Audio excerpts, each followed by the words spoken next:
Yes, sir.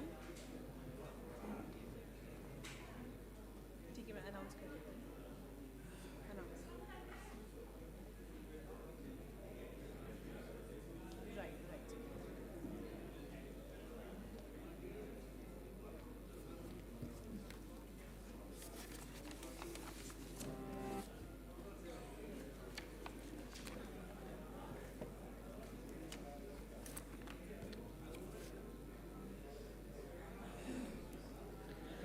Ladies and gentlemen, a very good morning, and we welcome you all once again to the 65th meeting of Central Geological Programming Board.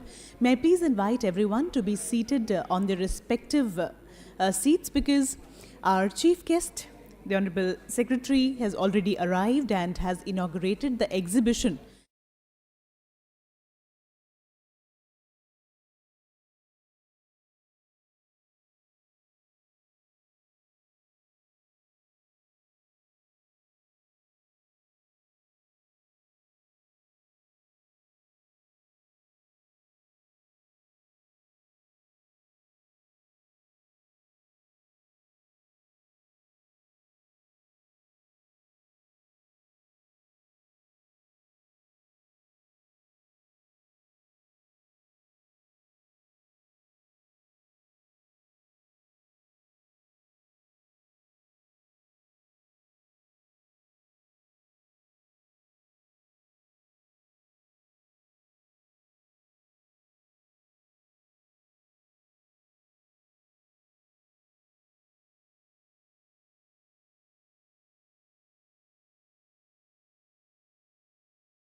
Which is a priority for us, वो हमारे देश में और कहीं भी हमारी जानकारी में नहीं है।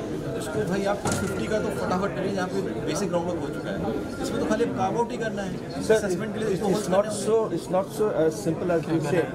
It is yet in a very preliminary stage. हमने जैसे डिस्कस करके भी मार्क आउट इन एरिया जहाँ पर शुरू करेंगे अभी का. It is not yet in a very preliminary stage. All of it. तो heavies भी जो हाई बोल रहे हैं उतना हाई भी नहीं है. G4 कर लिया है, बट असेसमेंट के लिए बोरिंग जो ड्रिल करना था वो नहीं किया है। आप 2-4 होल्स ड्रिल करेंगे तो आपको एक असेसमेंट बन जाएगा कि क्या वॉल्यूम्स हैं लाइकली, राइट। उसमें ये तो मार्क आउट मैप है which has not been done yet, कौन सा एरिया प्लेसर है कौन सा नॉन प्लेसर है, वो सब we have discuss with them. 3 महीने में मार्क आउट क्यों नहीं कर पाया? नहीं सर, वो फील्ड में करना उसके लिए 3 महीना कम है क्या फील्ड में करने के लिए? नहीं सर, वो हमारा ऑफिसर तो ऑफिस में बिजी है ना, उसको भी जो that is not my problem. I will close down your some offices if required है। I don't want this answer. आपके ऑफिसर्स फालतू की चीज़ों busy, that doesn't serve the country ना। तो देश की रिक्वायरमेंट उसमें आपके ऑफिसर्स बिजी होने चाहिए। सर ये हमारे no please have you note this applies not accepted. आपको देश की प्रायोरिटी साथ चलना पड़ेगा। GSI can not determine its own priorities please. ये हैवी आ रही हमारे देश की टॉप प्रायोरिटी है, और मैंने अक्टूबर में आप लोगों से बात कही थी कि सर आप लोग मिलकर वर्कआउट कर लें। अब आप कह रहे हैं फील्ड में जो असेसमेंट होना था वो ही नहीं किया इन 3 महीनों में। ये करा क्या है? बातें करने के लिए थोड़ी ना आपको कहा था। 3 आपने राउंड्स ऑफ डिस्कशन कर लिए। तो ये बताइए फील्ड में करने में कितना टाइम लगता है? सर 3-4 महीने लगेगा। 3 महीने तो ऑलरेडी निकल गए। आपने 3 महीने में क्या किया फील्ड में? सर 3 महीने तो पूरे डिज़ाइन किया ना सर, इसको डिज़ाइन में टाइम यार इस बेस पे तो तुम लोग ना कभी भी देश का बड़ा नहीं होगा भाई, ऐसे नहीं चलेगा मिस्टर पार्टी। सर आप समझ रहे हैं? I understand. जो भाई सेक्रेटरी ने एक डायरेक्शन दिया था उसको जिस गरिमा से गंभीरता से लिया था वो आपके लोगों ने नहीं लिया, अनफॉर्चुनेटली। सर ऐसा नहीं है, it actually requires lot of desktop study also, that is what we have been doing together. It's not that it has been neglected and people are engaged in some other work, ऐसा नहीं है। उनको जो assign किया था, I will tell you sir one thing, just इसी साल आपको इसका ये मिल जाएगा within this year.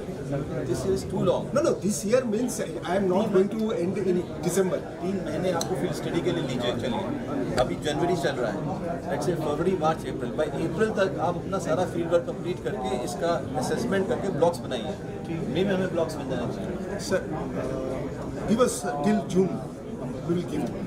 चलो June जून कर दिया, कुछ तो एनालिसिस करना पड़ेगा। मान लिया जून में We'll keep a target as June and hopefully we will. No target has to be delivered. ठीक है, हो जाएगा सर। जून में करना ही है, इसको मिशन मोड में करिए। और आपको लोग कम चाहिए, मैं आपके हेडक्वार्टर्स ऑर्डर करा के 10 लोगों को ट्रांसफर कर देता हूँ 2 की जगह। उससे नहीं होगा सर, वो भी इसी काम के लिए। मैं कह रहा हूँ आप आइडेंटिफाई कर लीजिए। I want I'll do it, है ना। नहीं वो हो आप वहाँ पे जाएगा। मैन पावर एक्स्ट्रा लीजिए, दूसरी कैसे विड्रॉ करके देते हैं लोग आप। बट इसको अब आप टाइम बाउंड दिए, मुझे 10 दिन के अंदर प्लान दीजिए, 15 दिन लेट से 15 दिन में आप हमें प्लान दीजिए कैसे आप जून तक करेंगे, है ना, बट नॉट लेटर देन।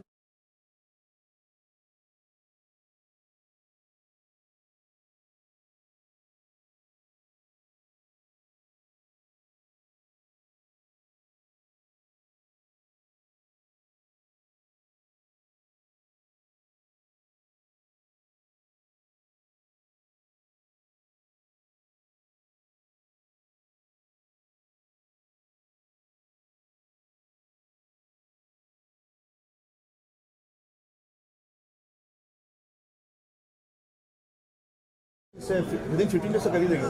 बहुत बढ़िया। आप 15 डेज में इन्वेंट के लिए प्रपोजल दीजिए, that is what I wanted ना। तो आप कंफ्यूज मत करो मेरे को। सर वही हम बोल रहे थे सर, उसको डेवलप करने के लिए टाइम लगेगा। आप कहते फील्ड वो मेरा जो पर्पस है, वो जो काम उसका हो रहा है वो आपको नहीं कह रहा। अब आप 15 दिन के अंदर हमें वो इन्वेंट में प्रपोजल दे दीजिए, और उसमें वही ध्यान रखिएगा ब्लॉक्स बनाइए उसी साइज के जो पहले तय हुआ है कि 20 करोड़ से ज़्यादा का एक ब्लॉक ना हो, इससे कल को कोई एलिगेशन ना लगा सके कि छोटे जो प्लेयर्स हैं उनके लिए आपने अपॉर्चुनिटी छोड़ी।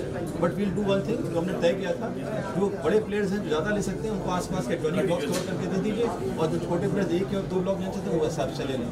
हमें अपने सारे लोगों को यूज़ करना है। और आपको मैंने एक नोटिस कहा था देने को, जो लोग एक्टिव नहीं है हेलमेट वालों को, उनमें से कुछ लोग अब करने के मूड में है कि नहीं है, उनका फोन मैंने मीटिंग भी कराने को कहा था। तो ये आप 15 दिन के अंदर दे दें, फिर मेरी मीटिंग बुलाइए, उस मीटिंग में इसका डिस्कशन कर लेंगे। It's just a two-pronged approach. One is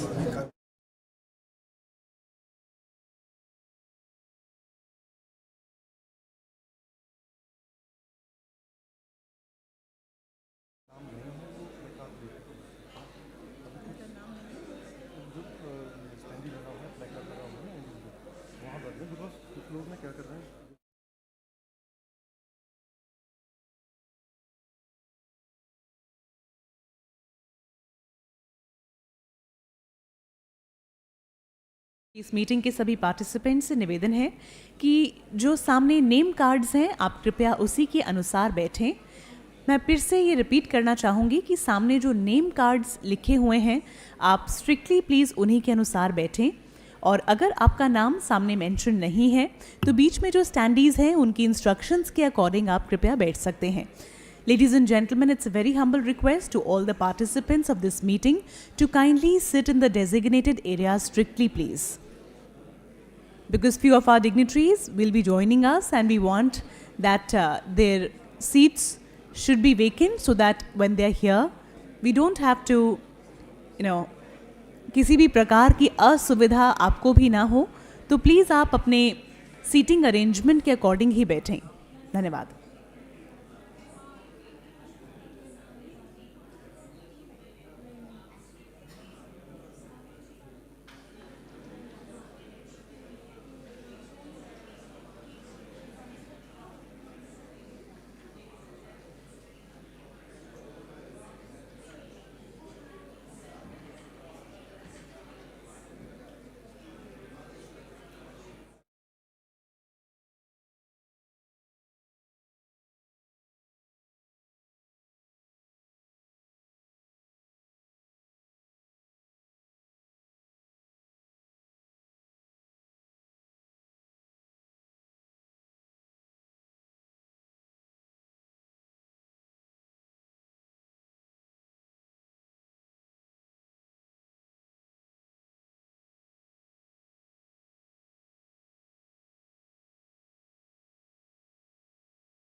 original company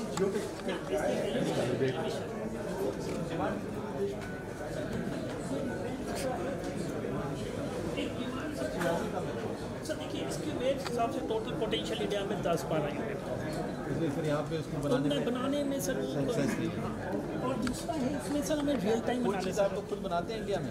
हाँ जी, सब बाहर से लाके नहीं हम कुछ चीज़ें हैं बट वो मैं दो am geophysicist but I use geophysics for payments also sir. तो जितने भी पेमेंट रोड्स हैं आपके हाईवेज हैं टेस्ट होते हैं सर, वो सब मेरी टेक्नोलॉजी जो मैं यहाँ मैन्युफैक्चर करता हूँ sir. So every square equipment आप बनाते हैं सर इनमें से जियोफिजिक्स में सर देखिए जियोफिजिकल इक्विपमेंट डिस्ट्रीब्यूटिव सिस्टम्स हैं जो हम यहाँ पे करते हैं, but apart from distributive system अगर आप देखेंगे तो कोई ऐसा कुछ बनता नहीं है इंडिया में। ये है सर इसका कि आपका जिसका भी हमने इंस्टॉल किया है क्रिटिकल मिनरल्स के लिए एनआरईज के लिए तो की है, आप लोग भी देख रहे हैं इसके लिए। और ये हाइपर स्पेक्ट्रल है sir, same application but here and we get real time analysis, elemental analysis, हाथों हाथ पता लग जाता है तो कि क्या कौन से एलिमेंट्स कितने परसेंटेज में क्या वेट है उनका और क्या मिनरोलॉजी है। ये जो है सर इसमें मेरे को हाइपर स्पेक्ट्रल इमेजिंग, इसमें रेजोल्यूशन 30 माइक्रोन का, इसका 1000 by 1000 माइक्रोन्स होता है सर, तो ये बहुत बड़ा डिफरेंस आ जाता है। तो इसमें जो है ये मैं इनको एक बस में बहुत बढ़िया मोबाइल यूनिट बना के दे रहा हूँ, so you can take it to the site. Hyper spectral का डिफरेंट एप्लीकेशंस है ना सर। You welcome sir.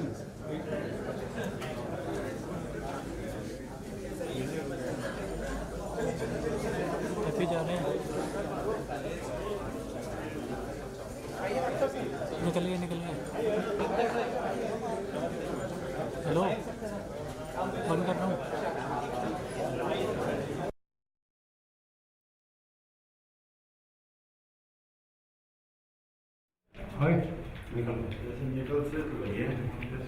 आपको तो यहाँ दिख रहा होगा।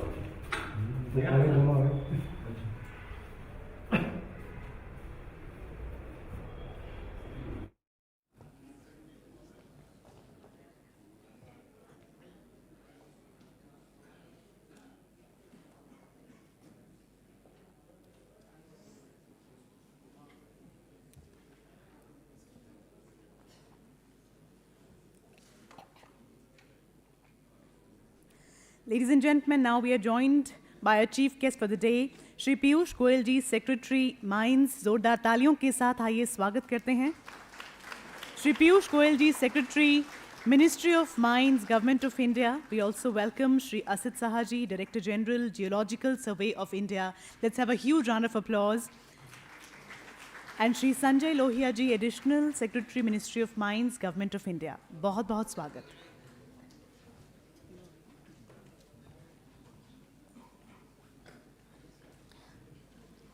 A very good morning, ladies and gentlemen. Namaskar to all.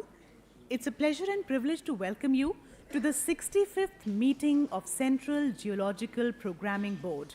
Kindly please take your seats. It's my privilege to announce that one of the attractions is the exhibition which we were seeing on the screen, just inaugurated by the Secretary, Ministry of Mines and Chairman, CGPB. हमारे देश में परंपरा है, अतिथि देवो भव कहते हैं, और अतिथियों का स्वागत सत्कार करना हमने सदा से ही परम धर्म माना है। Ladies and gentlemen, we take the opportunity and a moment to pause and welcome our esteemed dignitaries who have joined us here today. I welcome Shri Piyush Goyal ji, Secretary, Ministry of Mines, Government of India, and request Shri Asit Sahaji, Director General, Geological Survey of India, to kindly please extend a warm welcome, a green welcome to sir.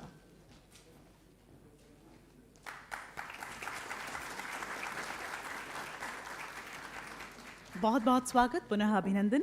We welcome Shri Asit Sahaji, Director General, Geological Survey of India. May I please request Shri Manish Kharji, Deputy Director General, Geological Survey of India, to please welcome Shri Asit Sahaji. I request Shri Manish ji to also welcome Shri Sanjay Lohia ji, Additional Secretary, Ministry of Mines, Government of India.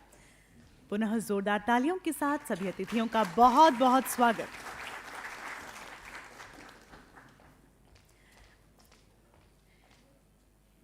It is time to light the auspicious lamp, the ceremonial lighting of the lamp will happen now. May I please request the dignitaries on the dais to kindly please light the lamp and begin with the proceedings of the day. मैं निवेदन करना चाहूँगी हमारे मुख्य अतिथि महोदय से एवं अन्य हमारे मंचासीन गणमान्य अतिथियों से कि दीप प्रज्वलन के साथ इस कार्यक्रम का शुभारंभ करने की कृपा करें। सरस्वती वंदना की गूंज, शुभारंभ, जोरदार तालियां।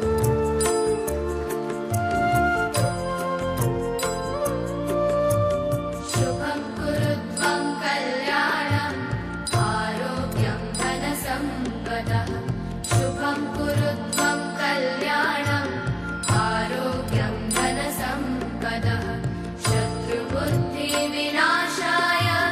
दीपज्योतिर्नमोस्तुते अंधकार से प्रकाश की ओर, प्राणी से परमात्मा की ओर।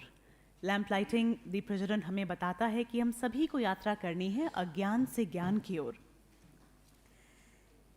Our honorable dignitaries on the dais, senior officials of the Government of India and various states, stakeholders, special invitees, friends from the press and media, ladies and gentlemen.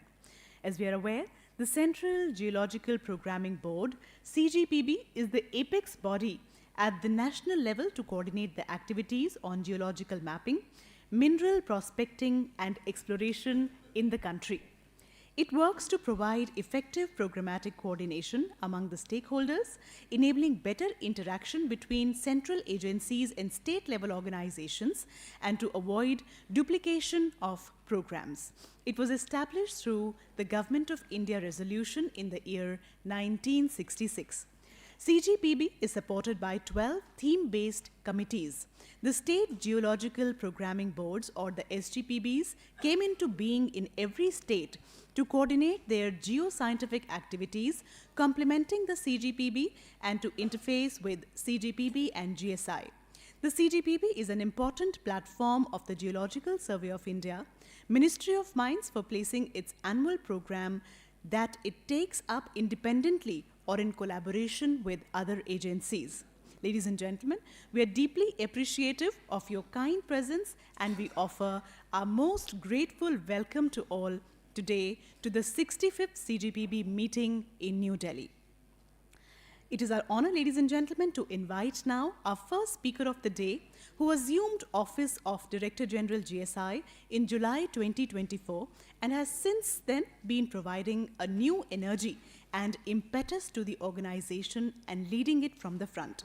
His plans and actions have started yielding rich dividends, creating a positive and responsive work atmosphere and laying foundation for a firm and bright future for GSI. May I please request Shri Asit Sahaji, DG GSI, to kindly please present his welcome address and give an overview of the CGPB and present the highlights of GSI's initiatives and achievements. Sir.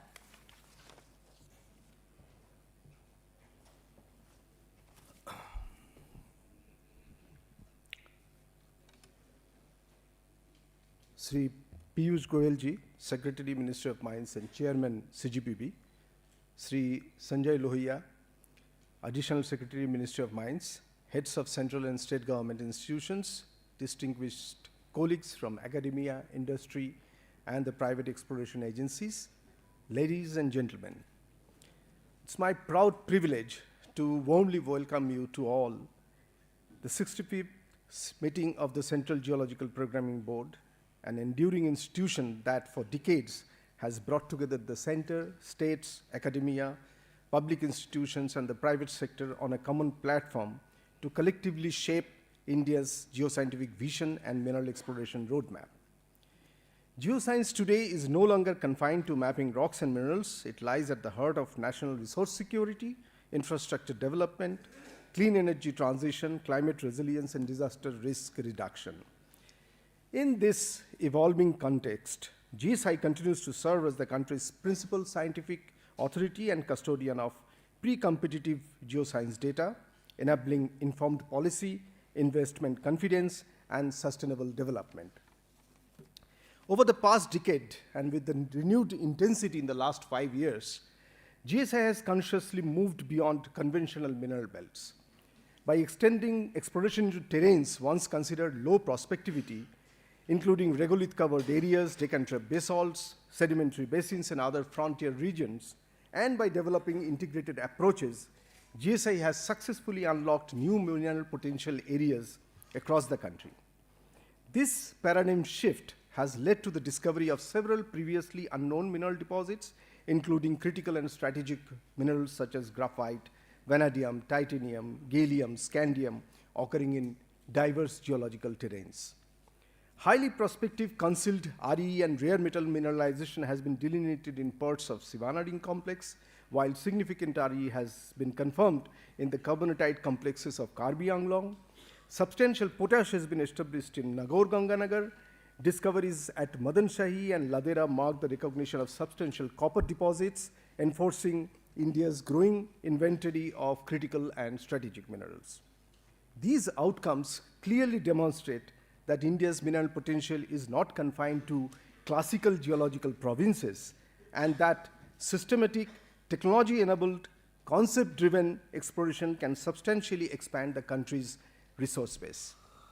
Recognizing this imperative of targeting deep-seated and concealed deposit, GSI has given thrust to nationwide high-resolution national aerogeophysical mapping program, complemented by magnetotelluric surveys at a national scale. In addition, the adoption of heliborne gravity and EM surveys, drone-based magnetic and resistivity mapping, advanced isotopic and geochemical studies, AI/ML-driven data analytics has fundamentally transformed the way exploration is conceptualized and executed. A key agenda item today is the consideration of GSI's annual program for the field season 2026-27, comprising at this moment 1068 peer-reviewed projects. Of these, more than 55% are focused on mineral discovery and resource augmentation, including 236 projects dedicated exclusively to critical minerals, which we plan to increase to a number much greater than this. Notably, the 46% increase in G3 stage exploration projects compared to last year reflects a clear strategic shift towards resource delineation and auction-ready outcomes. These programs embody a deliberate move towards outcome-oriented exploration, supported by advanced technologies and integrated multidisciplinary approaches. GSI has also played a catalytic role in nurturing India's new exploration regime. The entire 175-year legacy of pre-competitive geological data has now been digitized at high resolution and made accessible through NGTR. The single window access to this type of reliable geoscientific data has significantly lowered the entry barriers for private explorers. Today, all exploration agencies are actively scouting for mineral prospects across India using these data sets and using GSI demarcated exploration licenses, G3, G4 blocks, and regional mineral targeting projects. In the upcoming field season 2026-27, GSI will further strengthen this engagement by working in a collaborative public-private partnership model with several NPAs. Mineral prospecting and exploration are dynamic processes, strongly influenced by global demand patterns, advances in technology, changing in cutoff grades, and evolving techno-economics. GSI has therefore been continuously aligning its strategies with these global paradigms by revisiting the previously explored areas and relooking into the underexplored areas with new perspective and geological insights, ensuring that we remain relevant and responsive and competitive. Beyond minerals, GSI's role in disaster risk mitigation has expanded significantly. As the nodal agency for landslide studies, we have established the National Landslide Forecasting Center in 2024. Within a year, we have expanded its early warning coverage from 16 districts across 6 states to 20 districts across 8 states. GSI is also at the forefront of GLOB studies in the Himalayan region. These initiatives reinforce the societal relevance of geoscience in safeguarding lives, infrastructure, and livelihoods. The scale, sophistication, and ambition of today's exploration programs demand high-end instrumentation, large volume data handling, advanced analytics, and skilled manpower. The extensive use of AI, ML, and digital platforms particularly calls for young, tech-savvy professionals who can rapidly adapt to emerging tools and methodologies. While GSI has demonstrated institutional capability and scientific leadership, sustaining and expanding this momentum will require commensurate budgetary and policy support. Investment in exploration is an investment in the nation's future resource security. I therefore take this opportunity to place on record GSI's expectation of continued support from all the stakeholders to enable us to deliver on this nation's strategic priorities. From hammers and field notebooks to drones, AI and 3D subsurface models, our tools have evolved, but our purpose remains unchanged: to unravel the Earth's potential for the benefit of society and the nation. With this commitment, we look forward to working closely with you all in shaping India's mineral secure, resilient, and sustainable future. Once again, a hearty welcome to you all to the 65th CGPB meeting. Thank you. Jai Hind.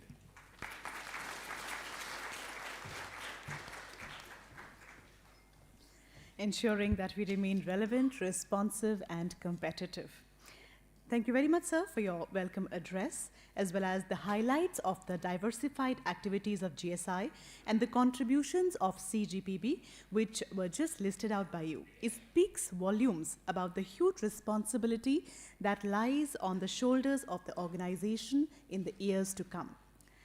Ladies and gentlemen, as we proceed, now it is my pleasure and privilege to invite Shri Sanjay Lohia ji, Additional Secretary, Ministry of Mines, a 1994 batch Indian Administrative Service Officer of the Assam Meghalaya cadre, who with his exemplary leadership and guidance has steered mining sector and equipped GSI to meet the emerging demands of the society as well as the industry. We invite you, sir, to kindly address the gathering. Ladies and gentlemen, please join hands as we welcome Shri Sanjay Lohia ji.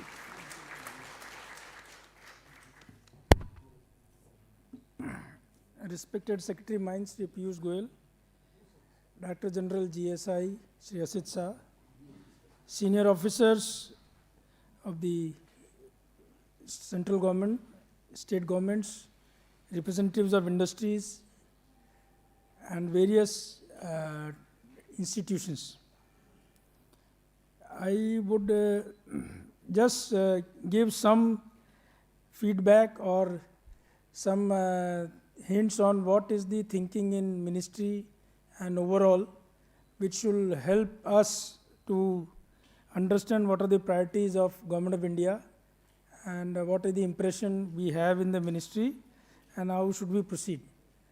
Now basically all of us are very much aware of whatever geopolitical tensions are going around the world in last few years, and a lot of minerals have become very important.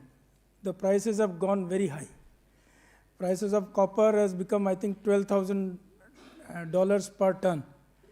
So I would request GSI and the concerned industry participants, I think the cutoffs were brought down from, I think, some 1 or 2% to 0.5%. Now maybe you can go down up to 0.3% cutoff in copper. Similarly, other minerals also, rare earths, we all know that there is a huge rush throughout the world, and in India also we are trying to push rare earths, and I should say we are getting, I think, a good response in the auctions of rare earth blocks which we are putting in auctions. There is further need to explore rare earths and other minerals like copper and also precious metals like gold, silver.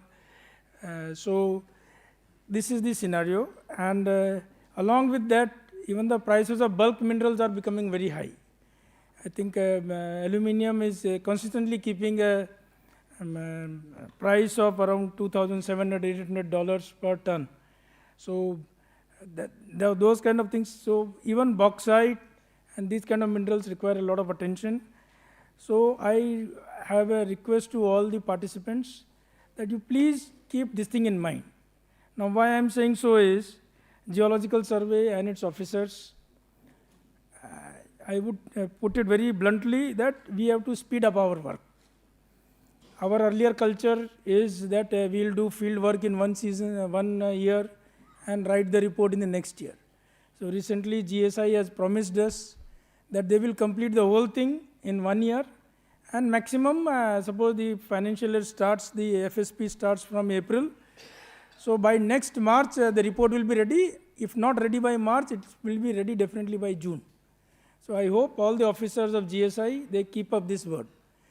It's very important that because the international scenario, economic scenario is changing so fast, we can't keep doing things in the earlier slow pace. That is the most important thing. And same applies to, I would say, the NPAs also. NPAs, if I may put it, some NPAs take a lot of work, but then for various reasons, they are not able to execute the works because probably they lack the manpower or the resources. And then they ask for extensions. So I request NPAs also to take only that much work which you can complete in time. If there are some unforeseen circumstances, both for GSI and for NPAs or for MECL and other state government agencies, that is different. But as a whole, let us try to do the work in the time we promise. So this is the most important work. Number 2 part, which I would like to point out is, somehow the culture we have is, we'll do few G4, then when the report will come, then we'll decide whether to do G2, G3 or not. And then that G2, G3 will be done depending on whether we have manpower and other resources available to us. Now here, from the ministry, our secretary has been telling, we have also been telling for GSI for quite some time, that see, if there is a prospective area, there is a potential area, in that area, you please map out the area and you prepare a plan. So if you prepare a plan, then that plan is, I'll put it like this, some places you'll have to do maybe more baseline surveys, some places you have to do G4, some places G3, G2, but it should be kind of a proper plan made. It should not be, we do 2-3 projects here, 2-3 projects there, 2-3 projects there. That will not work. So I will request GSI, because you are the primary agency, for each area which has a good potential, you please prepare a plan. So that's very important. So, and within that plan, how much work can you do in next few years, how much others should do, that is also we can do. And number 3 point I would like to point out is NPAs. I have heard, and I'm telling in the open meeting, I'm not sure, I'm not taking names, but the quality of work, you have to ensure that you do a good work. Let me put it like this. In last 5 years, Government of India, they amended the act and allowed notification of private agencies, and the projects are being given. So when projects are given to NPAs, the quality of work should be good. If you do a bad quality of work, and maybe you don't do the full exploration required, or you give false reports, or you misleading reports, it deteriorates, it rather gives a bad picture for overall all the private agencies. It's like now we talk of private hospitals versus government hospitals. So suppose one private hospital has cheated me, then I'll think all private hospitals will cheat me. If I go to a government hospital, I face a lot of harassment, then I think all government hospitals give me a lot of harassment. So it's very important for all the NPAs, you please maintain the quality of work. If you are not able to do any work, if you are having some manpower issues, resources issues, you please surrender the work. Because whether it is Geological Survey of India officers or the private agencies, if in a particular area I do exploration and then we say, isme kuch nahi mila hai, isme kare, so you are indirectly declaring that area as barren area. So then for next 10 years at least, nobody will look into that area. Because all the data which we do, that will be put on the NGDR portal, and they'll say, NGDR portal mein once I do an analysis, such and such person did exploration such and such year, and that nothing was found. So let us keep, I will request NPAs also for this purpose. And number 3, and next point, the bigger private companies, what I can see, some industry representatives are there, but not the top decision makers in most cases. I request all the big private companies, because of the persuasion from the ministry, some has opened exploration companies. Some already had exploration companies, which they used to do for their own internal explorations. Now they have started venturing out in our NMET programs.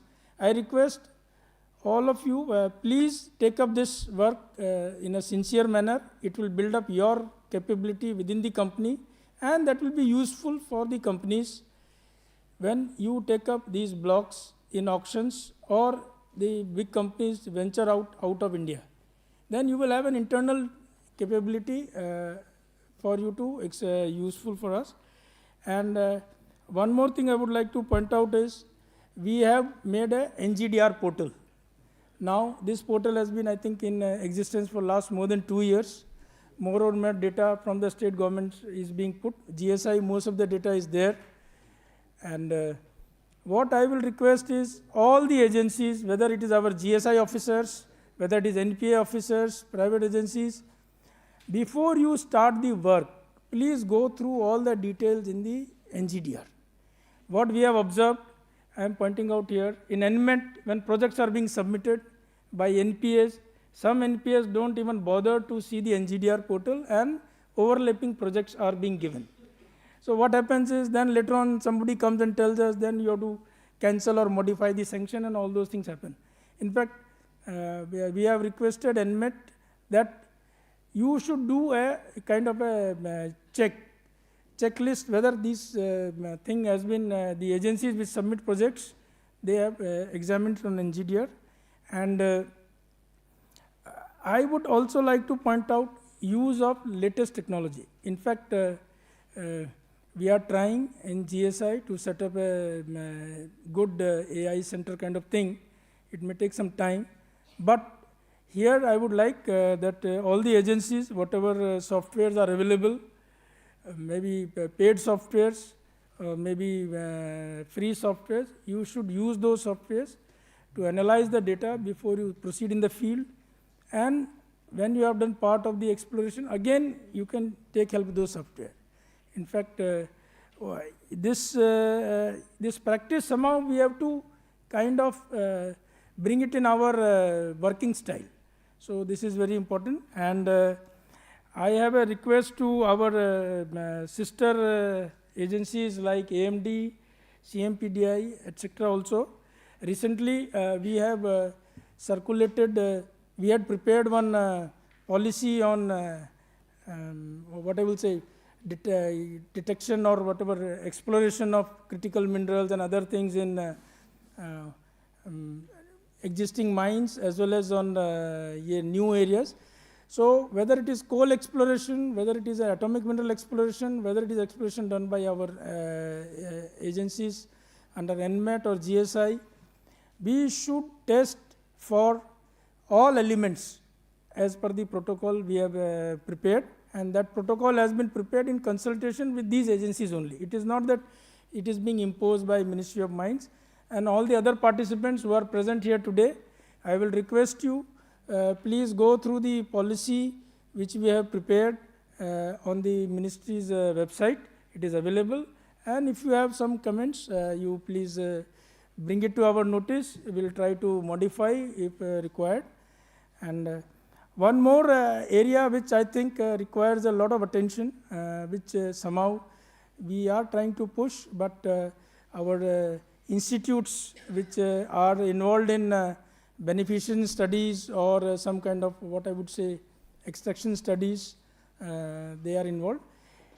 The pilot projects or the lab scale projects which our agencies do, the institutes do, take a hell lot of time, 2 years, 3 years, 4 years. I think that time also has to be shortened. In fact, if a mineral is not beneficiable, probably it's not worth extracting also. So I'll request our institutes and whosoever is doing these beneficence studies, we have to reduce that time period also. And NMET has made a provision for financing of these lab scale studies and pilot plants also. Some funding can be given. You can get in touch with DG NMET. In fact, this is very important that that work is also done, and a good amount of this thing is put in this effort, and clarity is there whether the mineral is beneficiable or not. And one more thing I would like to also point out, which we are lacking, and this is basically a lot of these critical minerals and some other minerals which probably are not in the list of critical minerals, but they are found in small quantities. We don't know the cutoff values. So when GSI officers prepare the reports, or NMET funded agencies prepare the reports, they assume their own cutoffs and they submit the report. And in the report you see as if there is a huge amount of resource. But point is, I think when I am exploring certain minerals like rubidium, cesium, cerium, whatever, at least I should go through some international literature and find out उसमें cut off क्या बता रहे हैं जिसमें उसका production हो पा रहा है, and then I should prepare report accordingly. Even I have seen for potash blocks some agencies have submitted reports, but that cutoff is so low which you have given report, but people are not coming forward to take it in the auction. Let me just say that when some company bids or a PSU who is given a block on reservation, they invest money to mine the mineral.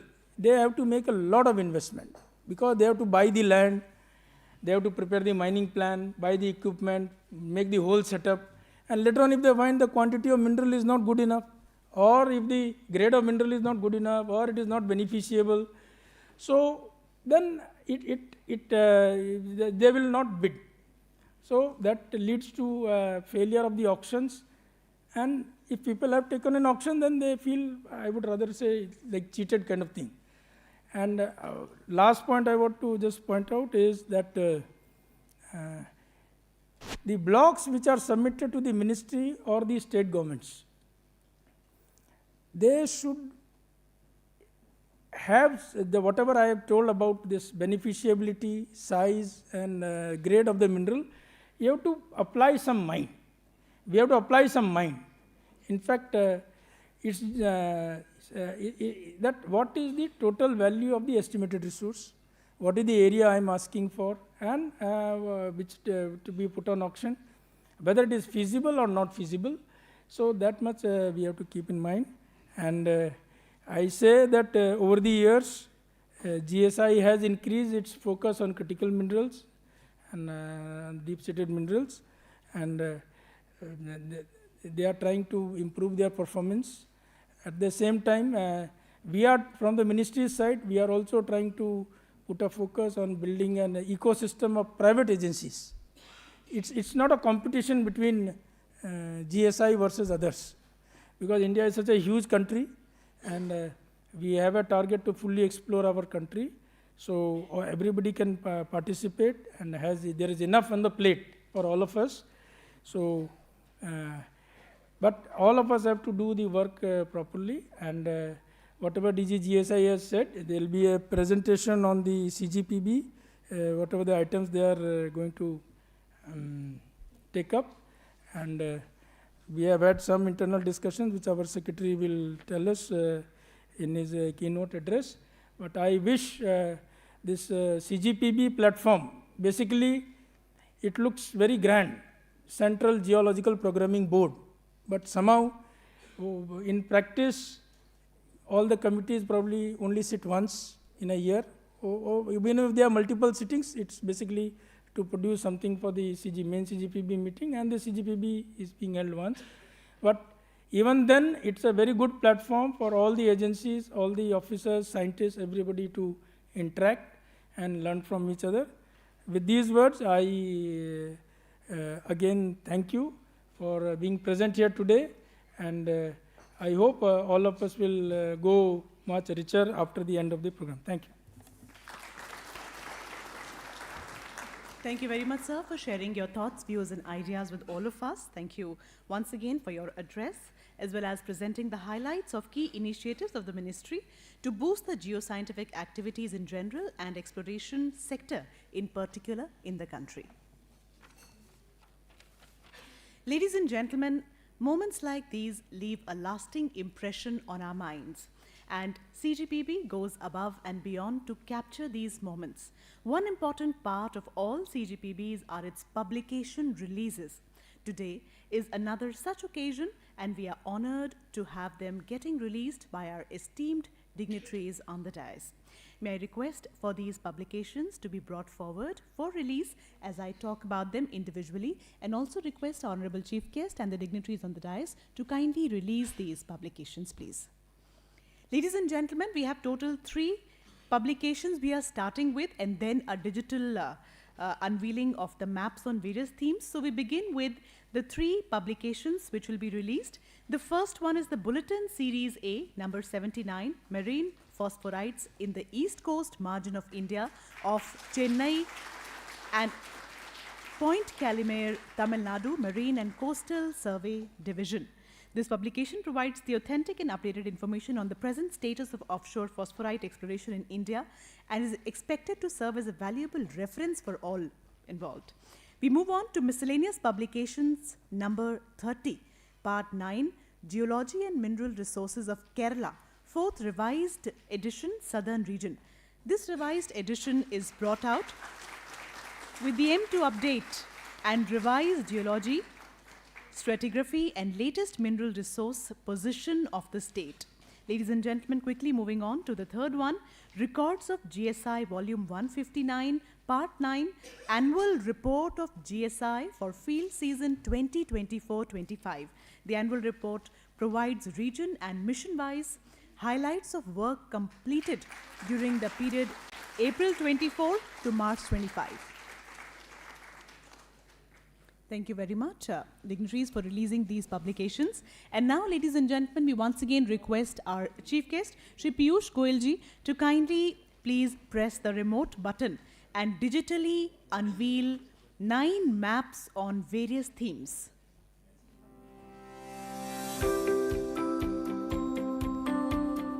Ladies and gentlemen, the first one is District Resource Map of National Capital Territory, Delhi. The next one is the Geological and Mineral Map of Karnataka. The next one is the Mineral Belt Map of Bauxite Deposits of Jashpur District, Chhattisgarh. The next is the Seabed Surface Sediment Map of Territorial Waters of Mithapur, Gujarat. The next is the Seabed Surface Sediment Map of Territorial Waters of Sutri, Gujarat. The next is the Seabed Surface Sediment Map of Territorial Waters of Daman, Gujarat. The next is the Seabed Surface Sediment Map of Territorial Waters of Dandi, Gujarat. The next is the Seabed Surface Sediment Map of Territorial Waters of Gulf of Kutch, Moth, Gujarat. And the final one is Seabed Surface Sediment Map of Territorial Waters of Pipavav, Gujarat. A big round of applause.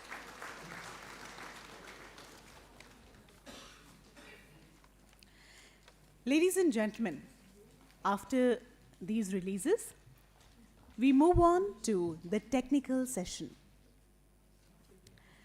We will now commence the technical session, and may I please request and invite Dr. Joyesh Bagchi, Additional Director General PSS GSI, to kindly please join us on stage for placing of minutes of 64th CGPB meeting for confirmation, to revise the follow-up action on the agenda items of the 64th CGPB meeting, discussion on agenda items proposed for the 65th CGPB meeting by stakeholders, and placing of proposals of GSI pertaining to field season 2026-27. Sir.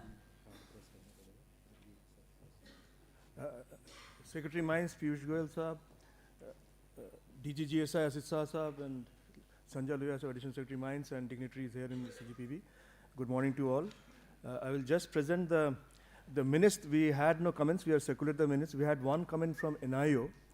There was some statement formulation. There was some problem because it was said that the marine biogeoscience, the bidders will be assisted in marine biogeoscience studies by NIO to develop an SOP by NIO. But the decision was that the studies will be assisted. IBM will do the studies in collaboration with NIO. So that correction has been made. Rest, we had no comments from any stakeholders. So if the permission of the chair, we can consider it confirmed. Thank you. The minutes are confirmed. So now, next please.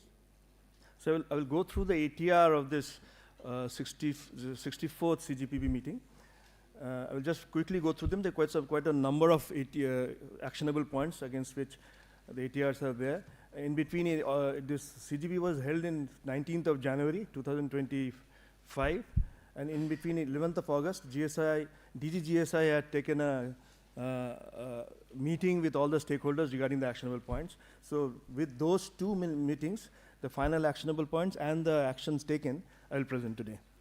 So the first one is regarding Assam. DGM Assam wanted some specific area to be explored for limestone.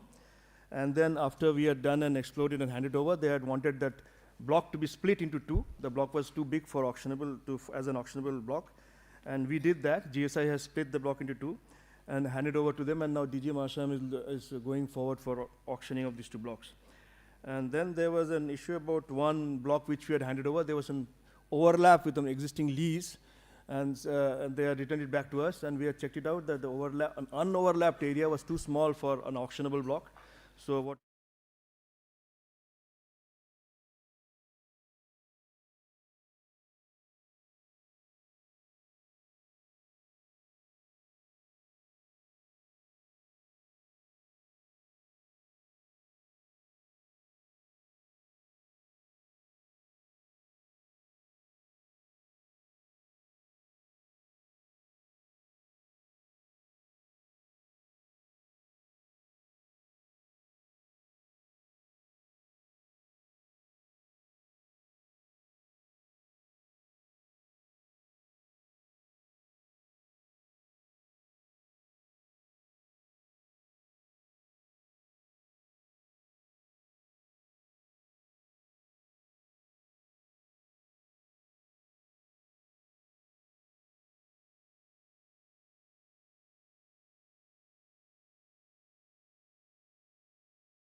A very warm welcome to all our viewers who have joined us live here at AP Shinde Symposium Hall at the 65th CGPB meeting.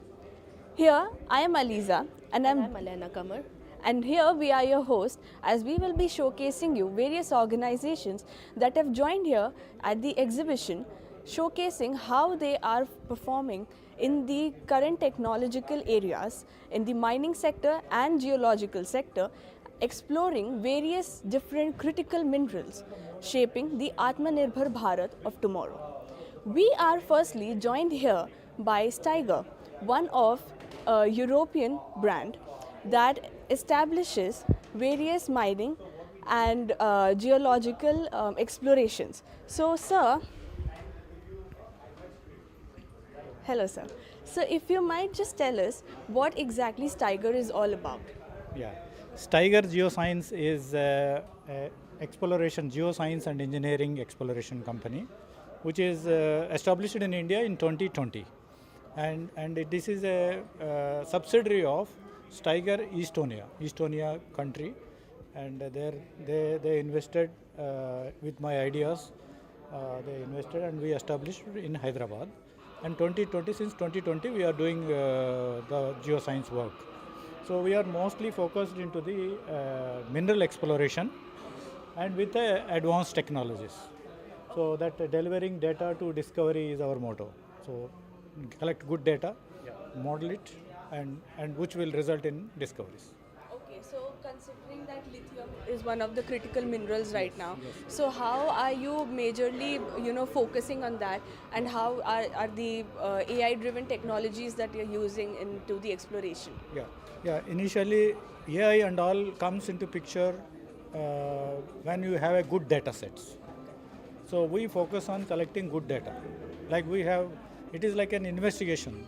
Maybe it could be investigating with multiple parameters and then come to a conclusion, okay, it is there or not.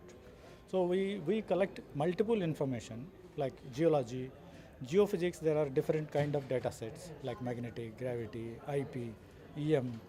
So all those informations we collect and compare together with the geology, and if there is something matching, and then with our normal different, or if there are 4 or 5 layers, it is okay, people can identify. But there are multiple data sets comes into picture, then we have to rely on the IT, in that AI, artificial intelligence, to maybe to sort out certain criteria and identify the target zones. So that's where the AI comes in the last, but first we have to collect the good data sets of the same scale where we are targeting. So that's where we focus on quality data acquisition. And in India we have 2 new technologies. One is this drone magnetics, which we use this sensor. We connect this with the ropes to the drone and do the survey wherever it is there. Like we cover huge, large areas with this short time. Like otherwise, people have to walk and collect the data. Now this technology allows in going into the forest without walking, without having any safety hazards, and in the water areas or slope of the mountains, dense vegetation, and also it does the work. And 4 square kilometers we cover in a day. And we do all modeling work to have the subsurface how it is. So all those parameters. Would you like to give a tour of the entire? Yeah.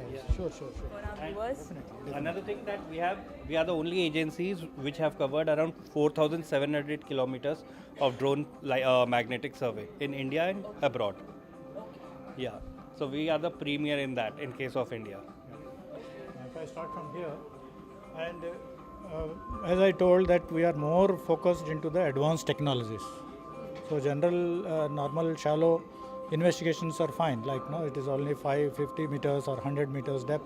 We are going beyond 500 meters, 1 kilometer. This is the new technology where we can have that electromagnetic survey to scan, like our human body, which is being scanned to see what is problem with that. So same electromagnetic energy we are sending it without drilling. Okay. This So is that without a drilling. Sustainable way of. Sustainable way of.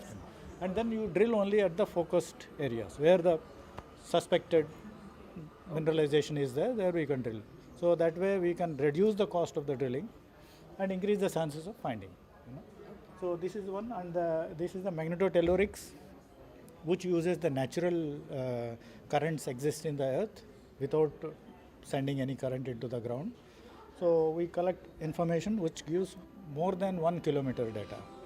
So if there are any mineralization is there, that gives an impression at depth also, so that those areas will be identified. And coming to this, which I already explained about the drone magnetometer, we connect the bird to the drone and scan it. With this you get the topography information also, and then the subsurface magnetic features, like when you model it, then how the subsurface structures are there. And then iron ore, it is a direct method, directly we can detect where the iron ore, concentration of iron ore is there. And for gold and base metals, it gives you a structural information. It gives the structures where the mineralization follows the structures, where the folds, faults, all those things will be derived, and which will be useful to take it to the next stage, focused areas. So, as per what my understanding is that you, through this entire, advancement of technology, you are being able to, reduce time lagging and increase time efficiency when it comes to the entire mapping of And fast tracking the Fast exploration work, and narrowing down the areas Yes. to the interesting And places. even reducing the cost in case of Reducing the cost, because this reduces drastically cost that. and time. Yeah, because drilling requires lot of money. So what our things do? They reduce the size of the amount of drilling. So what will happen? It will reduce the cost by itself. Okay. And we have this one This also. is the latest another technology called deep IP resistivity. General IP resistivity, there are many people who does the general IP resistivity, but those are all restricted to 100 meters or max 200 meters. So and also they don't use the high power, so that the signal quality and the interpretation based on the signals is difficult. But we use a very high power, like we have a 12 kilowatt transmitter, means it's like a big generator sitting on the truck, which gives the power you inject into the ground, and then the return voltages we measure. And this is the one which I will show you. 1500 meters spread is there. Yeah, 1500 meters. We put a lot of sensors. You see here, 30 sensors are put every 50 meters.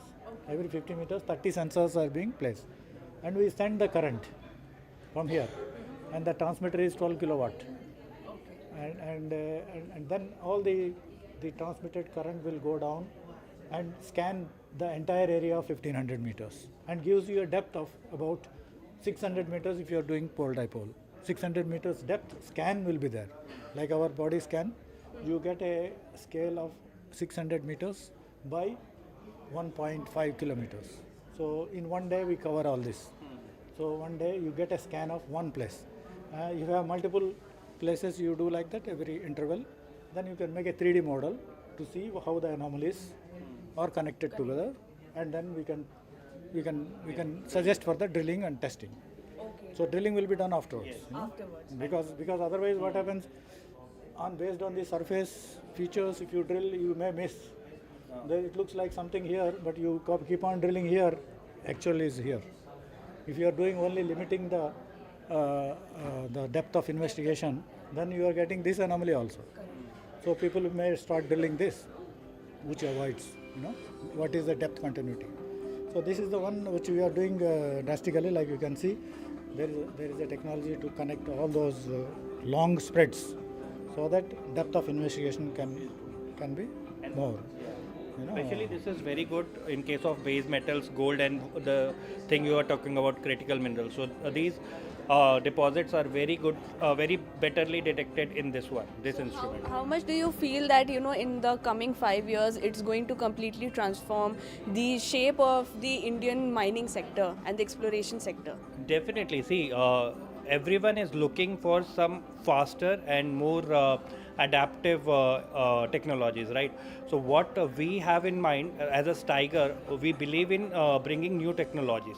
So that's why we want to collaborate technology with our knowledge. and give us so that way the way we are moving towards a faster exploration and more quality work and more in depth, because we can reach with this to 0.5 to 0.6 kilometers, that is 600 meters. So that way, so our goal is to become to bring new technologies to India so as to aid and act as a catalyst for mineral exploration in India. Also, since you have mentioned that bringing in technology to India, so how do you feel that the European technology that is being brought to India, how in respect to or in comparison with the current older method that I should say, how is it impacting, you know? Yeah, sir. I will answer that. Because, see, I have seen, I worked in GSI for 10 years. Okay. And I worked in Hindustan Zinc Limited, Vedanta Group for 12 years. So what I could see is like the technology I have changed. I have seen from the very shallow investigation to deeper investigations. So particularly the business, in a business wise, of course it is a beginning. Like government has been promoting and giving a lot of areas for exploration. So people started recognizing that we should go for a deep scanning technology. We use technology, and once you have a technology, collected data properly, and AI, ML tools can be applied on the good data sets. Garbage in, garbage out. If you are supplying some low quality data, then something it will give output, but that might not be of a true sense, you know. So that's where I particularly say that you should bring new technologies to India, and we taken some daring step to invest on some technologies, and it is picking up. So that's where I think the continuity of course, we also face some problem in the continuity of works. Investing crores of rupees and then you don't get continuity of works, and it's a problem. But still, we have taken a chance, like we brought this and we brought that deep IP. And we also started working with this MT, which is beyond 2 kilometers also we could scan. So the government is now, we are also empaneled in the as an NPA. So we are taking NPA projects, like one exploration project we already taken for base metals in Rajasthan. So wherein I think we start showcasing. Actually, it is required to showcase a success. Then only people will realize and come to us. Okay, or maybe some people will start also. Like we don't think like we are only people, but see, people will come when the opportunity is coming. Then there are many companies also can bring in.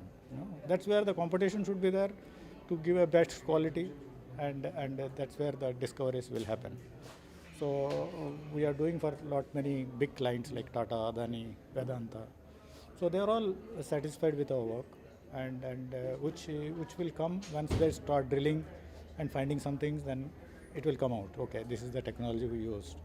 That's where we are hoping that that support will come, and with this NMET fund also we are doing good projects. So the outcome of that will also result in encouraging for these exploration with the new tools. And so with 22 years of experience as an exploration in the mining sector and in GSI itself, what is your message for the young geoscientist? Because now you are into, this highly technological advanced company, and you know that these are the areas that as a geologist or a geoscientist I would these are the pain points that I'll be able to completely vanquish when it comes to this. So what is your message to the upcoming geoscientists? Upcoming geoscientists, my clear message is that boots on ground. That is very important. Like you can bring so many technologies, but once you don't identify a potential area, let it be a bigger area, but at least boots on ground is important. The first 10 years of any geoscientist working on the ground, seeing the real, what is happening, what kind of rocks are these, what kind of soil is this, how conceptualizing the models, that will come from the geologist only. Geologists having a 4-dimensional thinking, whereas we have only 3-dimensional. We do a lot of 3D models, but the geologists have 4-dimensional, means what happened previously. So many deformations happened, so much tilting and shifting happened, So out of that, geologist boots on the ground And of course, geophysicists also should know the geology. Then only that becomes a good geoscientist. Correct. So that's where the identifying the prospecting areas and initial stage of any geoscientist requires boots on ground. And with boots on ground, do you also suggest that they should be more technologically skilled Of course. in Now that area some with skill such has to be. softwares? Of course, there are in Geological Survey of India is doing a lot of training programs, and to the not only to the GSI people but also extending to the other people also. Like that opportunity should be utilized. No? You should upgrade yourself to the system, not to whatever is taught in the universities are okay. But beyond that, I think people have to get upgraded with the tools, with the mobile mapping units are there. Now everything is available. Like even sample can be tested in the field itself with a handheld XRFs. So those kind of enthusiasm and those kind of thing has to come in the geoscientist. Find something, not sitting on the desktop and doing models. It doesn't help. Doesn't help in discoveries, So the good data collection and then followed by advancements. These advancements will come when somebody on the ground has told that, okay, there is something here. Please help us. So then we come and help. We are like diagnostic center people, So doctors are geologists. Right? Thank you, sir. So Thank you so much for your insightful complete session here, and I'm looking forward to have more words with you. Thank you. Moving ahead from Steiger, we have here the critical mineral trackers, which will be taken up by Alena. Hello. So in the current scenario, we are using ChatGPT and Gemini in our daily life. But did you imagine that it is also used, AI is also used for geology, and geologists are getting help in their daily life with AI using predictive measures to know what is beneath our surface, not only on the land but also in the depths of marine. So moving forward to the CMT team, they will be telling us more about how they explore minerals beneath the surface of the land and in marine life too. So will you elaborate and show us what is being exhibited in the stall? Good afternoon, everyone. I am Chandu. I am from Critical Mineral Trackers, Hyderabad. This is our stall, and mostly we will be doing the AI/ML based predictive modeling, as well as the R&D projects, as well as we will do the NMEDT projects. You can see here, this is India map, and these are the mineral exploration. We have covered. We have done the R&D project for lithium and R&D project for yttrium, and we have also done in Barkatpur in data mining and AI/ML in mineral exploration, and few NMEDT projects we have done for the G4 stage of bauxite, gallium and vanadium, titanium and RE for Rellimoti area, as well as Lakon and Nadapa. And also another project in Gujarat we have done for the G4 exploration for nickel, cobalt and PGE. And few southern region we have covered in Warangal, RE and associated minerals in Nellikuduru block.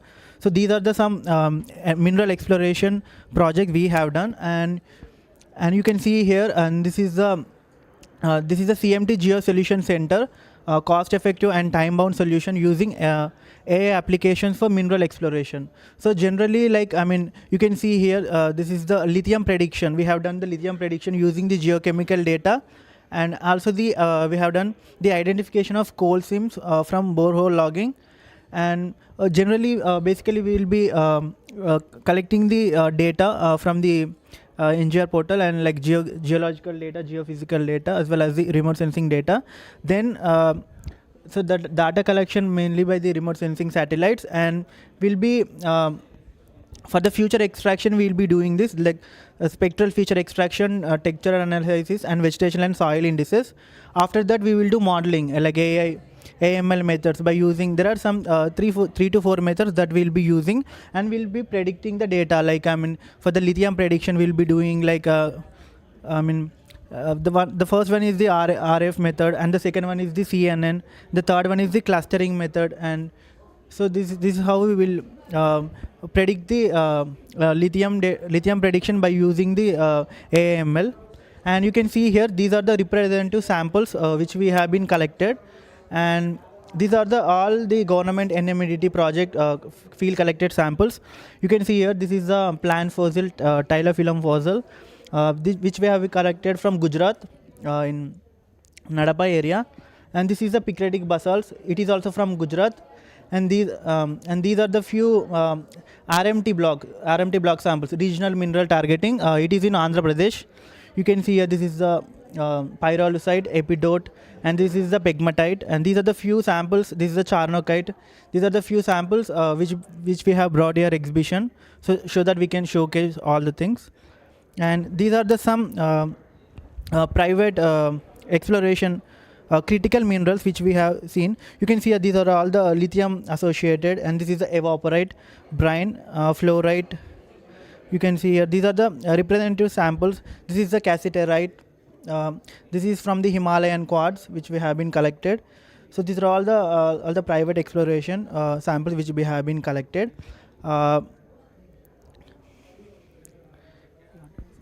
So this was a really interesting stall that I have visited right now.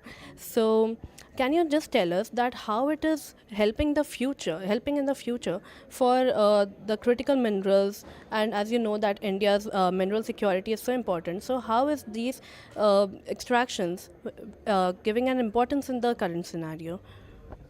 So critical minerals is nothing but something which is lacking in India. So something which will borrow from other countries for our future needs. So when we are exploring from our country itself, it will be very much helpful. So we can use, we can also give certain critical minerals to other countries as well. So our India will be growing, as well as our state will be growing. Everything will be growing. So this is very important. Like, being in our own country, like we need to know everything, like what are the minerals present there, what are the critical elements which were present in our country. Everything we need to know. So by knowing, we are doing all the things, like we are using the AML component also in this, like geological component, geophysical, everything we are including. We are collaborating all the data, and we are doing these NMDT projects. Do you think that AI ML is a very useful element that is given to geoscientists on the field? So are the geologists are actually using the AI ML in the fields that is very important? Or was it earlier, like when they went to the fields, manually collecting the elements? So is AI ML actually giving a very huge importance in the fields? Actually, AML it will enhance our work. As a geologist, it will give supporting for us. So like, it is not like AIML is replacing geologists. It is not like that. But it is enhancing our work. Like, it is giving some information. So we are taking, and we are giving good product from it. So this is what we have doing. Like, AML will enhance our work. Like, it will be very much helpful. And like, suppose when we are going to the remote sensing areas, something which we cannot know what the data available there. So by using AML, we can, like, what are the data available there, so that by using AML we can find, like, without going there. So we can, whatever we have here, we can directly predict what the data is available in the particular area. So by remote sensing, by visiting, by staying here only, we can able to find those data. This is how it will be helpful. So it will enhance, the work will enhance, but it will not replace the geologist. So as you know that AI ML is a very important feature in the current world, not only ChatGPT or Gemini, but also the geologists are using AI now to enhance their work. Can you tell us more about the NMET mineral exploration projects that are going on in India? Right now, like, we have completed 12 NMET projects. 3 to 4 under geological report submission has been completed, and it is under peer review. So mainly we are focusing on the RE granites, and as well as the mainly we are also targeting on the basalts, picretic basalts. So mainly we are targeting for PGE, like, for the picretic basalts, we are targeting the platinum group of elements. So right now, latest my project work is Botad block, which is in Gujarat. It is associated with picretic basalts, and mainly we are targeting for PGE, platinum group of elements, as well as nickel cobalt. So during our project, we got the good results of nickel, like more than 2000 ppm, and also like we have got the good value of niobium, more than 39,850 ppm of niobium in the entire block. So this is one of the greatest achievement for our CMT, critical mineral trackers. And yeah, this is how we are still doing, and we are contributing some best work to our India. Thank you. It was a really enlightening stall that I have visited right now. So, moving forward, now Aliza will be telling us more about the United Exploration India. So let us take a look at the United Exploration India Private Limited, which is a company based out of Kolkata that completely specializes in end-to-end services when it comes to the exploration of minerals.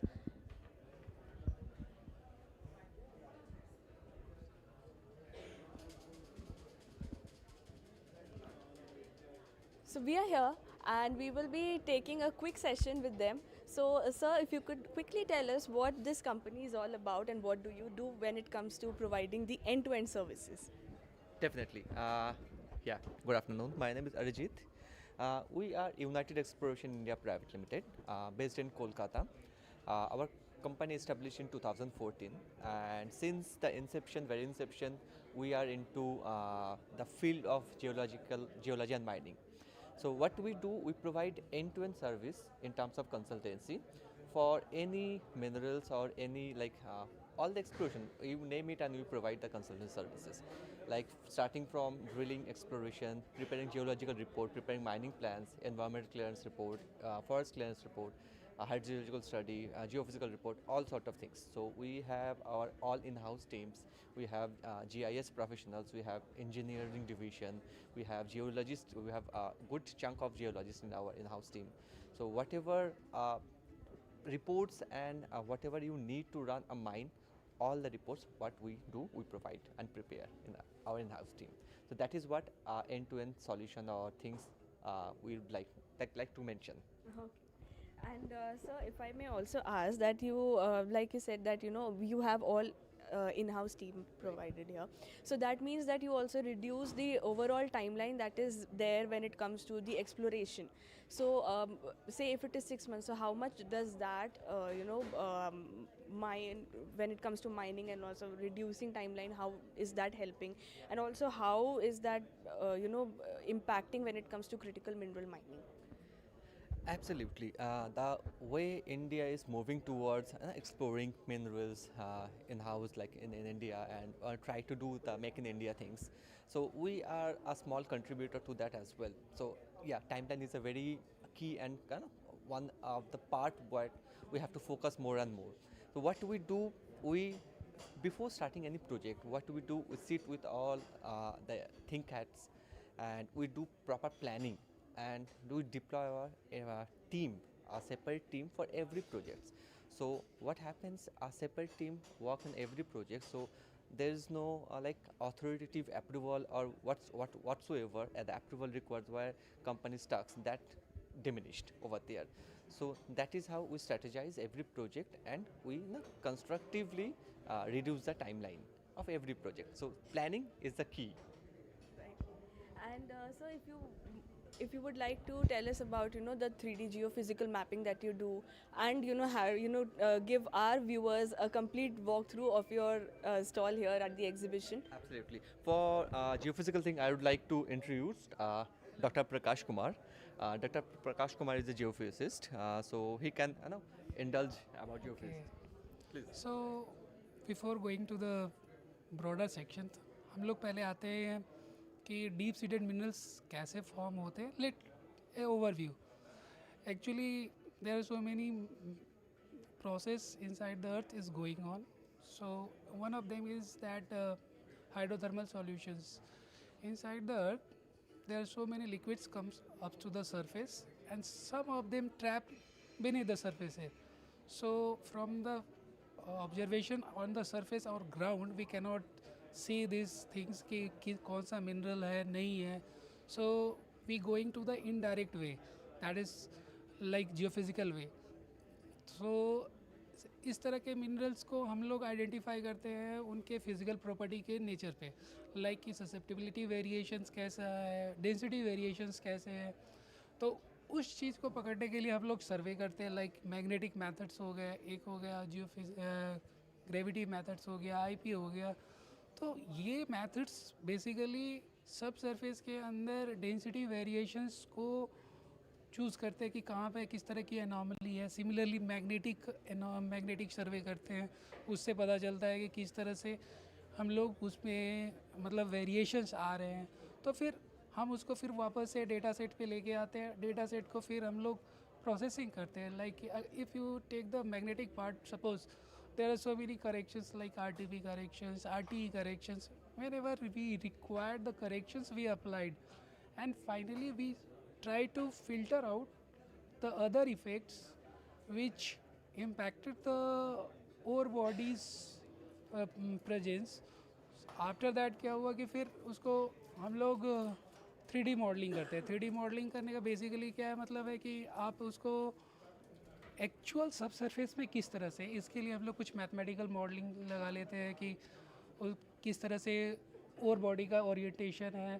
तो there are so many physical parameters. It's not only the magnetics as well as the gravity as well as the IP. There are so many methods. तो deep seated minerals पे basically nickel, cobalt, ये सब जो भी है आ रहे हैं, तो वो सरफेस पे रह गए. तो हम लोग अपना एक ग्रिड पैटर्न बनाए कि किस तरह का बना. उसके बाद हम लोग मॉडलिंग कर लेते हैं. उसके लिए आपके पास, हमारे पास जियोसॉफ्ट है, there are so many softwares are there, उसका मदद लेते हैं हम लोग. तो उससे हम लोग आइडेंटिफाई करते हैं कि हाँ यहाँ पर पॉसिबिलिटी है, चांसेस है मिलने के. Then for the confirmation purpose we do the drills.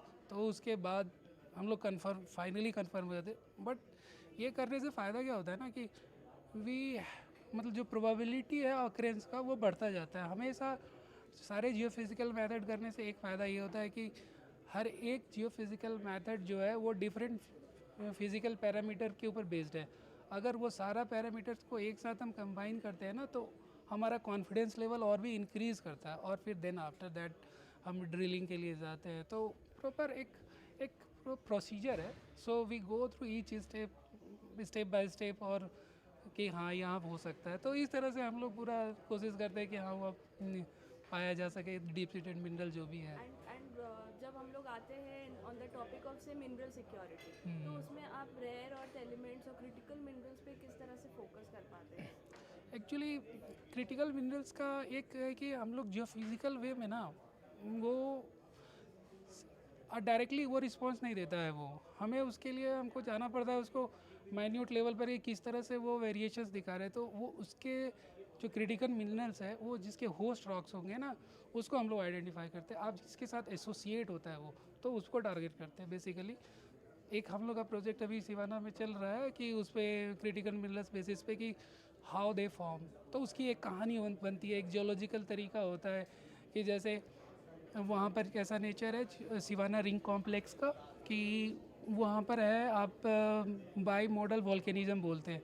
By model volcanism के थ्रू क्या होता है, वो इस तरह से बोलते हैं कि दो इवेंट्स लगातार एक साथ हुए होंगे. जैसे कि एक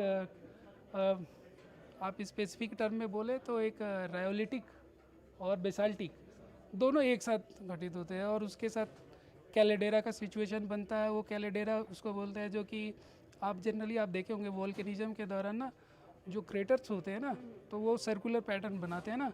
तो caldera is a massive type of volcanism जो कि सर्कुलर रिंग बनाते. तो इसलिए आप सिवाना को कभी रिंग स्ट्रक्चर आप लोग बोलते होंगे, क्योंकि वो सर्कुलर जो है ना, वो धीरे धीरे सबसाइड कर जाता है. तो और उसके साथ जो मिनरल एसोसिएट हो रहा है ना, वो क्रिटिकल मिनरल्स आते हैं इस तरह से. तो इसीलिए आप उसको रिंग स्ट्रक्चर बोलते हो. आई थिंक थोड़ा सा इस पर बेटर नॉलेज हमारे सर कुछ extra. Thank you. Hello, this is Dr. Kunal Mudak, taking ahead with, from my colleague. See, the Sivana ring complex is it's a mechanism by which the bimodal volcanism has taken place. So, basically, there are two types of magma that has erupted. You can say in two phases, but almost contemporaneous. So it is basaltic and the rhyolitic one. So this when this took place, so during that time there is a concentration of critical minerals, specifically rare earth elements. So it includes the lanthanide series of 15 elements along with yttrium. So when this has taken place, so what are the factors that has driven this concentration of the minerals in a particular rock? So that is we have taken a project on this Sivana Ring complex. So we have not yet started, but very soon going to start it in the month of February. So first of all, mapping will be there. So geological mapping in 1:2000 so scale. So it is a detailed mapping that is going to happen. So from the detailed mapping, we can at least have an idea of what is the distribution of the ring complex. Taking a small part of it and collecting the samples from the ring complex, we can understand, and then doing the analysis of the samples, we can understand the concentration, whether the concentration is sufficient amount in order to explore or not. So first of all, we are going to take the samples and we are going to study that. After that, we are further going to go for the exploration part, for the drilling and trenching, so that we can better understand that what is the concentration of the minerals. And likewise, if things works well, we can explore the other parts of the blocks also. And sir, if I may also ask you, what I have seen and what I can see from your exhibition here is that you also have done a lot of international collaborations with, I can see here, it's Russia is also here, and then Australia is Australia, right? So Africa. So with all these collaboration and this idea of clean energy, sustainable energy, net zero, how are you bringing in these technology and these collaborative ideas and knowledge into the Indian landscape when it comes to critical minerals? So we are indirectly doing work on this because see, when we are talking about critical minerals, when we are talking about lithium, so lithium is, when it comes to lithium, we are talking about the green energy indirectly. So because when you are exploring for lithium, so this lithium is going to replace the coal or the fuel, right?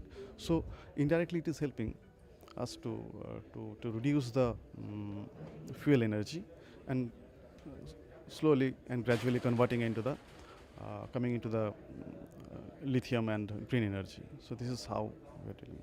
So it is, yeah, definitely it is indirectly, though it is we are involved in this.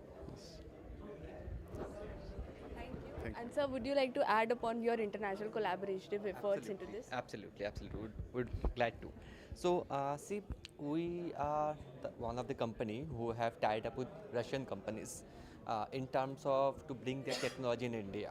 So we currently are tied up with 3 companies in Russia. One is KGSH, that is Khushbash Giproshak. Another one is KSM, Khuzbastroy Montas, and another one is TEP, Telecom Electroprovidat. So Khushbash Giproshak is a very old company in terms of doing the underground mining. KSM, the Khuzbastroy Montas, they are into more sort of planning things, and TEP, they are mostly into engineering division. They are preparing conveyor belt and everything. So jointly we are trying to bring the technology, and through our company we involving them and preparing reports and doing such things. So it's helping in only also to bring foreign technology, as well as we have other foreign partners in Australia as well. We're tying up with them as well for their technological services and all. So as if you can see, we have already tied up with the Russian company in 2021. Okay, since then we are doing collaboratively. They are coming to India, we are visiting Russia. Jointly we are doing 3-4 projects together. So that's all about our Russian foreign partners as well. Okay. So yeah, that's all. Thank you so much, sir. Thank you so much for all your time. And I wish you all the very best for your upcoming projects. Thank you. Moving forward to our very own GSI, the Geological Survey of India, where it plays a very vital role for mineral exploration and mining. And moving forward, we'll be talking with the team of the Geological Survey of India, where they'll be telling us more about critical minerals, their use in the current scenario, and how it is playing a very important role in India and how it is being explored. So, sir, would you like to elaborate on how critical mineral is important and why it is so critical in nature? Good morning. You are here in the stall of Geological Survey of India, and as far as critical mineral is concerned, Sir, IBM is making has a committee is doing in deliberation with CSI NIO to develop. I'm here, sir. Here. What is the full form of NIU? National Institute of Oceanography. So last time, Secretary has said that they want the area to be offshore regions. There are no set of rules for environmental monitoring. So last time, Secretary said that whether NIO is capable of making these rules. So our director is ready to make the rules. Only thing is they need some communication from MOM so that we will start with the process. Madam, this we will take up with you. Actually, some blocks were put on auction. Now that will go well. So for the environmental impact assessment, etc., we will take the help of NIU. Yes, we are ready to meet the set of rules we are there. Polymetric modules is what we basically feel कि होगा offshore auction as of now. उसके लिए आप बना पाएंगे polymetric modules के लिए. Sir, it is coming in open ocean, and right now environmental assessment is already going on for last few years, and that rules are already there by the International Seabed Authority. This is in our seas and our waters, so obviously India should follow the rules and regulations. How much would be the expense involved? Sir, we need to work it out, sir. Then we will have further discussion. Actually अभी मेरे को इसमें middle आया नहीं है तो इसको problem है आगे बढ़ो. So next, this is from Adani Group, basically requested to prepare the geology report for auction process as per international standards. Issue is basically, sir, MEMC rules and the format. What is basically suggested that you follow the IMAC, that Indian Mineral Industry Code, or say CRISCO or something. So that was the basic issue which they have raised, for against which MOM has given this very considered comment, sir. Next, please, next. Next. MON has given considered comment, sir. Issue was examined in detail in the ministry. It is submitted that in Indian context, the economic viability of a mineral block is determined on the basis of the value of the resource and the auction premium quoted by the successful bidder. And we have a what happened? We have a unique method of allocation of concessions through auctioning process, which is not there any place in the world. And keeping that in mind, and the template which we have developed in the mineral content rules.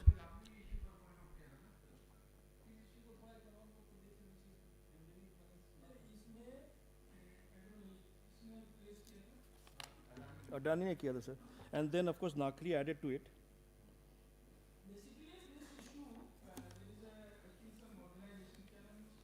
Nakri.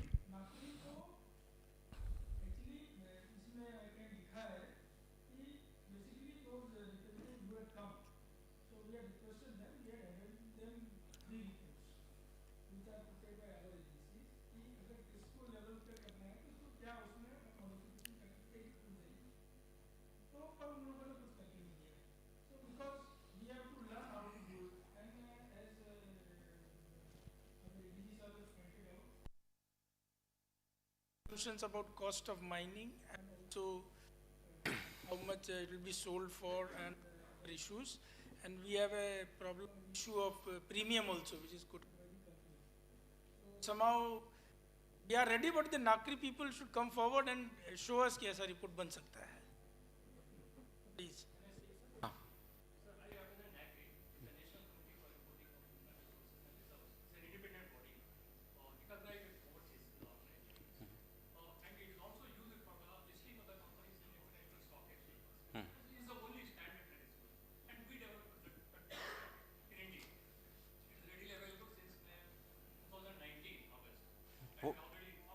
what is readily available? What have you developed?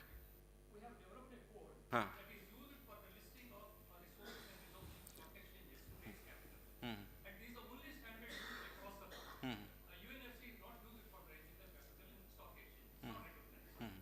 So leaving that, so the statement made by here, 3 geological reports sent to NAGRI, in fact it's not 3, it is 5.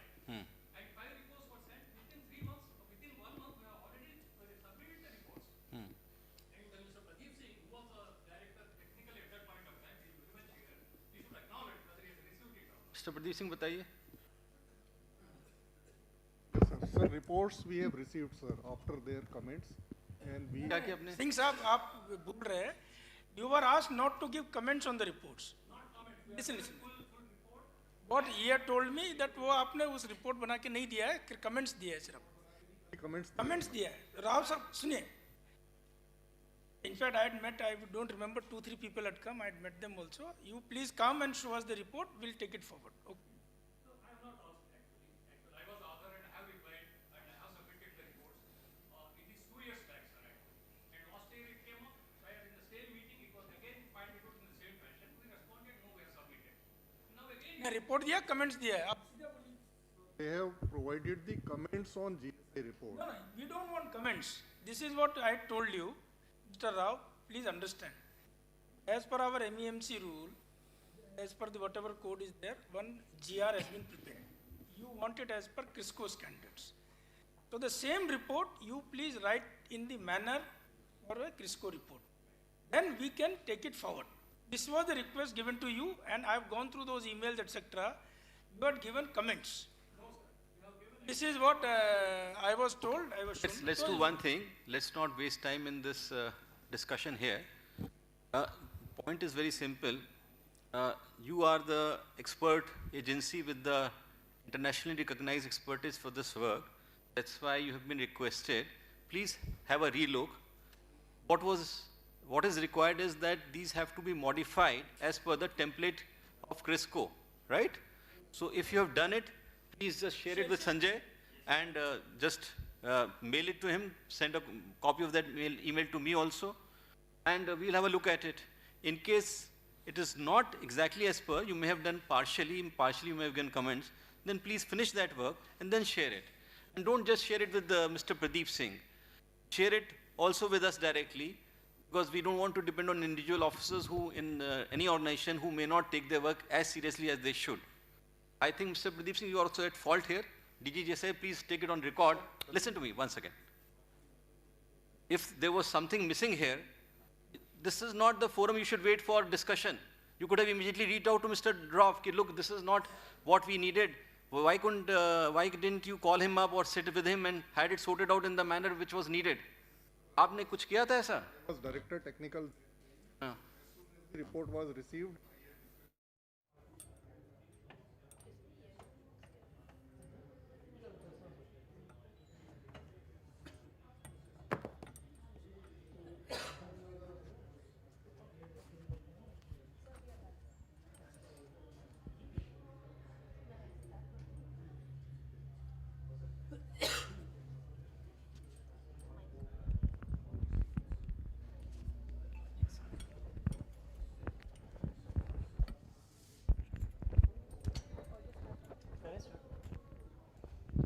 Hello.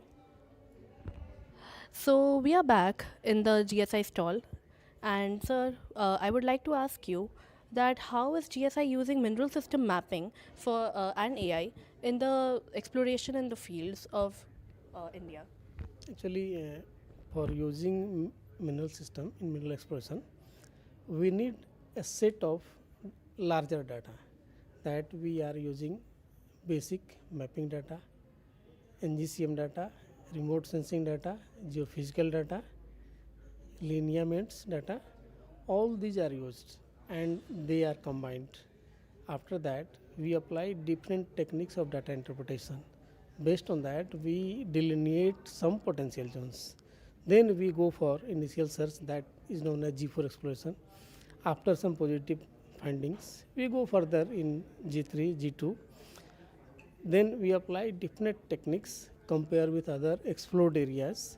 After that, we go for drilling. we find, calculate the resource, and then submit for auction. So this is a general way of using different techniques, because minerals occur in a very different ecosystem like IOCG, porphyry. These are different mineral systems. Using that, we find different deposits. So where can one find all these data in a compiled form? Actually, these data are available on NGDR website, National Geoscience Data Repository. You can see here, Geoscience Data Repository, and here you can see so many layers, more than 30 layers are put on this. You can see geology layer, geomorphology layer, geochemistry, geophysics, seismotectonic, mineral, tectonic, NAGM, marine geology, landslide, geochronology. Likewise that you have all sets of data. You can mark your area where you want to explore, and then you can see what are the data available. Then you can download it freely. Then you can apply your techniques, interpret by yourself, then find the deposits by further action. Okay. And here in this map you can see what are the different critical minerals, and these are so significant minerals that our life cannot run without it. And so you have heard there is a lot of competition between different countries to find this like China, America, so many countries. And now this is going to be a very tough competition among all countries to explore it or gain it by any means. So this is happening nowadays. And here in this stall you can see the different areas which GSI has explored time to time. Here you can see this is the area explored in northwest part of Rajasthan, and the area has been explored for potash. So you can see these are the different cores which have been found from up to 708 meter depth in different basins. Here you can see Ambadnagar area where we are finding rare earth elements, and you can see different deposits of rare earth elements, niobium, vanadium, and these are those essential elements which are used in very high technology, strategic instruments also like missiles and modern cars. So these are things. Here on the tungsten, that is also very, very significant. You can see the different activities which we have done and how we explore. So you can see our way of activity, and these are the different resources we have calculated for this. Likewise also this is for rare earth elements. This is again these elements explored in northeastern part of India. Now in northeast part of India, in Arunachal, we have found some recent graphite deposits. That is also going to be very, very important. Now you can see these two maps here. These are the different areas explored for critical minerals from 2016-17 to 2025-26, and these are the different maps. This is the area where we are going for exploration. ज्ञान देते रहते हैं, आगे बढ़िए. That's all for the ATRs. Okay, next point. Then we go to the agenda items, sir, which Please. freeze करिए, देखिए जरा. देखिए. इसको क्लोज करके फिर से ओपन कर लो ना. अब तो वैसे प्रेजेंटेशन है. हाँ, that's what I'm saying. ये तो अपने आपके पास एक हार्ड कॉपी उससे करना शुरू करिए. Let's not waste time. Okay, this was from DGM Assam. The first agenda item, they said requesting all exploration agencies for early completion exploration work going on. Sir, इसमें page number 161 page number 161 आ गया, इसमें तो आ गया. Next इसमें तो आ गया, उसमें नहीं आ रहा. हाँ ठीक है, बोलिए. उसमें नहीं आ रहा.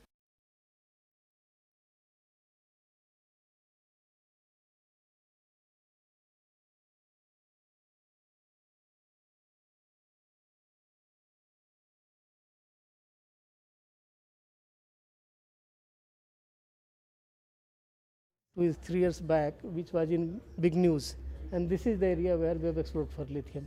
So all these elements which you are seeing here are very, very critical, and you can see in these boxes different minerals. You can see these are very, very important, very, very rare. So we have tried to showcase here these minerals explored throughout the country, and you can see the different samples where you can see the samples from Dimapur also, from Rajasthan also, from Kerala also, from Gujarat also, from Jammu also. Means different parts of country have been represented. You just see these are for rare earth elements. This is also for rare earth elements. This is phosphate. I think you have heard about the phosphate name. These two are of potash. These from here to here, you can see these are for lithium. So we have shown samples here. Gold. So depending on the results, we will be seamlessly upgrading it to the next stage of exploration. And otherwise, we'll complete it in time. NMET has said that they have taken up 8 ongoing exploration projects in Assam, out of which 4 are by DGM Assam and 4 is by MECL. All of them are going on time except one of MECL, which is a bit delayed due to some issues of hilly topography, periodic disruption from the local community and camp and unseasonal. बताइए micelle क्यों आप ही को क्यों disruption हो रहा है, बाकियों को तो नहीं हो रहा है? सर 4 में से एक ही प्रोजेक्ट में दिक्कत आ रही है सर, वो भी हमने अभी सॉर्ट आउट किया है। चारों आप कर रहे हैं? 4 कर रहे हैं। 4 में से एक में प्रॉब्लम है। में से एक में दिक्कत। सॉर्ट आउट करा लिया। असम में state government is very responsive, मैं पर्सनली जानता हूँ। तो आपको कोई प्रॉब्लम हो तो please have it sorted out, नहीं तो मुझे बताइएगा, I will talk to chief secretary and ACS हो, है ना? ठीक, आगे बढ़े। So CMPDL also carrying out 2 new exploration projects 25-26, which is going on time as per schedule. Next point, please. The Assam has requested all agencies to map all major minerals, including RE and critical minerals available in the state of Assam. So GSI undertakes STM, NGCM, NGPM to gather information for identifying areas. Now we have taken up 2 STM, 3 NGCM and 2 NGPM besides 5 exploration projects in Assam. Out of this, of course, 5, as I said, 4 are on REs. And further, GSI is going to take up 8 exploration projects in this 26-27. NMET has given a proposal that, like the one which has been done in Gujarat, they have analyzed the whole state and identified 20 and 12 mineral blocks. Assam can even try the similar, and then after identification of this block, they'll give it away for exploration to MPAs. So this is the status. And चलिए, मेरे ख्याल से वो critical minerals पे ज़्यादा focus किए, limestone वगैरह is not so important, GSI को उस पर रिसोर्सेज नहीं लगाने चाहिए ज़्यादा। नेक्स्ट आ जाए तेलंगाना। अच्छा, good. Telangana this is from DG, huh? Go to the next one, sir. This is from DMG Telangana. They have given many commodities for which they want explorations to be done, critical minerals like lithium and rare REs in Rangareddy, Mehboob and Vikarabad districts. We are taking 2 exploration projects currently in these 2 districts on REs, and also 4 G4 in other 2 districts are proposed for this current 2026-27. So one question I have, आप जो जैसे G4 reports आपकी जो encouraging नहीं है, have you shared it with the state government, DGM Telangana? So we share, we also put in NGDR. I don't know whether specifically to give to DMGs or not. I think we give it. मेरे ख्याल से share कर देना चाहिए, इसी के DDR में तो बहुत सारी रिपोर्ट्स हैं, कोई उसको ढूंढेगा नहीं ऐसे। तो स्टेट्स को कंसर्न जिसका है उसको शेयर करने से उनको भी डीएमजी को अपडेटेड रहेगा कि भाई इसमें एक्सप्लोरेशन हो चुका है और इसमें अच्छे रिजल्ट्स नहीं मिले हैं, जहाँ अच्छे मिले वहाँ का। ठीक है sir, standard practice, I think कोई दिक्कत नहीं है। सर आगे वही करते थे, एनजीडीआर जब तक नहीं था, एनजीडीआर आने से वो एनजीडीआर तो रखिए, बट इसी एनजीडीआर में क्या है, सारी रिपोर्ट्स में कैसे ढूंढता नहीं है, स्टेट वाइज भी आप डाल देते हो, तो जो आप करते जाओ उसको एक बार ईमेल से शेयर कर दो जरूर, उसके बाद ऑफ कोर्स एनजीडीआर में ढूंढे आगे फ्यूचर में, उनका काम है ना। So then next point, they wanted geological, geochemical and geophysical surveys for REs and granite terrains. They have got a lot of granites there, and a lot of granites and enriched in REs. So we have done all the baseline data acquisition in this Telangana state, geological, geophysical and geochemical, and on the basis of also NHGMP, on the basis of which we have taken a number of programs for G4 stage RE exploration. 12 we have already done. And in 25-26, 6 are being implemented, and in 26-27, we are taking 1 G3 and 3 G4 on RE in granitic terrains. Yeah, Bagchi sir, yes, sir. What I'll request is, these requests of the state government, where they say, you please explore all areas in my state, or you explore a particular mineral throughout. The reply is saying that, okay, we have done so much and we are doing this much, this is fine, this is okay, this is a kind of a defensive reply, as a reply. What we need is, the state unit DDG should sit with the DMG and make out a proper plan. Okay. In next 2 years, 3 years, 4 years, 5 years, we'll complete, some parts will be done by DGM, some part will be done by GSI, maybe some MECL, NPS will be engaged through state government, etc. Action plan action plan जैसा बनाइए, वो क्या है ना, अभी तेलंगाना ने 14 points लिख दिया है, असम ने भी एक ही लाइन में सारा बोल दिया है, Orissa also given 14 points. These are मतलब इसका बोलते हैं मैंने इतने कर दिया, इतना करूंगा, आप बोल रहे ठीक है. Actually what we in fact one attempt was done by Gujarat, and I think all state governments and the local state unit DDGs, you please ask them, sit with that state government, see the potential areas, make a plan next 3 to 5 years, how do we complete the whole thing, not the whole state, at least maybe some prospective area that is what you should come up with. Okay, ठीक है, action plan. हाँ, मतलब action plan बनाइए, वो हम इतना कर दिया, इतना करेंगे, वो तो ठीक है, अभी रिप्लाई तो ठीक है. Absolutely right. वैसे भी आपका जो टारगेट है, आपने खुद कमिट किया कि जो फीजिबल ऑब्वियस जो पॉलिटिकल पोटेंशियल एरिया है कंट्री का, उसको आप 2030 तक कंप्लीट कर लेंगे, राइट? तो बस वही आपको करना है, उनके डीएमजी से डिस्कस करके अपना क्या आपके प्लान से उनसे बढ़ के वर्कआउट प्रायोरिटाइज कर ले, उसमें कौन सा पहले लेना है, और G4 मैपिंग तक आप कर सकते हैं. बाकी G3 and G2 as I said earlier, specially G2, वो तो सरफेस मिनरल्स के लिए डीएमजीज खुद कराएं, एनपीएस हायर करें, आपको फोकस है critical minerals, right? Sir, graphite also they wanted us to do, but graphite we have done extensive work in Telangana. Just wanted to update the forum that similar work has. पहले दे दें. Sir, I am Karunakar on हाथ behalf. उठाए, कहाँ से बोल रहे हैं? Sir, I'm Karunakar from IDPX. We are a strategic technical consultant for OMC on behalf of State Government of Orissa. Just wanted to update, Orissa government has scanned these legacy reports provided by GSI and State Government, more than 3,000. And finally, we have identified 164 areas of interest, which we are in a ranking process. And then once the ranking is done, that will be given back to state government for exploration. So it has been done very systematically, involving airborne geophysics data as well as heliborne, which Orissa government has done under OMC, and the legacy data. All the data has been integrated and is available on a GIS platform. And these blocks are also platform के NGDR पे क्यों नहीं है? Because sir, this project has been is being done by OMC under state government That's project. fine. Orissa Bharat देश का ही part है ना? किसी I विदेशी appreciate sir. बस फिर तो जब भारत देश आपके लिए इतनी सारी रिपोर्ट्स NGDR पे डाल रहा है, तो स्टेट गवर्नमेंट को भी इतना तो करना ही चाहिए कि जो उसने कराया उसको भी उसमें डाल दें NGDR में. उसमें क्या कष्ट है? I am not aware, sir. That's a state government, but this is something which I am just updating the forum.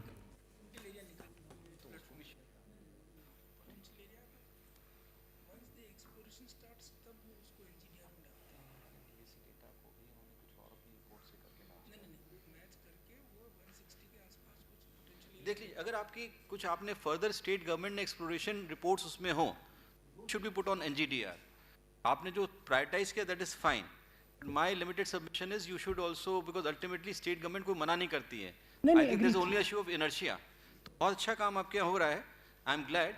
उसको आप जैसे आपने किया वैसे और स्टेट्स भी उसको करें तो बहुत अच्छा होगा. और प्रायोरिटाइज करना, जैसा हमने कहा, उसमें सरफेस मिनरल्स, चूँकि आपके यहाँ तो मेजर सरफेस मिनरल्स बहुत हैं, उसमें state government has to either do it itself or hire private exploration agencies. जहाँ critical minerals हैं, वहाँ पे we'll be happy to take those up projects up. ठीक है? So the objective of this project is to create inventory of exploration blocks and inventory of auctionable blocks. That's what I'm saying ना. उसी में बता रहा हूँ कि उसमें आप ये जो आप inventory create करके surface minerals खुद क्लिक कीजिए और बाकी जो critical के हमको दे दीजिए, right? Right, sir. We will discuss with that. Thank you, sir. Sir, basically he is from a consultancy firm which is been engaged by government of Odisha. So what I understand is our state governments can take that kind of help of a consultancy firm also, or you sit with GSI and plan it out. Okay. So Odisha government through OMC they have engaged a consultant to do that. Sir, with due submission, actually the company has not yet submitted any report to state government. After they are submitting it, we will evaluate it and float it in the. आप Odisha से हैं? Sir, myself from Odisha. From GSI? No. Odisha DMG. DMG. तो company ने भी आपको report नहीं दी है? नहीं sir. अभी तक they have not submitted any report. चलिए आप लोग बाहर जाके डिस्कस करिएगा. आपने कंसल्टेंट हायर किया, उसने रिपोर्ट नहीं दी. बट आपसे मेरा रिक्वेस्ट है DMG उड़ीसा से, you see this is what we have requested all states. कुछ स्टेट्स ने हमारा जैसे दिखाया था रिपोर्ट्स NGDR पे डालना शुरू कर दिया है. We have already shared the digital data of our aeromagnetic survey to NGDR and it is available now. अच्छा. तो एक बार कंप्लीट कर लें. मेरा Sir, Odisha has covered 75,000 square kilometer. Entire data is handed over. Very good. सारे states से please देख लें, आपका सारा डेटा आ जाए हमारे पास, और जो ये कंसल्टेंट हायर करके प्रायोरिटाइजेशन करो वो या GSI से डिस्कस करो, दैट्स ओपन टू यू. जैसा आप ठीक समझे. आगे बढ़िए please. Sir, we shall do it. So this is regarding graphite. Telangana wanted us to do. We have during our exploration projects throughout the last so many years, we have not been able to find any place where graphite could be delineated, prospective of graphite. आगे बढ़िए. So there are a number of, like the quartz and feldspar also they are asking, which we इसको छोड़ देते हैं. Go ahead. Coal, go ahead. 13, 14. Come to slide number, this issue of SCCL. Yeah, SCCL. Come to SCCL. Okay. So they want a systematic geological mapping at identified RE bearing carbonatite rocks for in a Kanigiri hill area, depending upon some paper of one of our GSI geologists long time back. So we are carrying out R&D program there, and which includes that, and we have also identified many similar carbonatite bodies. कि SCCL is requested to send proposals to CMPDI, So technical vetting. So इसमें that is about for का the coal discussion one. करना है. वो कोल का है sir. अच्छा, पहले वाला दूसरा. ओके. नंबर 1 का बात कर रहा हूँ सर. अच्छा. We are doing RMT. RMT कर रहे हैं, उसके बाद आप देखिएगा. ठीक है, आगे बढ़े. ठीक है. सेकंड वाला भी बात हो गई. आगे बढ़ो. Next. So again, iron ore belt of Gadchiroli. This we have discussed. Chhattis DGM. We have already discussed that, sir. Next, please. Korba lithium deposits में क्या है देखिए पीछे. Sir, we have taken 4 programs in Korba lithium deposits, sir. 4 exploration projects we have taken up. ये lithium में actually कहीं हमें बहुत अच्छा मिला तो नहीं अभी तक यहाँ पे. Sir. बागची साहब. Yes, sir. कोरबा में एक वो ब्लॉक ऑक्शन भी हुआ लिथियम का. वो सुनिए, और उसके अगल बगल में आप कर रहे हैं. But I think you please pay attention to beneficiation. Okay. Beneficiation कौन करेगा? IBM के थ्रू सर. नहीं, उसको छोड़ दो. कोरबा वाले का बोल रहे हैं. G2 में लेके जाके करी. नहीं, G2 का नहीं. आप उसको सुनिए. आप लोग का क्या है ना, वो अभी उसका जो वो क्ले में निकला है, जो पार्टी से मैं बात किया, वो बोल रहा है क्ले इज पता नहीं में साहब मैं देख रहा हूँ इसका बेनिफिशिएशन होगा नहीं होगा, वो थोड़ा देख लीजिए आप. इनफैक्ट क्ले में इन्होंने बेनिफिशियरी का दिखाया हमारा सलाल हमना में. They have got very good results. हम कर लेंगे सर. कर लेंगे सर. कोरबा का करना. What I am trying to tell you DG साहब इज कि आप G4 करके G3 करके G2 में आप बेनिफिशिएशन स्टडी करेगा. मेरा आपको बोल रहा हूँ, आप उसका कुछ सैंपल्स लेके बेनिफिशिएशन स्टडी पहले चालू करा दो. ओके. नहीं तो आपका 2-3 साल और बाद में वेस्ट होगा. ठीक है सर. ठीक है. आगे बढ़िए. This is regarding कहाँ पे हैं हम लोग? Issue 3 PSUs like they want all the NPAs and the PSUs to work in DGM Chhattisgarh, asking them to work. So we have sent general type का है. General है sir. चलिए. Now this is another one. DGM next please. DGM. Actually NPA से भी लोग आए हैं. सभी NPA से हैं? कितने से आए होंगे? हाथ उठाएं जरा. NPA से जो आए हों. बहुत सारे हैं सर. NPS के लिए भाई अभी मैं मीटिंग भी करने जा रहा हूँ. सभी NPS को कॉल करेंगे हम फरवरी में. हम आपके लिए और प्रोजेक्ट्स निकलवा रहे हैं बोथ इन राजस्थान और गुजरात. तो बट द पॉइंट इज अभी हमारी 42 notified in private exploration agencies में से active I am told are only 16-17. तो बाकी तो खाली नाम की NPA हमारे रजिस्टर करके बैठी हुई हैं. अब अगर आप लोग काम नहीं करेंगे तो आपको डी रजिस्टर करना भी शुरू करेंगे.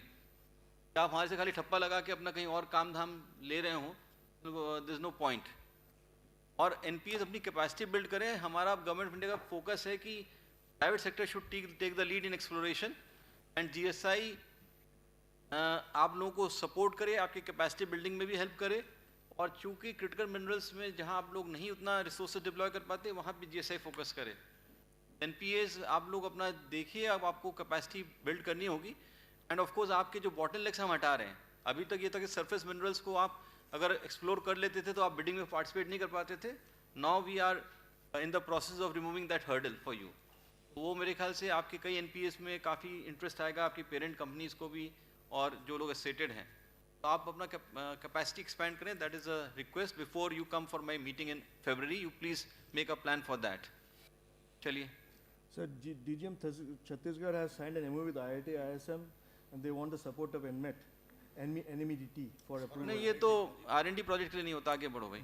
एक्सप्लोरेशन के लिए, यहाँ थ्योरी के लिए टाइम नहीं है. Next, sir, relaxation and waiver of testing charges, which DGM Arunachal wants, because that is they want to do a lot of exploration in-house, for which this testing is a big financial burden. अब यार testing charges तो देना पड़ेगा. खर्चा कहाँ से निकलेगा भाई? GSI को चैरिटेबल तो है नहीं, बजट भी भारत सरकार से लिमिटेड मिलता है. इनफैक्ट GSI के लिए हमने वो आपके एक्सप्लोरेशन के लिए तो एनमेट से प्रावधान करने के लिए इसलिए बोल ही दिया है. बट ये टेस्टिंग चार्जेस तो पे करना ही पड़ेगा. कैसे चलेगा? आगे बढ़िए. Next is requesting for landslide hazard zonation, mapping in Arunachal Pradesh. We have done extensive work in Arunachal Pradesh in hazard zonation. We have completed the statutory mapping of 70,000 square kilometers. We have done 18 macro scale. इसमें आपको state government से वो data मिल गया जो आपकी main hurdle रहता है modelling के लिए? सर डेटा मिलना शुरू हुआ है सर. तो अरुणाचल प्लीज आप लोग इंश्योर करें कि आपको अरुणाचल से कौन आए? आए नहीं? ये सर. आप लोग डेटा जो है लैंडस्लाइड का डेटा, वो जब तक आप ठीक से प्रोवाइड नहीं करेंगे प्रॉपर मॉडलिंग नहीं हो पाती है. उसको हमने रिव्यू किया था, तो आई एम टोल्ड कि आपने देना शुरू कर दिया. वो आप जल्दी से दीजिए. This is a priority project, we should take it up. सारे स्टेट्स में लैंडस्लाइड की मॉडलिंग हम लोग अच्छा करें based on the data. Right? Yes sir. चलिए आगे बढ़िए. Next is they want requesting for potential minor mineral areas in Arunachal Pradesh. We don't work in minor. नहीं, वो तो अब कुछ तो स्टेट गवर्नमेंट को भी काम करना पड़ेगा. सारा तो यहाँ से नहीं हो सकता. During our own geological mapping, we have identified some areas which we have given it to them. Right. उसके बाद आप लोग एक्सप्लोर करें, खुद करें, या NPS को हायर कर सकते हैं किसी को भी. नॉट नेसेसरली आप लोग को कोई रिस्ट्रिक्शन नहीं कि आप NPS करें. आप किसी भी एक्सप्लोरेशन जिसको हायर कर सकते हैं. चलिए. Next is preliminary exploration survey of Gondwana coal in TP under Bhalukong Circle of West Kameng district with under the central sector scheme. The CMPDSF, they have taken up 5 number of blocks have been approved with the Ministry of Coal for 25-26. Sir, next please. Sir, this is isolated pockets of coal to be regularized to prevent unauthorized extraction of coal. So, help prevent unauthorized extraction and therefore request the ministry to go to regularize. But should it come in our agenda? ये तो Ministry of from MOC. नहीं, but should we keep it on our agenda? ये चीज़ we can ask them to take it up directly with Ministry of Coal. Should take it up directly. बस फिर हटाइए इसको, agenda मत रखा करिए ऐसी चीजें. Sir, and then the next is the DGM Arunachal wants a relaxation of section 10A2B. There are some PL cases which are pending in court. छोड़ देता सर. नहीं है, अरुणाचल आए तो. अरुणाचल आया हुआ है. आया हूँ सर. हाँ. Sir, इसमें sir Minister Mines has said that it is not possible. It is against antagonistic and anachronistic. हाँ, वो तो नहीं हो सकता. It is any such allotment would be contravention to the provisions of this act. So it is not possible. भाई state should keep in mind कि हम लोग ट्रांसपेरेंसी को बढ़ावा दें, ऐसी चीजें ना मांगे फेवर्स जो कि हम उसके बेसिक कंसेप्ट के अगेंस्ट हैं. आगे बढ़ो. So next is reservation of select mineral blocks in favor of state PSUs. The Ministry of Mines has said the state government encourage these PSUs to participate in auction. चलिए आगे बढ़िए. This is the technical support from GSI and MECL for Arunachal Pradesh Mineral Development Corporation. For NMET proposals, we are ready, sir. We give all kinds of technical proposals. We have been giving, we always give. Whatever they ठीक है, इसको तो करेंगे. But Arunachal Pradesh, I know you are a smaller state, आपको help you. But critical minerals तो हम आपके लिए ऑप्शन कर देंगे. बाकी आपके जो मिनरल्स हैं उसको तो आपको ऑप्शन खुद करना होगा. उसमें पहली बार में आपको मदद चाहिए तो हमारे लोग उसमें भी मदद करेंगे आपकी. But it's not a rocket science. आप MSTC का या कोई भी पोर्टल ले सकते हैं जो ऑप्शन का होता है. सारी हमारा ही फॉर्मुलेशन आप अगर फॉलो कर लें जो सेंट्रल गवर्नमेंट करती है क्रिटिकल मिनरल्स का, तो आपके लिए रेडीमेड एक पूरा फ्रेमवर्क तैयार है ना. चलिए आगे बढ़ें. So next is from DMM West Bengal. They want to relook on a specific copper project which was earlier being mined with a 2% copper cutoff. Now since the copper cutoff, as AS Mines said, it can even come down to 0.3. So they want to be relooked. West Bengal से कोई आए हैं officer? नहीं. आप लोग भी थोड़ा सा और प्रोएक्टिव होइए. आई थिंक माइनिंग में आपके स्टेट का पोटेंशियल अभी बिल्कुल यूटिलाइज नहीं हो रहा है. आप लोग के यहाँ कोई मतलब ऑक्शन तो हुआ ही नहीं है लास्ट 2015 से जब से रिजीम आई है. आपके यहाँ ब्लॉक भी शायद फॉर्म नहीं हुए हैं. तो माइंस इनके पर इनका पोटेंशियल तो होना चाहिए कि नहीं? मिदनापुर पूरे एरिया में REs का भी in fact critical. Sir, 2 blocks of covering Beku and that Kalapathar already floated in the auction. अच्छा, तो आप लोग ऑक्शन करने में इंटरेस्टेड हैं? हाँ सर, ठीक है, तो हमारा स्टेट में और 9 जो ब्लॉक है, we have requested GSI to go through the resource of rare earth element in addition to our already G2 level resource appetite. अभी इनका कोई ब्लॉक रेडी ऑप्शन के लिए? अभी हो रहा है, G2 में चल रहा है सर, अभी तक रेडी नहीं है। कब तक हो जाएगा? Shantanu, so we have given 1 GM by the way, sir, 1 GM हमने दिया हुआ है इनको ऑक्शन करने के लिए। नहीं, मैं बता दूं इसमें क्या है इनका 2 ब्लॉक आरी का इस बार हमने ऑक्शन में डाला है। एपेटाइट के 4-5 ब्लॉक है, काफ़ी छोटे हैं उस साइज में, उसके वैल्यूज बहुत कम है। But what he is requesting is appetite में आप थोड़ा आरी का भी वैल्यू निकाल दीजिए एंड दिस कॉपर इसका थोड़ा रिवर्क कर देंगे तो शायद समथिंग में कम। some will come out, sir. वो तो कर ही दो, बट उसमें देखो whether it is a economic proposition और नॉट, मतलब अनइकोनॉमिकल होगा तो कोई फायदा भी नहीं ना, इसीलिए रिवर्क करने। बट एक मेरा सजेशन है, हमने 2 आपके ऑक्शन में आ रही है का जैसा बताया, ऑलरेडी अंडर 6 ट्रांच में चल रहा है जो इस महीने फाइनल होगा। आई डोंट नो बिड्स आई, वो एक ब्लॉक में आई है लेकिन उसका वो सीजीएम का हमको वैल्यूज रिकैलकुलेट करना पड़ रहा है, वो बेकू ब्लॉक जो है, और एक में अभी शायद 2 बिडिया है उसमें। वो तो हम लोग कर रहे हैं, ठीक है, तो that will be a beginning for the West Bengal. एक बार सक्सेसफुल ऑक्शन हो जाता है तो आपके यहाँ भी स्टार्ट हो जाएगा। और जो आपके जिस ब्लॉक का G2 चल रहा है वो कौन से ब्लॉक है? आरी का है, तो वो भी आ जाएगा। फिर ये कॉपर का ये कर लेते हैं। एंड आपके यहाँ बाकी देखिए क्या पोटेंशियल है, state government seems to be willing to auction, तो हमें हेल्प करना चाहिए इनका। सर इसलिए मैंने बोला कि do a search of all the geoscientific data. So we have taken a AIML based project for mineral prospectivity that will give rise to many blocks, sir. ठीक है, तो हम इसमें आपके यहाँ जैसे बता रहे हैं करके AIML प्रोजेक्ट इन्होंने लिया है, उसमें आपके क्या पॉसिबिलिटीज हैं वर्कआउट करके बताते हैं। But I am glad to hear कि state government is willing to take up auction and further action in the matter, right? Okay sir. तो आपकी I think you missed out the bus for this year. आज शासकीय में हमने 500 करोड़ रखे हैं states के लिए, 300 प्लस 100 100 करोड़ के। I don't think West Bengal ने शायद लिया, इस बार लिया, आपको मिला है कुछ? नहीं मिला। तो उसमें बड़ा लो हैंगिंग फ्रूट था, छोटे छोटे स्टेट्स ने भी 100 या 200 करोड़ ले लिए। 300 करोड़ तो ऑपरेशनलाइजेशन के थे, वो तो आपको ऑब्वियसली मिलेंगे नहीं जब तक कोई माइन आपके यहाँ चालू ना हो ऑक्शन होके। 100 करोड़ करके 2 थे माइनर मिनरल के लिए और स्टेट माइनिंग रेडीनेस इंडेक्स के। उसमें से जो माइनर मिनरल रिफॉर्म्स वाला था वो बहुत इजीली स्टेट्स को मिल रहा था। आई थिंक 17 और 18 states have UTs have taken benefit of that. तो आप लोग भी देख लें, you can take a benefit of it next year अगर आप लोग थोड़ा सा भी एफर्ट कर लेंगे उसमें। चलिए आगे बढ़ें। So another issue which they have raised is this has gone, AIML is done. Next. Another is regarding small blocks of quartz. After the quartz has been categorized as major minerals, so they want some advice on what to do with the small blocks of quartz blocks. नहीं, ये I think ये vast GSI ना आपको थोड़ा वो उसका norms workout कर। क्या इसका क्या नॉर्म्स है? So we have got small blocks operational. Now, since they are very small, they can't be auctioned. How to deal with it? Because ये auction उनकी करना पड़ेगा. Because now it's a major and non-critical. That's what they are. ठीक, चलो इस पे सोचना पड़ेगा। 2 हेक्टेयर्स कितना वायबल है वंडर से? बहुत ही छोटा है। चलो see the point is 4 hectare का मिनिमम होता है मेजर मिनरल में जो ऑक्शन के लिए जाता है। 2 हेक्टेयर्स का कितना इकोनॉमिकली वायबल होगा भगवान जाने, मतलब I am not so sure. और वो 4 हेक्टेयर से कम के ब्लॉक को तो फिर मेजर मिनरल में आएगा ही नहीं।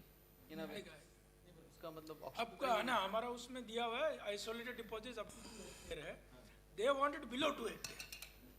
These are sir very small deposits, and earlier when it was minor mineral, it was come under our IC policy.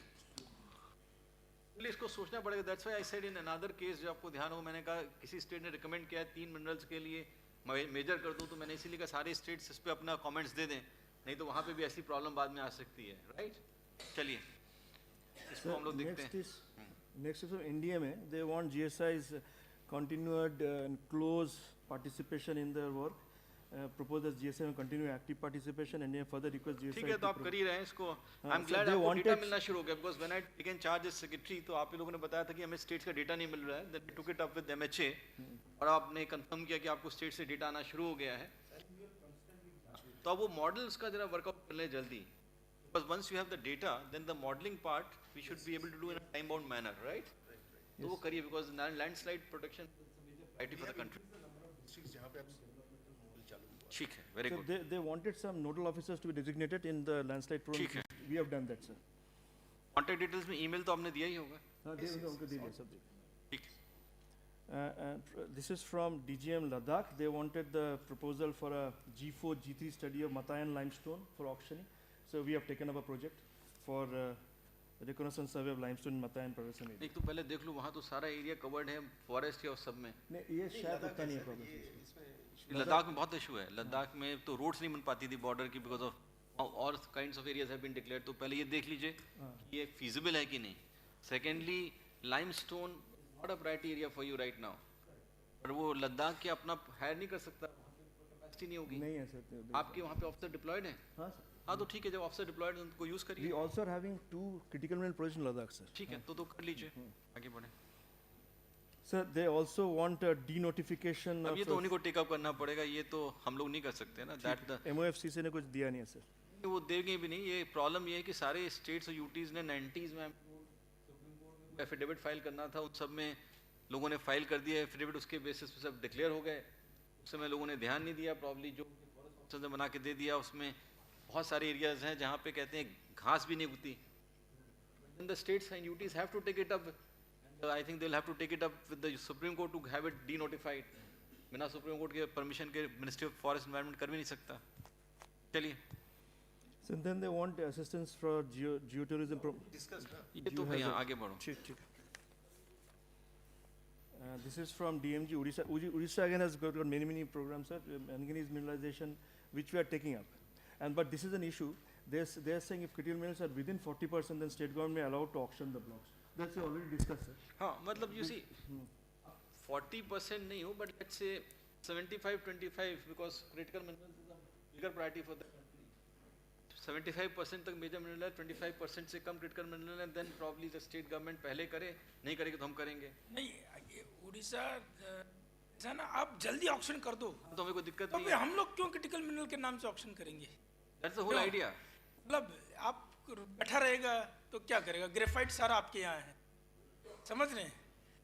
Main problem आप मैंगनीज के चक्कर में ग्रेफाइट को भी ऑक्शन नहीं करता है। जब मैंने विजिट किया तो तब भी यही बात बोली थी, we have no problems, you go ahead with it, but अगर आप नहीं करोगे then will do it.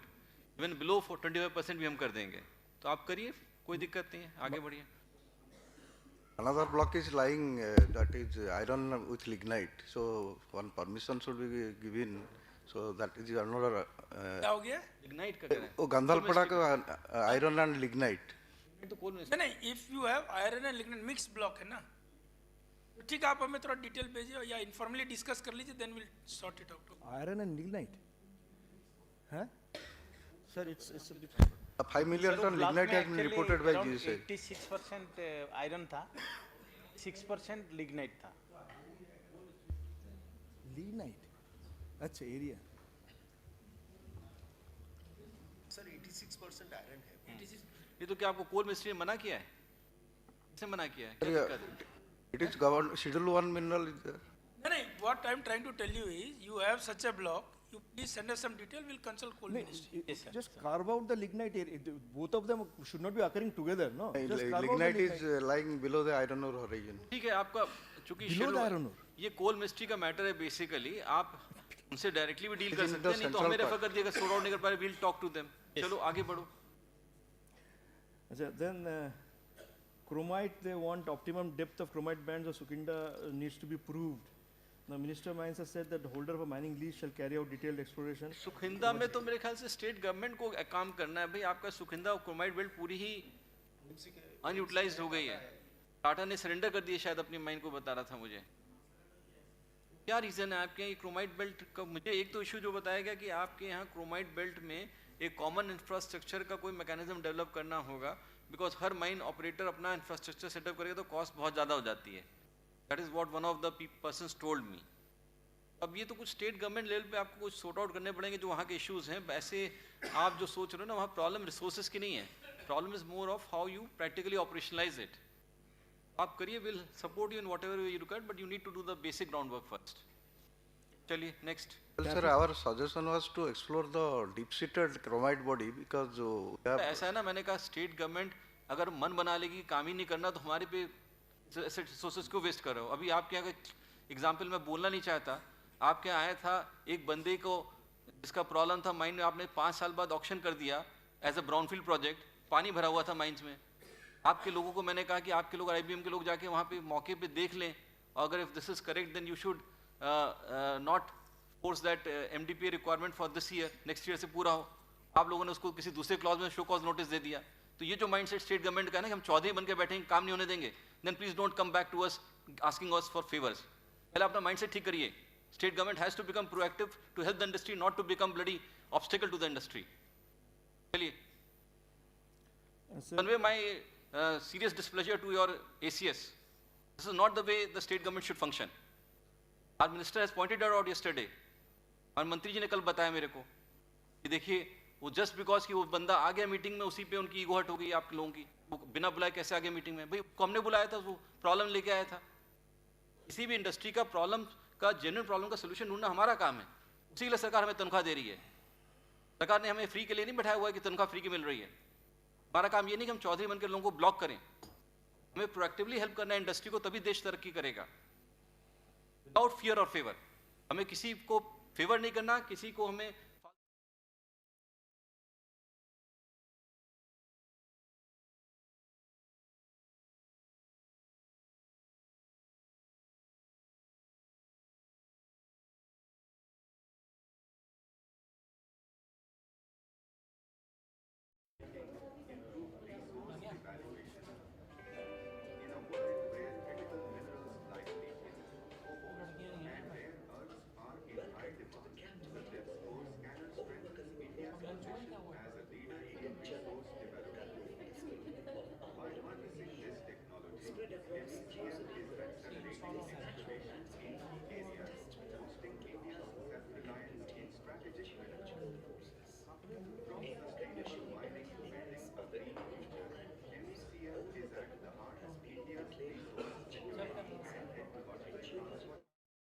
IMT is a very good institution, but I don't know how do we cut down the timelines. Sanjay?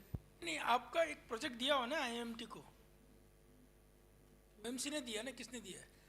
Sir IBM OMC ने दिया? नहीं, वो जो IBM ने स्टडी किया वो सेम टाइप ऑफ मिनरल है ना ये सर, निकल ऑक्साइड। ये लंका जी, आप एज DGM आपने इशू उठाया है, लेकिन आपका OMC ने एक प्रोजेक्ट ऑलरेडी दिया हुआ है।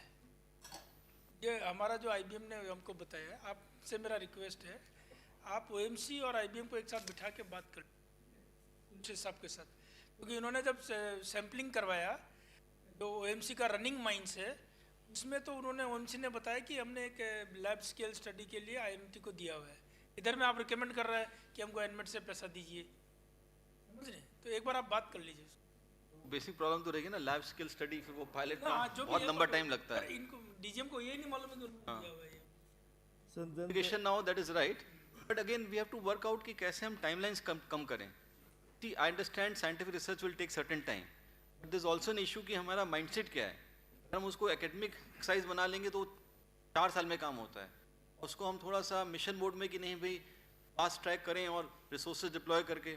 अब एक ही साइंटिस्ट 10 स्टडी कर रहा है, वो प्रायोरिटाइज कैसे कर रहा है उस पर भी डिपेंड करता है।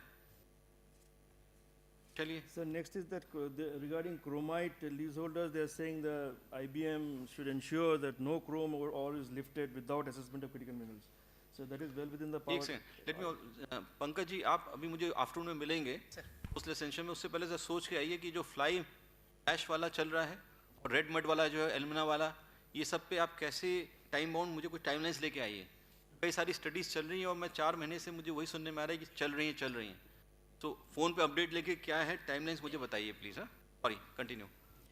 Sir, IBM has said that in the circular of 2025, they have said approving authority of mining plan for major minerals have been directed that mining plan should be accompanied with a complete. Previous slide में कौन slide है जो आप?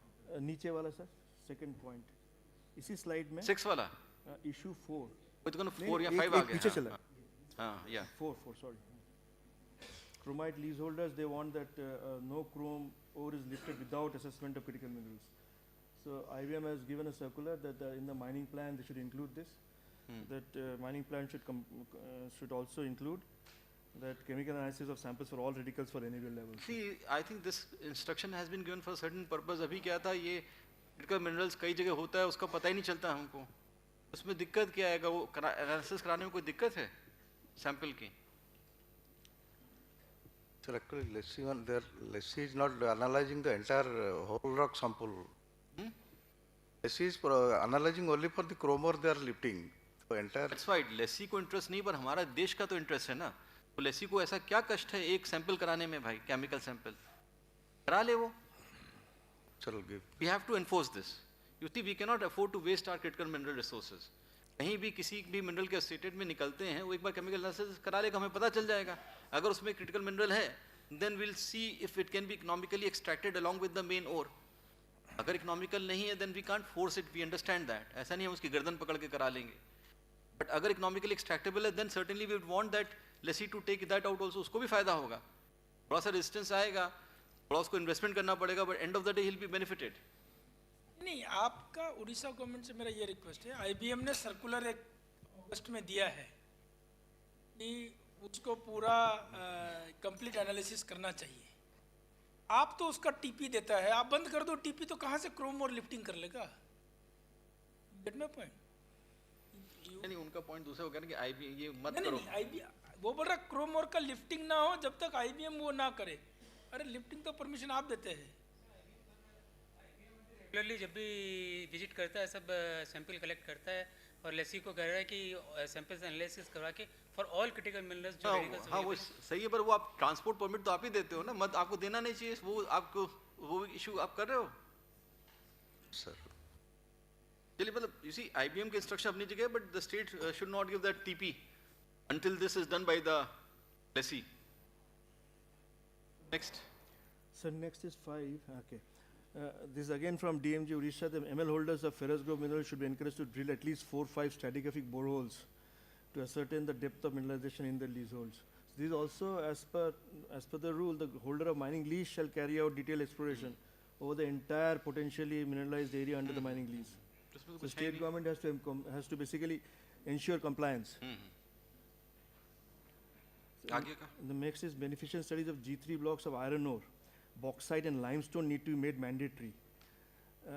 And so graphite blocks explored till G3 likely to be auctioned as CL should be evaluated for vanadium through beneficiation. These are the two issues.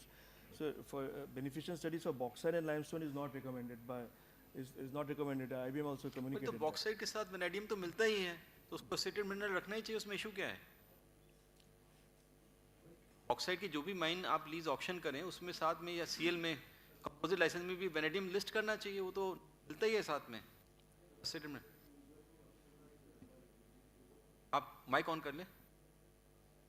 Sir, bauxite is being auctioned as ML in G3 level as per the current provision, but bauxite contains a significant amount of gallium. I'm saying तो साथ में associated mineral में आप vanadium लिख दीजिए ना, उसमें दिक्कत क्या है? Sir, it contains gallium. नहीं, so गैलियम आपने वेनेडियम के लिखा है, गैलियम के लिखा है? Vanadium, gallium and titanium. Sorry, vanadium with graphite and gallium with bauxite ना. आप एसोसिएटेड मिनरल में लिस्ट करने में प्रॉब्लम क्या है? Sir, that's the beneficiation study होने से ये that will be more clear. What is the content of gallium? जो चीज़ साथ में मिलती है उसके लिए आपको अलग से स्टडी कराने की जरूरत है. करानी तो आप खुद कराइए. स्टेट गवर्नमेंट क्यों नहीं करा सकती बेनिफिशियल स्टडी? आप IBM पे कहाँ बैंक करेंगे? IBM is a regulator. आप हर चीज़ IBM खाते में मत डालिए. पहली बात तो ये है कि ये तो जनरली एक्सेप्टेड है कि बॉक्साइट के साथ गैलियम होता ही है. Sir. At least that is my impression. Am I wrong? That's a fact. तो आप स्टेट ऑफ इसको एसिडेड मिनरल लिस्ट कर दीजिए. There is no need for a beneficent study. अब भी अगर आपको जरूरत है तो करा लीजिए. आपको किसने मना किया है? चलो आगे बढ़ो भाई. Next is NPAs are doing exploration in Odisha, but they are not reporting to the state government regarding commencement and completion of the exploration. NMED has said they have sent a copy of the sanction order. They will be sending to the district magistrates and district collector of the respective states. Further, the NPAs would be directed to report. ये एक minute, जो NMED का sanction order जाता है ना, DMG को copy देते नहीं देते हैं? आप DMG को कॉपी देना नहीं, आप दीजिए, क्योंकि when the DPR is submitted, proposal is submitted, we send it to the state government for their comments with to GSI. When you sanction the project, that sanction letter should go to DMG, district magistrate. GSI also. District magistrate को देना is more for law and order purpose. As a DMG, they want to know मेरे state में कौन-कौन कहाँ exploration कर रहा है. DG NMAT जब आपने ये कमेंट्स दिए, कमेंट्स देने के साथ साथ तो इसको इम्प्लीमेंट कर देना चाहिए था ना कि यू हैव इम्प्लीमेंटेड. गुड. तो आपने कहा ना विल नहीं, you should we have started endorsing. आपका जवाब ये होना चाहिए था. चलो this issue is sorted out. Next. And then the findings and progress of NPA is also not being given to state DGM, so they want it to NPA to be directed. So now the monthly progress report are being sent to the respective states. अभी आपको monthly report आती है ना, तो उनको instruct कर दीजिए कि उसकी कॉपी उनको भी एंडोर्स करें. हाँ, और ना हो तो आप कर दीजिए, उसमें क्या है. चलिए आगे बढ़िए.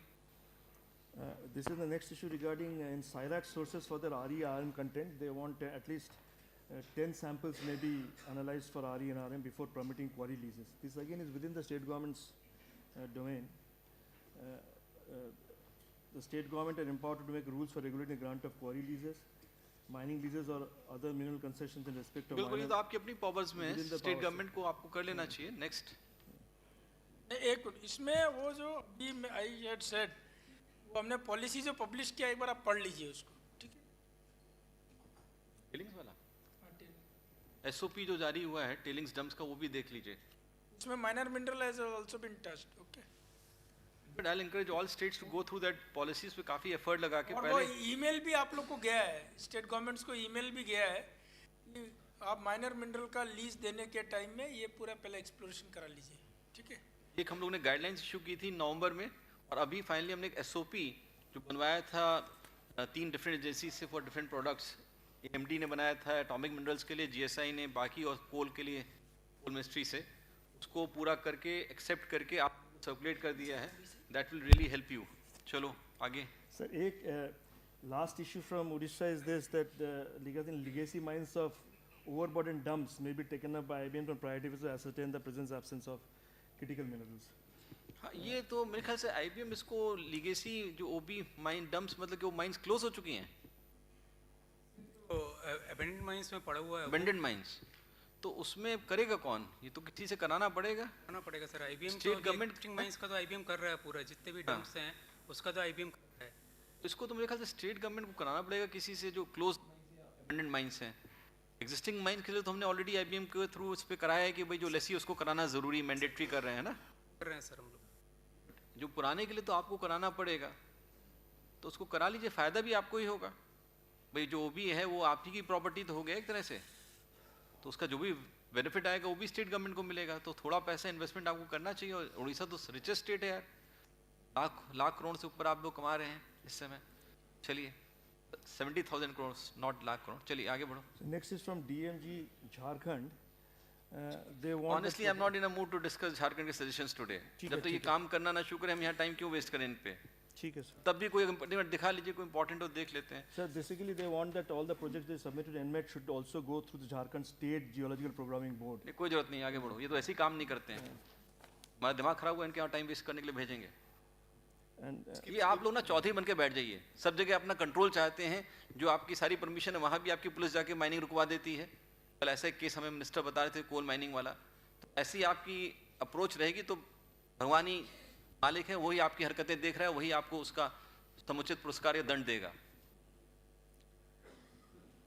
क्या सारे इनके सजेशंस ऐसे ही काम का सजेशन बताओ. सर थ्रेशोल्ड वैल्यू का which already tackled sir in that committee, threshold value of lithium. ठीक है, आगे बढ़ो. Regarding another extraction of TI vanadium from bauxite and lithium. ये तो ठीक है करना. इसमें हम क्या है issue? So IBM has a mineral processing. The IBM said they have got a mineral processing division. They can send samples there to get it beneficial.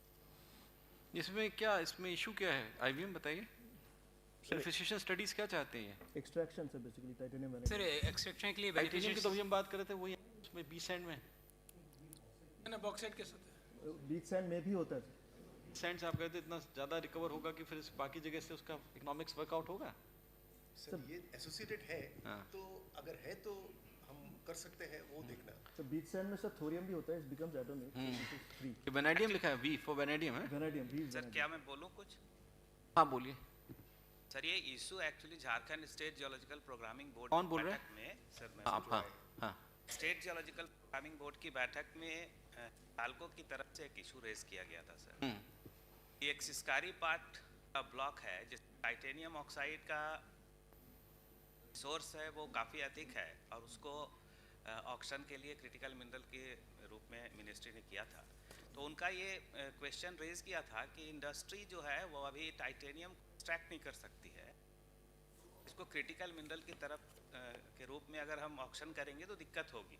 तो इस पे एक बार विचार करने के लिए इसी के आधार पर ये कैलिब्रेशंस उन्होंने बताया अपना। तो आप अपने सैंपल्स दे दीजिए वो बेनिफिशियल स्टडीज के लिए।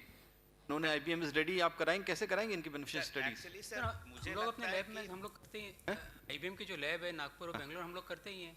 Samples we receive the samples from the. हाँ, सैंपल्स में कोई प्रॉब्लम है सैंपल्स भेजने में? आप जो माइंस ऐसे हिंडाल्को ने अगर दिया तो हिंडाल्को को आप डायरेक्ट कर दीजिए, इनको सैंपल्स दे दे। Generally we receive the directly samples directly from the Hindalco and some other industry, तो ऐसा कोई इशू नहीं है। अगर हिंडाल्को तो आप रीच आउट कर ही सकते हैं, हम लोग आप मंगा लीजिए, है ना? That we can do it. और बाकी किसी और को हो तो भेज दे samples, we'll get this done by IBM, ठीक है? सर चलो next. Sir, next issues are from Ramgarh Baldota Group, RMML. Sir, इसमें this is a group of 3 such issues, all basically relates with average sale price. Baldota group से कोई आया है? आप लोगों ने इशू फ्लैग किया है?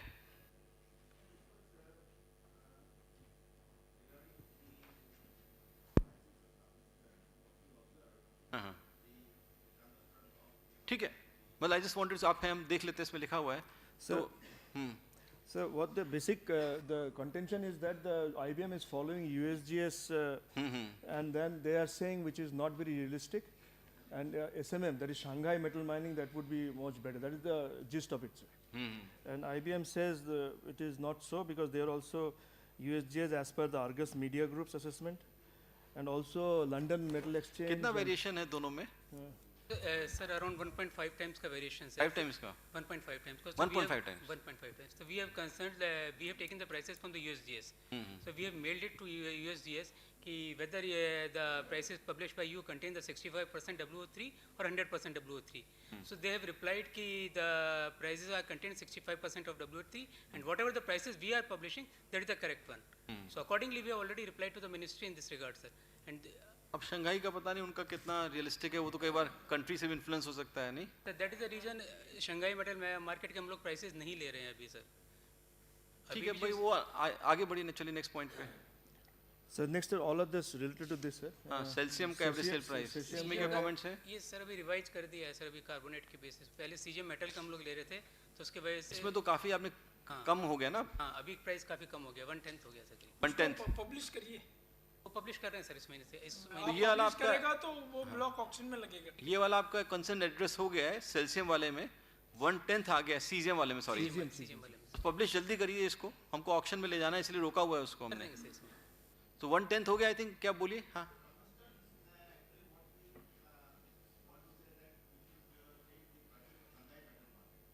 नहीं वो हमने सुन लिया भाई, बस शंघाई मेटल मार्केट को हम नहीं मानते हैं ना उतना एक्यूरेट। हाँ,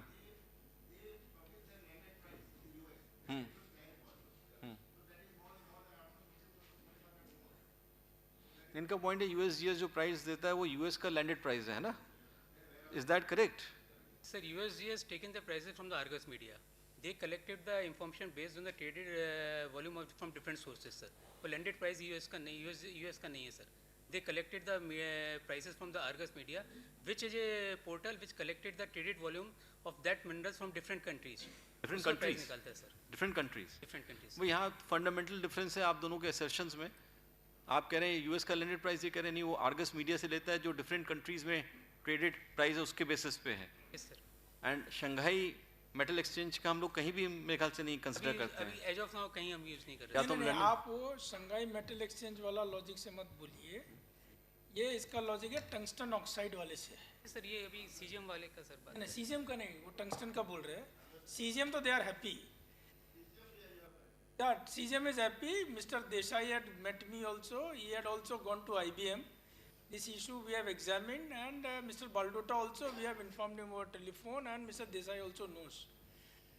Okay, so I think this issue, and it's hardly a percent or 20-30% issue is there. So you can, listen, you can always adjust your premium quoted accordingly, okay. चलो next पे आ the जाओ। CGM issue is what we had pointed out was a serious issue. We have rectified. But tungsten, we have examined 2-3 times in the ministry and IBM, and we stand by. We have replied also. Okay. Next. This is again, sir, the same जो issue. General point आता हूँ, आगे बढ़ो। This next, please. See, we are there to address any genuine concerns you raise. We examine करते हैं, उसमें कुछ हम आपकी मानेंगे, कुछ नहीं मानेंगे, but rest assured we look at it very seriously. हाँ, इसमें बताओ क्या है? This is regarding drill cores. The Ramgarh wants that drill cores should be handed over to the lessee. The legacy drill cores that we have in our drill core laboratories. So we have done a global search. The global practice is that drill cores are never handed over. You can do non-destructive analysis. MECL has got now a drill core logger. You can use that. You can do handle XRF. Non-destructive analysis of the drill cores. आप information तो share कर ही देते हैं ना? हाँ, information बस ठीक है, आगे बढ़िए। This is again the same one, sir. IMAC the issue we already discussed. चलो ठीक है, आगे बढ़ो। Next is submission annual field season. This is one important issue, sir. We request all the NPS. GSI does it. GSI has uploaded all its ongoing projects in the NGDR. The coordinates. बात हो गई, सारे states को भी request कर ही लिया है। इसमें some are not giving as a MECL is not there, and there are other agencies. We request all of them to please put on your. MECL तो please आप note करें, immediately करना शुरू करें। NMET में भी जो आ रही है आप ensure करिए कि वो जा रही है कि नहीं, NGD जा रही है ना? MECL का कह रहे हैं शायद नहीं जा रहा है पूरा। MECL का नहीं है सर, लिस्ट में नहीं है। MECL coordinates. आप कहाँ से? नहीं सुनिए, ये NMET को what they are asking is future programs. अभी तक NMET जो है वो फाइनल रिपोर्ट को डाल रहा है। GSI वाले आपके लास्ट इस पॉइंट में ये बोल रहे हैं कि इस साल जो प्रोग्राम आप सैंक्शन करते हैं उसको भी आप डाल दीजिए। नहीं, इसमें नहीं है सर, आपको MECL वाला नहीं दिखता सर। नहीं, आप देखिए MECL अलग नहीं है। MECL आप ही से फंडिंग लेके करता है। आप अपने वाला मतलब for all agencies whom you sanction projects you get it uploaded. MECL भी आप लोग sort out कर लिए भाई, आपके तो होने ही चाहिए। There is no question इसमें ना हो। क्या है anomaly देख लीजिए, हो सकता है पार्टली कर रहे हो, बदलिए बताइए। सर ऑनगोइंग ब्लॉक्स है सर, उसका हम लोग अपलोड करते हैं, लेकिन हमारा कोई फील्ड सीजन प्रोग्राम पहले से फिक्स नहीं होता सर। हम प्रपोजल नहीं, जो पुराना आपका लीगेसी डेटा है वो अपलोडेड है? अपलोडेड है सर, उसमें से केवल विजिबल क्यों नहीं है? नहीं, ऑनगोइंग तो डालिए ना। ऑनगोइंग डाल रहे हैं। नहीं है, नहीं, it is not there in GDA। Sir, I want to intervene. Sir, actually, MECL implement many coal exploration projects.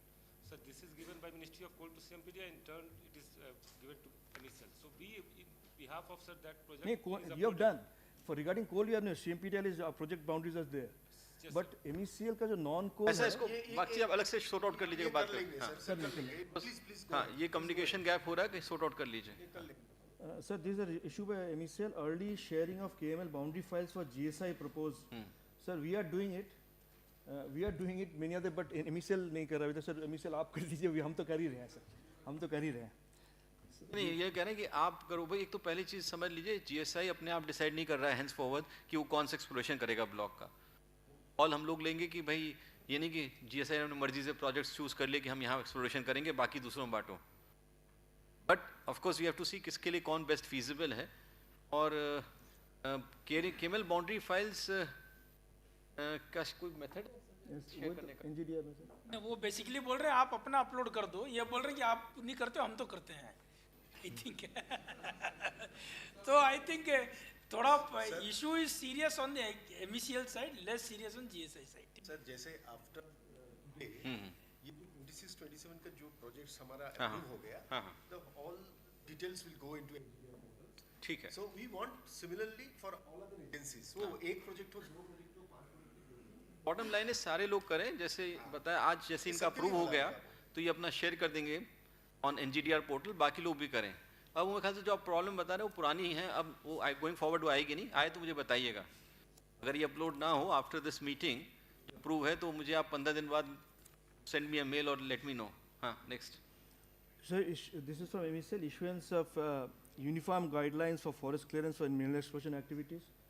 So they have recent guidelines. उनके पोर्टल पे परिवेश पे नहीं अवेलेबल है? परिवेश पे अवेलेबल नहीं है क्या? बस फिर क्या दिक्कत है? और सर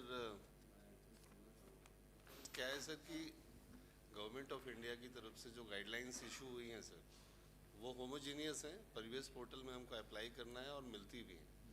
बट अभी भी आज की डेट में भी सर हर स्टेट अपने ढंग से हर एप्लीकेशन को डील करता है। अरे वो अलग कहानी है भाई, वो जो प्रॉब्लम है ऑफिसर्स की वो बड़ा स्टेट टू स्टेट वेरी करती है, उसको यहाँ पे आप लोग ऐसे एड्रेस नहीं कर पाओगे।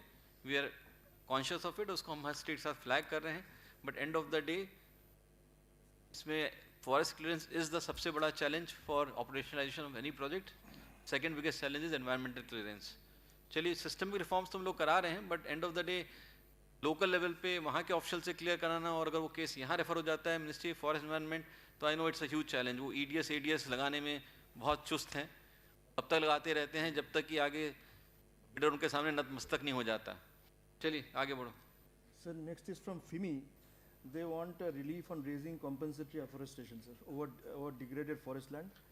They have identified differential treatment in 3 dimensions, one between 7 schedule and.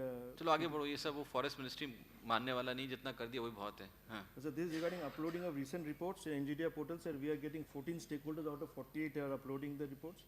This is the list. We request all the NPAs to please upload your final reports in the NGDA portal. भाई ये तो note कर लीजिए, DG Enmet अगर ये NPA से upload नहीं करते अपनी रिपोर्ट्स तो उनका खत्म कर देंगे हम, उनको शो कॉज नोटिस देके, है ना। ये कंप्लायंस कराना आपकी जिम्मेदारी है, तो शो कॉज नोटिस दीजिए, क्यों नहीं कर रहे हैं। I am sure they will do it once you give a show cause notice. आगे बढ़ो। Sir, next is from DAE. They want the inclusion of DAE representation in the award-making authority for NGA National Nuisance Awards. So in the award-making authority, there are membership. ठीक है, कर दीजिए, मेरे ख्याल से इसमें क्या है। आगे बढ़ो। But that's all, sir. This is all the agenda. ठीक, नेक्स्ट आ जाओ। क्या थोड़ा हम लोग टाइम के पीछे चल रहे हैं, लोगों को भूख लग रही होगी तो। So this is the placing of proposal, sir. Let's run through the presentation. आगे बढ़ो।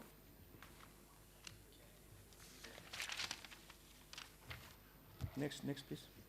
So this is the proposed program that we have made for 26-27 based on. चलो आगे बढ़ो, next slide. Next, please. So this is the total number of 1066. Next. These are target achievement which we have done in STM. There is a shortfall in NAGMP. Excuse me, kindly please speak into the mic. We not audible. Hello. Right. This is the target achievement. इसमें आपका NAGMP कल हमने शाम को discuss कर लिया, Friday को भी डिस्कस किया था। इस पे बहुत खराब परफॉर्मेंस है, एंड ये चीज़ तो ऐसा है ना, ये आज की डेट में कोई टेंडर फेल कर गया वेंडर, तो उसका फटाफट जो भी एक एक्शन लेके उसको टाइम बाउंड क्लोज करके फास्ट ट्रैक करना चाहिए। हमारा इसको आगे कम से कम ये गलती ना हो, दैट वी शुड इंश्योर। तो इसको जो भी करना है रेमेडियल मेजर लीजिए, बिकॉज मेन यही आपकी एक्टिविटी बची है, और इसको भी हमें 2030 तक हालत में कंप्लीट करना है ना। चलो आगे बढ़ो। Next, please. So this is the targets for the next year as per target achievement of last year. थोड़ा हम लोग इसको फास्ट करेंगे, अगर किसी को पॉइंट रेज करना हो तो बता दे, हाँ तो मतलब बोल दे, अदरवाइज विल गो अहेड। चलिए नेक्स्ट चलिए आगे बढ़िए sir. Next, these are the programs that we are taking for the next ये हमने ऑलरेडी बात आपसे कर चुके हैं, आपके टारगेट्स मैंने रिवाइज कर दिए हैं, वो फॉलो करेंगे आप। आगे बढ़िए। Next. So these are critical mineral projects and non-critical mineral projects. We have got 236 critical mineral projects, and rest are non-critical in terms of mineral exploration. आगे बढ़िए।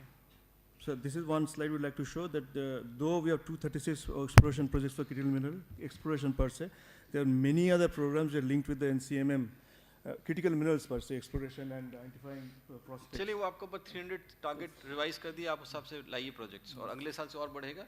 500 आपको पर ईयर की कैपेसिटी डेवलप करनी है, आपके पास पोटेंशियल है, बड़े बड़े ब्लॉक्स हैं जिसको हमें फास्ट ट्रैक करना है। चलिए।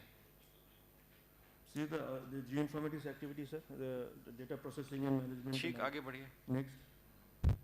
This for multidisciplinary geoscience, geotechnical, landslide, seismic, polar. आगे। Next. This for training and capacity, 160 programs we will take up, sir. उसमें से 33 are towards 14 are towards critical mineral per se. अब मैं इस पे NPA से फीडबैक लेना चाहूँगा नेक्स्ट मीटिंग में फरवरी में, कितने यूजफुल हैं कैपेसिटी बिल्डिंग प्रोग्राम्स, या कैसे इसको हम इम्प्रूव करें। Similarly same goes for DGMs, आप लोगों के लिए भी ट्रेनिंग प्रोग्राम्स हैं।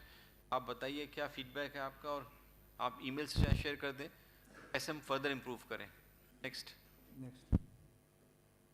So these are the ones which are linked with state requests, CGPB and CGP recommendations, sir. These programs. ठीक है। Next. Number of collaborative projects which we have different engineering organizations, Central Government Board and ESI and OIL. ये सारे हमारे exploration से related है? Some are from exploration, sir. Geotechnical है. Geotechnical का आगे क्या रहता है? आगे इसका क्या मतलब use? For example, like dam is being constructed. Okay, ठीक है, fair enough. Major infrastructure project ठीक, consultancy provider. Right. आगे बढ़िए. Next, that's all. चलिए, कोई point इसमें किसी का anyone wants to say anything? ठीक है, आगे close करें. You covered up. Cover up कर लिया. Thank you very much, sir.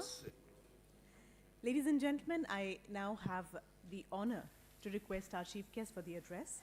He's an officer of the 1994 batch of the Indian Administrative Service, Nagaland Cadre. His more than 3-decade career is embellished with key administrative posts, and before his present portfolio, he served as the Chief Executive Officer of NACGRID under Ministry of Home Affairs and Intelligence Sharing Network under the ministry.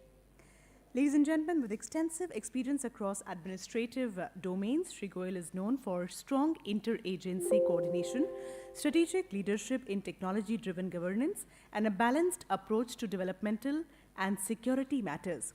Since assuming charge of Secretary Ministry of Mines in September 2025, Sir has played a pivotal role in driving key policy initiatives and strengthening the mining sector. His insights and guidance have been instrumental in aligning the sector with national priorities and long-term strategic objectives. Ladies and gentlemen, please join your hands as we welcome Shri Piyush Goyal, Secretary Ministry of Mines and Chairman CGPB for his address now. जोरदार तालियों के साथ स्वागत.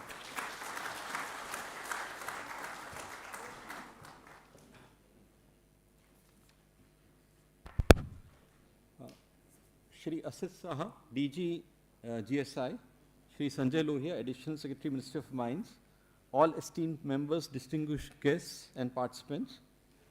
It's a privilege to address this meeting of Central Geological Programming Board, which has a very pivotal role in shaping the policy agenda through discussion, coordination and collaboration. I'm very happy with the discussions today. It has been an interactive session and that is how it should be. और आप सबके inputs बहुत valuable हैं और उस सब basis पे हमें कई इंसाइट्स मिलती हैं कैसे हम फर्दर इम्प्रूव कर सकें चीज़ों को. I would urge all participants to take immediate and prompt action for timely implementation of decisions taken today. GSI has also placed the annual program for this new field season 26-27, and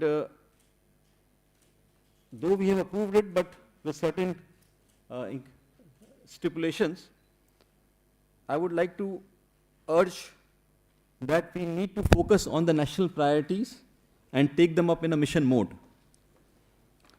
So far, GSI has achieved almost complete coverage of baseline survey programs, such as systematic geological mapping and geochemical mapping, and the National Geophysical Mapping Program is also on track and should be completed by next year. But National Aerogeophysical Mapping Program, which is critical for identifying concealed deep-seated minerals, the progress is far from satisfactory. We have achieved only about 50% progress, and we have to complete it positively by 2030. So this is one area where I think GSI leadership has to pay utmost attention, and we have to plan for events like tender terms not being honored and how to mitigate such situations so that our progress is not affected in future. In the next 5-year period from 26 to 31, Ministry of Mines plans to intensify mineral exploration activities significantly with primary focus on strategic and critical minerals. We have asked GSI to increase the number of exploration projects to 500, and at least 300 projects should be dealing with critical or strategic minerals. We would request other exploration agencies such as MECL, NPAs and state DGMs to also increase their exploration efforts. We should complete the entire mapping of the country, the obvious, feasible obvious geopotential area, definitely by 2030. And this needs a coordinated effort by all stakeholders. We have already directed GSI to expedite the execution of field season programs and complete it within a year, and rolling approvals throughout the year. Earlier the practice was, it was done once in a year, but now it should be done on a rolling basis. That process has started, but we need to accelerate that process. I would not repeat the points which have already been flagged by other participants, be it DGGSI or Additional Secretary or other participants.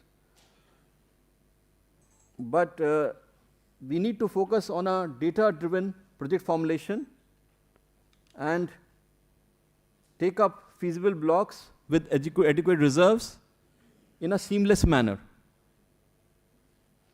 And besides GSI, NPAs and state governments to play a more proactive role in exploration, and they should use NMET funds for this purpose. That would tackle the problem of less budgets getting from whether Government of India or state governments. And we want a collaborated approach between public and private sector, GSI or MECL from public sector side and various NPAs, state DGMs, also of course in the public sector side. We all need to work together. We had discussions on this in September, October, and whatever capacity building you need, GSI will do that. GSI has also taken up some projects in a participation mode with NPAs, but I'm not happy with the pace of those projects. We need to change our mindset. We need to realize that time is flying. The country is missing out on some key opportunities. And given the real present geopolitical context, we have absolutely no time to waste. In fact, we are already, what we should have done yesterday, we are doing in terms of today or tomorrow. So we need to have that sense of urgency, all of us, and see how best we can take the process forward. In case some NPAs projections are considered too optimistic, I would suggest that GSI should immediately have a few such cases tested out rather than just doing a drawing board exercise and concluding that these are overly optimistic. Only when you do the actual results, you will be sure that yes, who is right. And the truth may lie somewhere in between the projections of NPA and those of GSI. But whatever resources we can extract economically in the country, we need to do it. That is a absolute top priority for the country. Industry stakeholders are also requested to work on exploration projects as well as beneficiation and processing technologies in close coordination with Indian Bureau of Mines so that we can develop a strong downstream value chain. I urge all members to engage actively in today's deliberations. There will be an open session in second half, and we can discuss the various things, policy measures which have been taken or under active consideration and process for easing procedural bottlenecks and improving coordination so that we can have the best possible outcomes. Let us continue to strengthen this collaborative platform and ensure that our geoscientific programs remain aligned with national priorities and future needs. I thank you all for your valuable contributions and look forward to productive deliberations. Thank you. Jai Hind.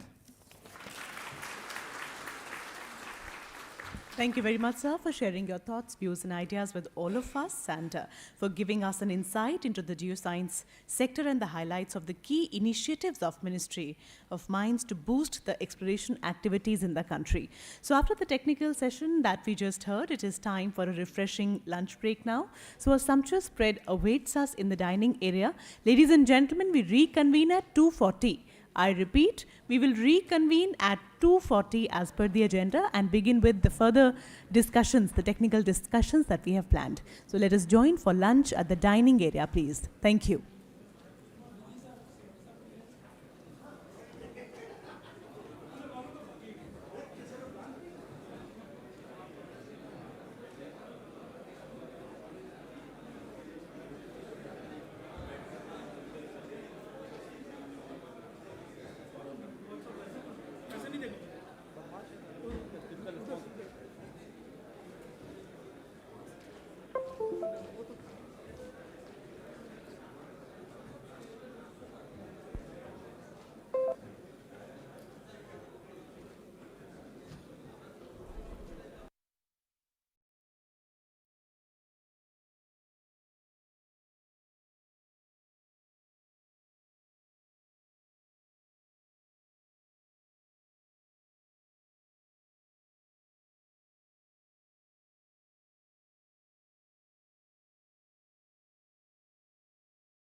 Sir এটা থেকে করে নেবেন sir, চলে আসুন।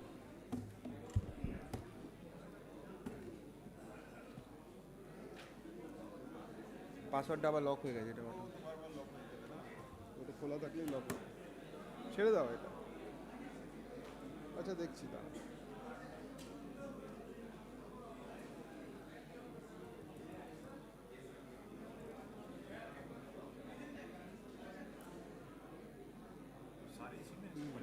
नहीं नहीं नहीं अच्छा उधर से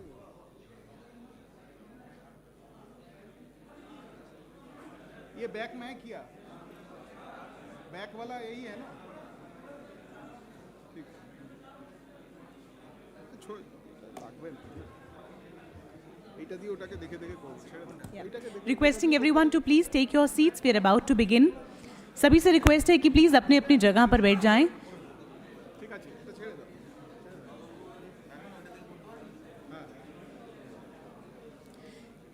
Ladies and gentlemen, our participants standing in the aisle area, may I please request everyone to take their seats, please?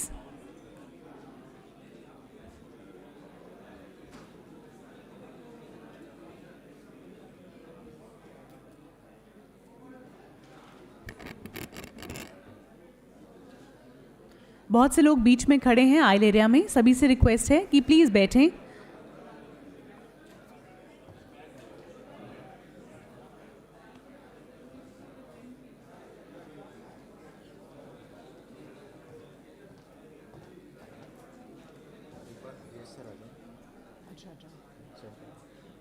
Right. Okay.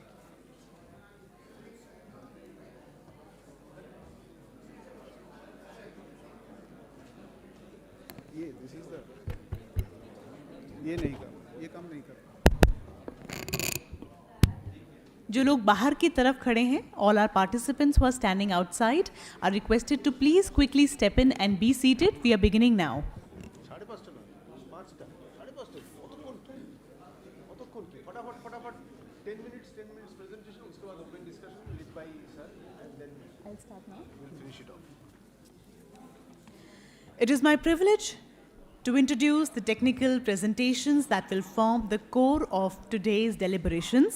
Ladies and gentlemen, welcome back after the sumptuous lunch break that all of us have enjoyed.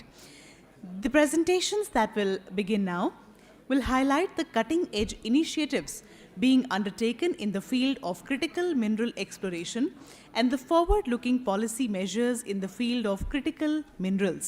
They reflect the collective commitment of our institutions to advancing knowledge, innovation, and national priorities. So we begin, and may I now invite Shri Siladitya Sen Gupta, DDG PSS PNM, Geological Survey of India, to kindly please deliver a PowerPoint presentation on critical mineral exploration efforts by GSI. Sir. Very good afternoon to all respected dignitaries on the dais and the distinguished guests. The talk which I am presenting now is the GSI's efforts on critical mineral exploration. And for that, as we all know, let me start with the critical mineral per se, are those minerals which are very low in availability or almost sometimes they are not available at all, and they have a vulnerable supply chain issue. But at the same time, they are very, very important for the country's economic growth and national security, as well as for technological advancements, especially for the green energy transition.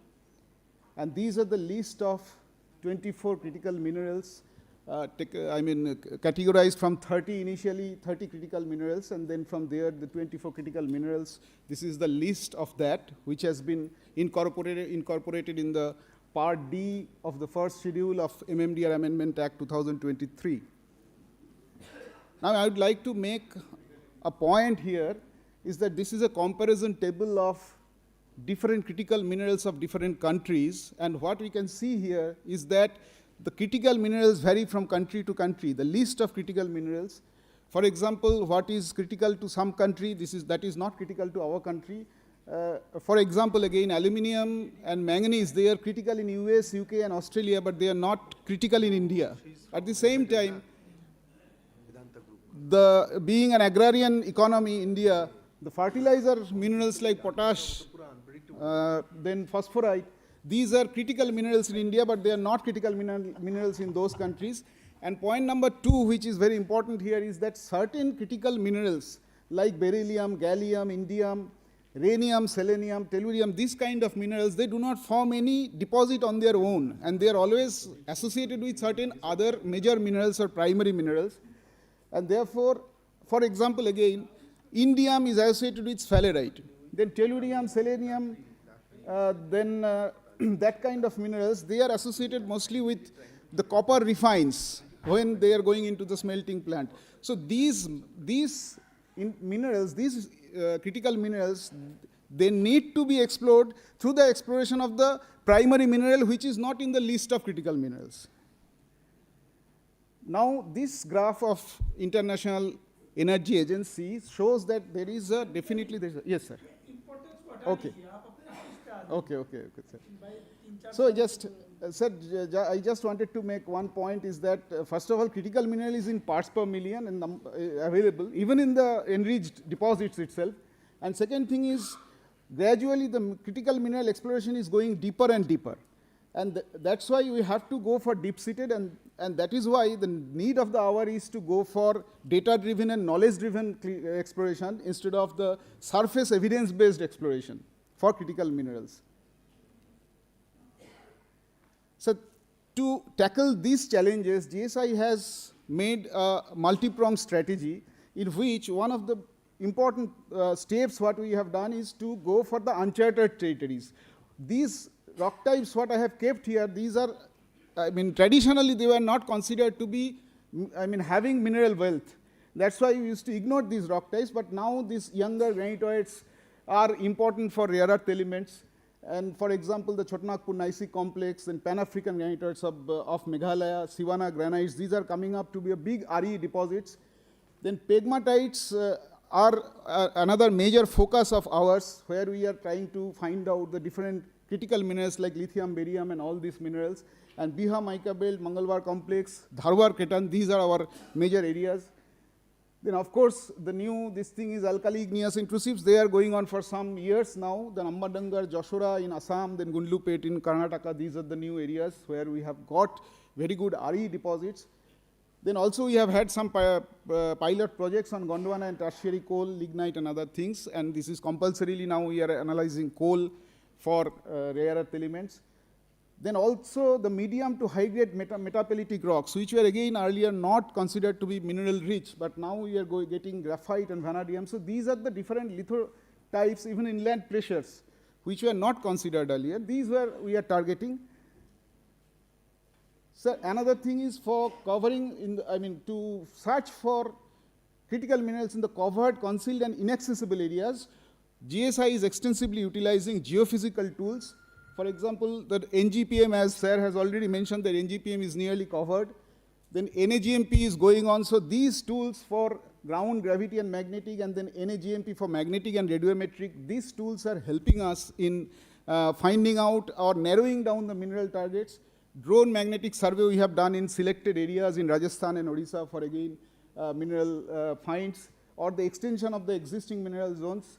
MT survey we have started in a big way, and in the nationwide scale, we are now this year, 26-27, we are going to have magnetotelluric studies. Then deep seismic reflection studies also to find out deeper structures and the crustal architecture deep down with the help of NGRI in the northwestern sector. Then that apart, we are also applying the PGRS or the remote sensing surveys, multispectral and hyperspectral imagery studies to find out the alteration, enriched alteration zones like philic alteration, propylitic alterations, argillic alterations, to narrow down again the zones of possible availability of critical minerals. The other approach is the concept-driven mineral prognostication, where we are actually trying to explore critical minerals through CMAP. This is a new program which we have launched in last couple of years, and this is basically targeting the enriched regolithic zones over the hard rock. So here we are finding, especially in tropical and subtropical area, the thick soil cover we are finding they are enriched in many of the critical minerals like lithium, titanium, vanadium, and that is why we have a number of CMAP programs all over the country. Then mineral prospectivity mapping leveraging the diverse geoscientific data from the NGDR platform. We are using the AI algorithm to delineate certain zones of mineralization. And mostly these are the deep-seated zones for which we are targeting, and already we have launched a number of AI/ML programs in our FSP studies. Then regional mineral targeting, we are already doing, integrating in a large area the geophysical, geochemical, and geological data, integrating them, and then finally subsequently going for drilling work. So RMT is another way, and then predictive geological mapping is also an innovative idea of ours, where we try to, where this rock, very little exposures of rocks are there. They are mostly superficially, covered on the surface, but some rock types are there. So there we are collecting the structural data and also some aeromagnetic data, CGWB borehole data, and oil dumps. Rocks from the oil dumps we are collecting, and that is by that we are trying to integrate them and find out the potential areas where we can drill for further mineral exploration. Then, of course, research and development. Instead of focusing on a single commodity, we are trying to build up a mineral system model to actually find out the process of mineralization which is responsible, so that similar areas we can search in other parts. And by this, we are trying to find out certain extension domains of the existing mines, or in completely greenfield areas using the trace, rare earth, and isotopic chemical signature. And with these approaches, we have tried to enhance, these approaches have helped us in enhancing the number of critical mineral programs, starting from around 65 in 2020-21 to we have gone for 236 for 2026 and 27, and perhaps that number will further increase. So definitely there is an large enhancement of our critical mineral programs. Sir, you will take questions after the session, or I can ask question in between? There will be open session, no? There will be open session. End of the finish of the presentation, then we will take questions. Okay. Sir, these are some of the listed major finds which has already been discussed. I need not go into detail of this. This has been, some of the major deposits have already been discussed in the previous interactions. Sir? Yes, sir. All participants, we have 4 presentations, and then we have an open session. So I'll request whatever questions you have, you please note it down. For open session, you can point out what you are asking on which presentation, and if there are some questions without presentation also, that you can ask. Yes, sir. So these are till 2025, since the MMDR Amendment Act 2015, we have handed over 90 geological reports, resource-bearing geological reports on critical minerals alone. And these are the state-wise and commodity-wise and stage-wise distribution of all these critical minerals reports which we have handed over. The next one. These are the geological memorandums which we have handed over, around 80 till 2025 end December. This is again the distribution of different reports of different critical mineral commodities. They are all across, we can see all over the country, these reports are the deposits are distributed. And that apart, in January itself, we have also handed over another 34 reports of critical minerals alone. And some of the resource augmentation from 2015 onwards, we have augmented some of the major resources, that is in front of you. Rare earth element, we have 622.4 million tons till date, and it is increasing day by day. Then potash we have established. These are the major mineral resources which we have augmented till date, and we are contributing far more, and already we have handed over certain more reports. Sir, apart from the GSI's own exploration projects, GSI has also facilitated expanding the horizon of critical mineral exploration. And the first and foremost thing, I think this is one of the major contributions of Ministry of Mines as well as Geological Survey of India, the National Geoscience Data Repository. I think it is comparable to the best of the world. Today, we have more than 17,000 geoscientific reports from 34 government and private agencies, which are uploaded and which are freely available. More than 5,600 registered active users are there, and 80 international users are also there. And so data available are in 40 different geoscientific layers, which are freely downloadable, user-friendly on GIS platform. That, apart from the NGDR, which is being extensively used by all the agencies who are doing critical mineral exploration in the country, now 21 3-stage exploration blocks have been carved out from Sivana Ring complex of Rajasthan for rare earth elements and handed over to NMET for distribution to NPEs, and some have already been distributed. Then we have also we have planned for collaborative projects with NPEs. Then GSI has also prepared and handed over 35 exploration license blocks for consideration in the auctioning, out of which 7 have already been auctioned. That apart, GSI TI, our GSI Training Institute, conducts regularly number of programs, training courses on critical mineral exploration or mineral exploration, which has helped all these organizations like all the NPEs, then state DGM, MECL, CMPDI. When OMG, the participants have come, and nearly 800 participants are already taken training from there. That apart, GSI is also going into collaboration with British Geological Survey, then Geoscience Australia, and in India we have collaborations with SSC, ISRO, IIT ISM and IIT Bombay for critical mineral exploration, and we have signed an MOU with IIT Kharagpur also, and we will be taking up certain projects hopefully in near future with IIT Kharagpur too. So in the end, these are the 5 verticals on which GSI is working, but they are not working in silos in these verticals. They are all working in tandem so that we can bring out the best out of all these different approaches. Our concept-driven explorations using CMAP, then GCS CDT, and then large-scale mapping, predictive geological mapping, and the R&D projects, and use of multispectral and hyperspectral data will continue to do. We will intensify our geophysical search, geophysical survey for especially the empty surveys, on which we will try to get the crustal structure deep inside and find out some potential mineral deposits. We will use drone magnetic survey extensively.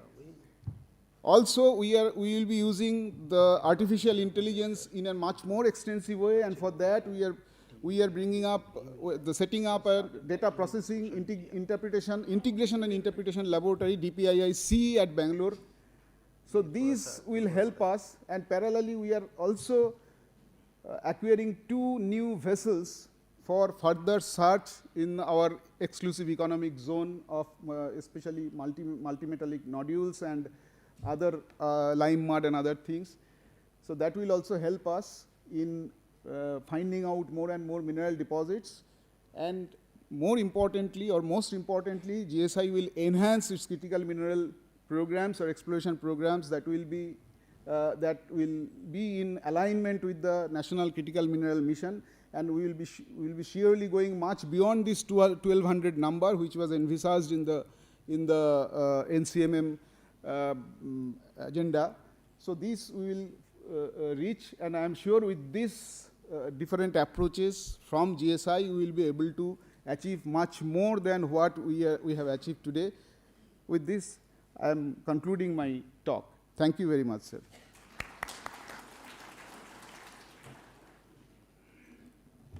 So we'll go to the next.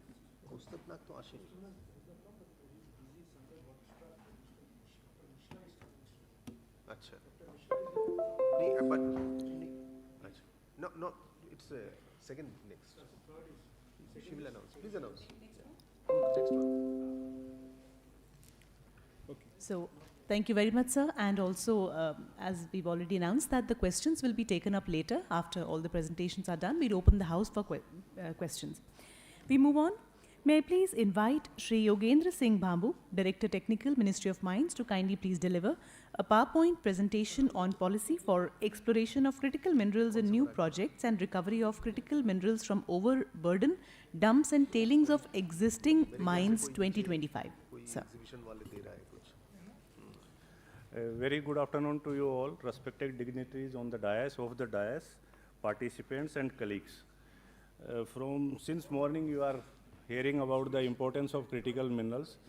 So we have, Ministry of Mines has formulated a policy so that any critical mineral could not go untapped in any, during the exploration stage or in the tailing or any overburden or dump or reject, whatever it is.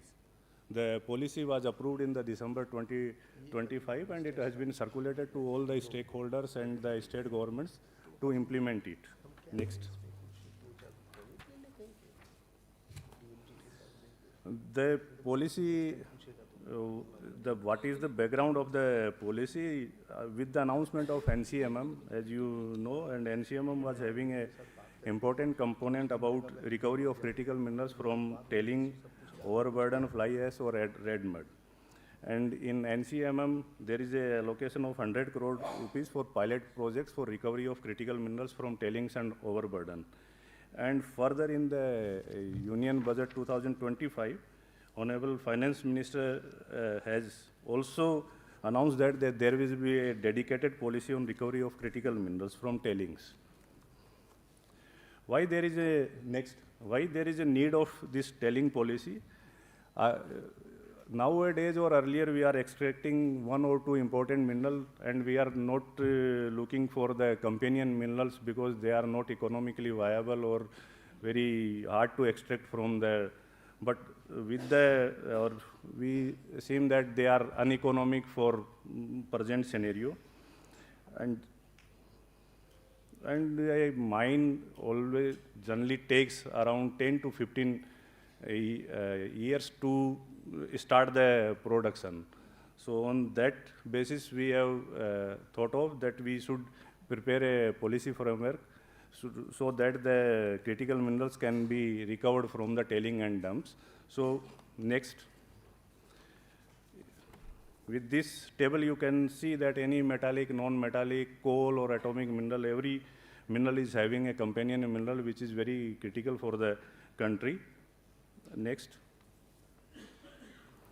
Also, there are various secondary sources which are having recoverable critical minerals like waste dump, mineral rejects, which have been at that time was not thought of that it will be economical or maybe any critical presence of critical mineral is there.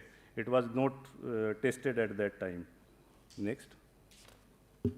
So in this policy, the background was that the policy should be for recovery of critical minerals from tailing dump, but in the country we are not having a uniform policy framework to do the critical mineral exploration in a scientific like that we are having, not having, everybody is following their own methods. So we have formulated 3 SOPs under the exploration stage and 3 SOPs in the tailing dumps recovery stage. So that every NPA or GSI or whatever, whoever is exploring the critical minerals, they follow the uniform framework. So, or these SOPs are formulated by GSI or AMD or CMPDI with the, and these all are circulated with all the stakeholders and they are refined on the basis of the inputs we have received from state governments or AMD or CMPDI. Next. I will deal one by one in the next. These are the 4, okay. So the first SOP is regarding the exploration of non-coal and associated rocks. So we are giving it's a very detailed SOP and you will get how come you have to carry out the exploration, then how do you target, how do you integrate that multidisciplinary data, and what are the sampling and analytical protocols in that, and what should be the drilling strategy, and what is the resource classification you have to follow, and how to carry out the beneficiation study. You will get all the things in that SOP with the policy. Next. एक minute, Yes. Thakur साहब ये हमने आपको भेजा है तो sir अभी कोल वाला आएगा, नेक्स्ट कोल वाला है सर, ये हमारा मेजर मिनरल का है जो एनपीएज और हमारे जीएसआई। ईमेल तो कर दिया ना इनको? हाँ हाँ, इनको कर दिया है।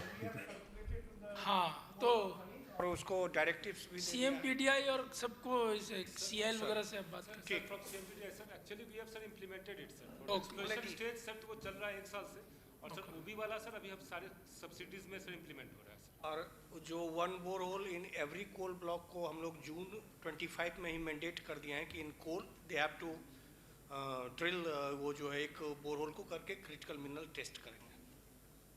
ठीक So then next SOP is regarding coal and associated rocks, which we are discussing now. We are having that identification of enriched zone, how to identify the zone above the coal seam or below the coal seam, and how to take the sample from that, and what analytical instrument you have to use in that, and how to interpret that data and reflect in your report. Next one. And this is one of the most important. We have also included the minor minerals also, which are being, the exploration is being carried out by the state governments mainly.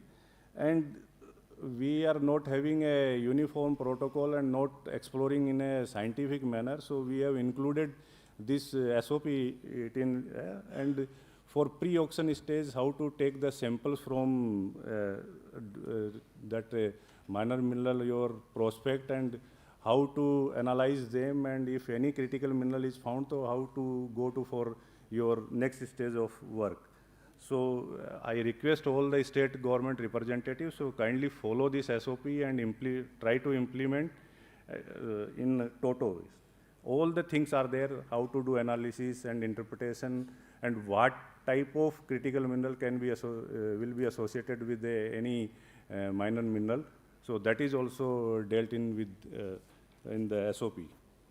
The next SOP has been prepared by AMD, and for exploration stage, how to take out the sample. The same things we are having in this, and also in the operational mines, how to take out the samples, what should be the dump size, in the dump size, what should be the sample interval, and everything is there, and from where you have to collect sample and analyze it, and for the critical minerals. So that next. Now the further it's the SOP has been developed by IBM for mine depths and tailing. IBM is also carrying out such type of study, and we have got good results for this. So we have divided this SOP in a pre-sampling stage. You have to review your historical data. We are having very old dumps or tailings.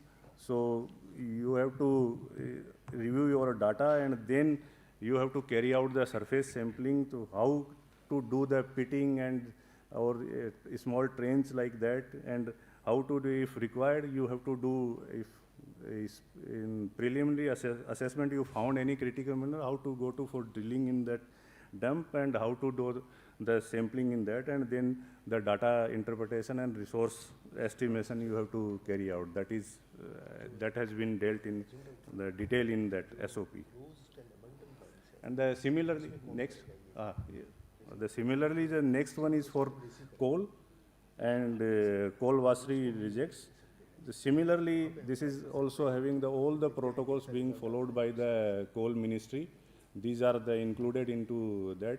So we request you to follow this, the coal ministry, to implement this SOP. Okay, next. These are about that SOPs. And now the whatever data is being created, we request IBM that or the respective ministries so that they can collate this data and put in a GIS linked platform or to be made available to any exploration agency so that they can carry out the exploration in the adjoining area if not has been carried out earlier in the areas. So, next. Earlier there was the companion mineral was not included, so there was a under-reporting about that any companion mineral, critical mineral is associated with the major mineral. It was not reported or maybe not included due to some legal reasons, which has been already removed through MMDR Amendment Act in August 2025. And if we are having the critical minerals, the miner will only pay applicable royalty on them, and no additional payment of auction premium will be applicable in such cases. We are also included other support measures we will follow up this with the MOEFCC so that there will be no additional EC requirement, because for mine or dumps, if it isn't carried, this exploration is being carried out into the mine area, because already the EC limit has been taken care during the awarding of EC in respect. And for R&D, if anybody wants to establish a pilot project, so for recovery of critical minerals, the provision under NCMM there, the funding is available there. And recently Ministry of Mines has sanctioned such a project regarding this critical mineral recovery. Okay, next. So this is all what I have discussed. So I request you all to go through this policy. This is available on Ministry of Mines site, and we have also circulated to respective GSI, IBM, AMD, and Coal Ministry. We have, and with the specific request and guidelines what to do in this to implement this policy. So I request you all to kindly do the same for the recovery of critical minerals. Thank you, sir.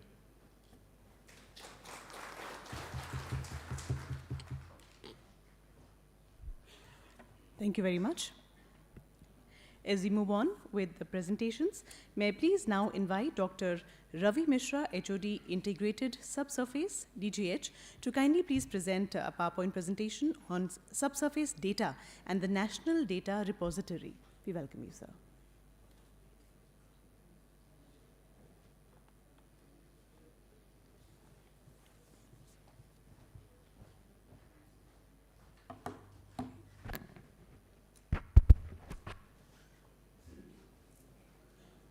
Respected dignitaries on the dais, colleagues in the auditorium. At the outset, I may convey that I'll be representing Director General of Hydrocarbons. Dr. Nag, who could not make it, I'll be representing DGH. And as I was going through that, discussions was being made on the critical minerals or the hard rocks, geology. I will represent the fluid minerals or the petroleum, oil and gas. So I'll be covering a little detail what government is doing and facilitating regarding the pushing up the exploration and production in the country. Next slide, please. Just to quickly browse through the quick snapshot of the oil and gas industry across the globe and how oil and gas is going to fare in the coming decades. As you could make out, that oil and gas, these natural duo which is promised, and that will be the mainstay of that is on the rise, as you could see from the graphics here presented, that projected up to 2050, oil and gas is going to rise as a premier energy source. And also in the second bar gram, you could see that India representing that color, green color, dark green color, the energy requirement is going to be more. Next slide, please. Next slide.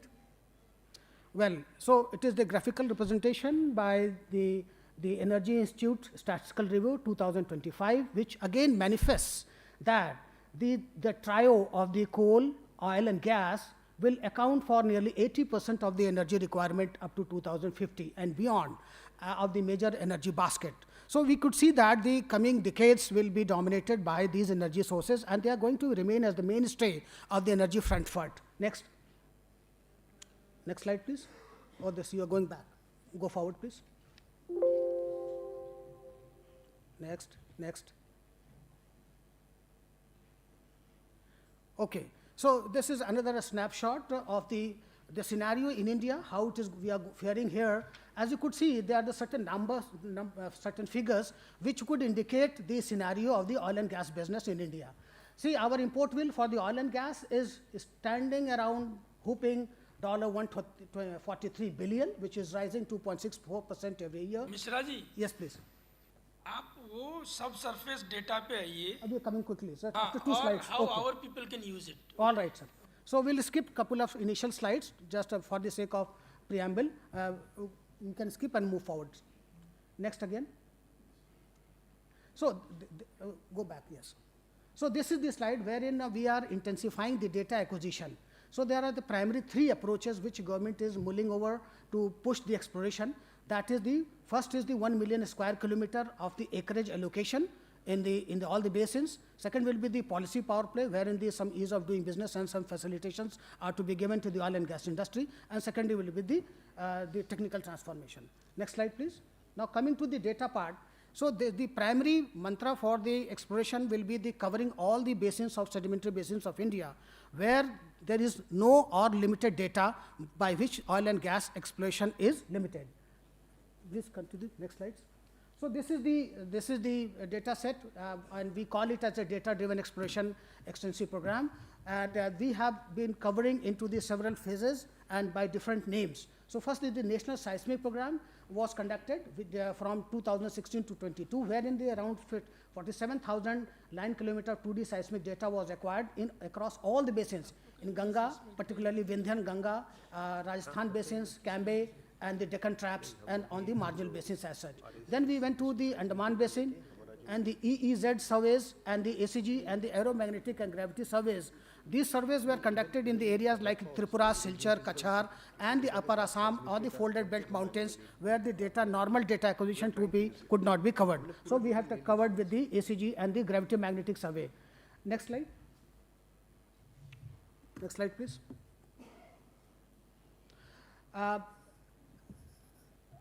Under this category, we have taken the Andaman project, where in the deep sea, earlier we had a limited data to coverage in the northern plot, which is yellow in color, and some patches here and there. But now under this special project, the east coast Andaman Basin under the subduction zone has been widely covered with as you could see, the broad grid 2D seismic data and the narrow grids, which is the 3D seismic data. Similarly, on the west coast data, EZ, along the EZ, the deep coverage of all these seismic data on the eastern sector and the western sector has been covered by the 2D seismic data. Next, please. Next slide. Please continue. So this is the area which is the ECG, under the data-driven exploration policy. There were 2 now from 200 nautical miles to 300 nautical miles, and covering the zones between the uncovered zones of the seismic acquisition between the Andamans, EEZ, and the KG Basin or the Bay of Bengal EEZ section. So this area has been recently, we have got the data just in the last week only, and this is being processed and getting interpreted. Similarly, on the west coast also, between the Lakshmi Basin up to the Mumbai High Coast, such similar this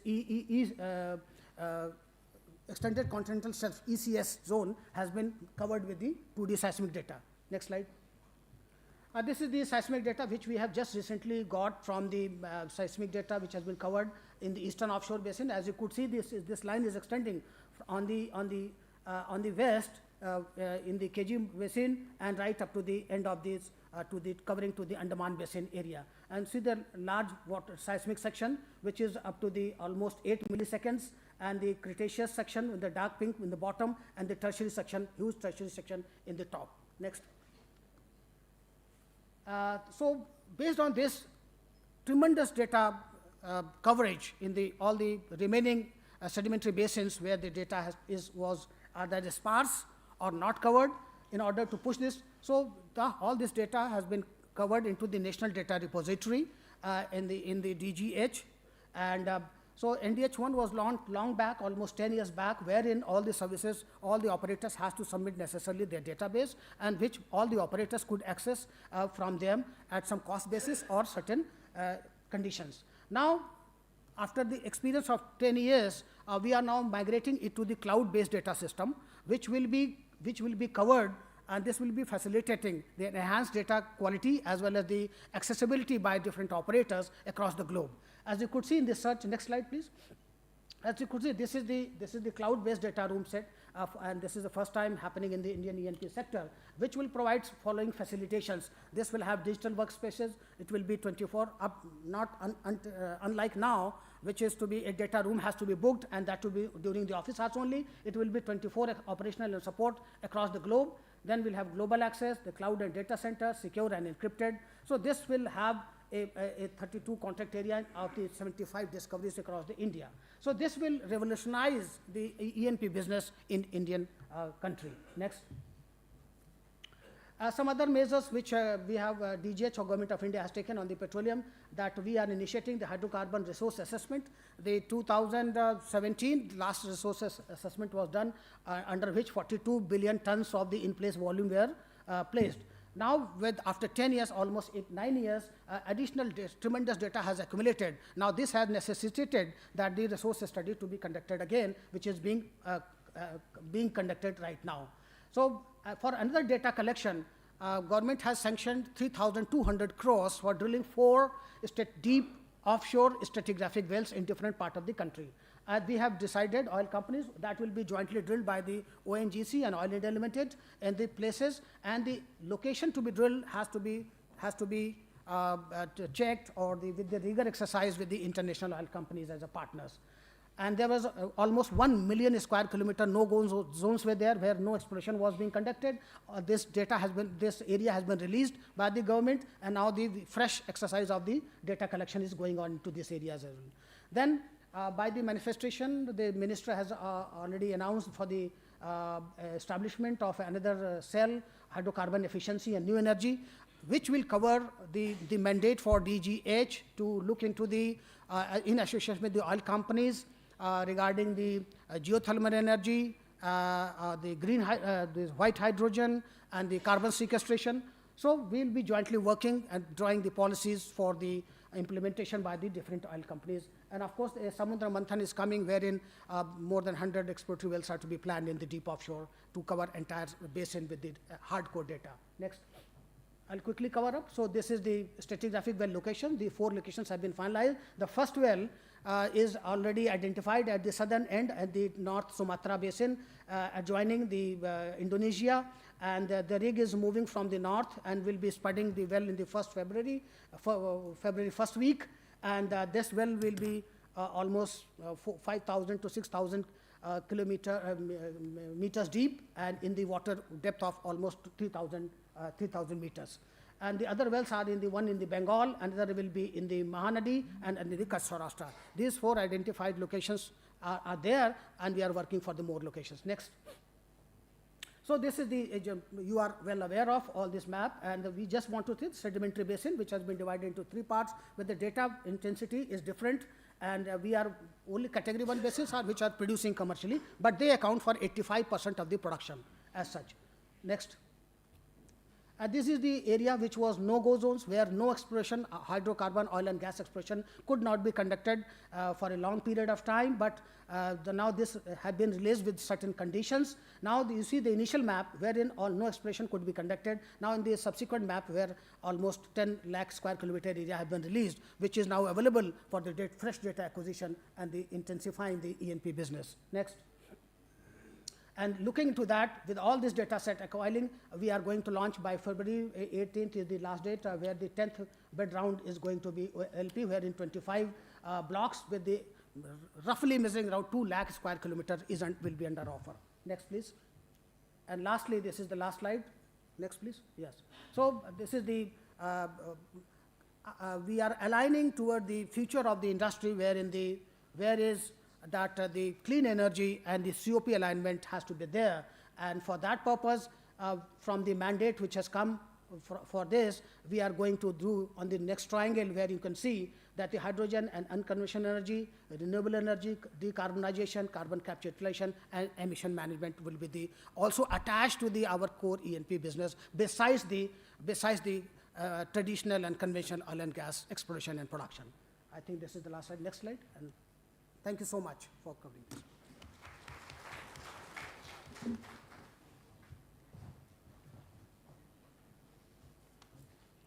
Thank you very much for your presentation. Quickly, we move on, and now I take the opportunity of requesting Dr. Saibal Ghosh, DDG and Head, National Mission 4, Geological Survey of India, to kindly please deliver a PowerPoint presentation on regional landslide forecasting issues, challenges, and the way forward by GSI. Respected dignitaries on dais and distinguished guests, this is a topic slightly different from the mineral investigations, but we should know what is the landslide hazard status of our country. And GSI is the nodal agency for landslide studies in the country. So my next slide, please. So if you see the landslide hazard map or landslide susceptibility map of the country, then you will find that mostly the northwestern Himalaya, then eastern Himalaya, then northeast, sub-Himalayan northeast, and the western Ghats are mainly landslide prone. This entire area is around 4.3 lakh square kilometer. And this area has been mapped seamlessly by GSI between 2014 and 2022 through a national program called National Landslide Susceptibility Mapping. And we have inventoried nearly 1,07,000 landslides during that time.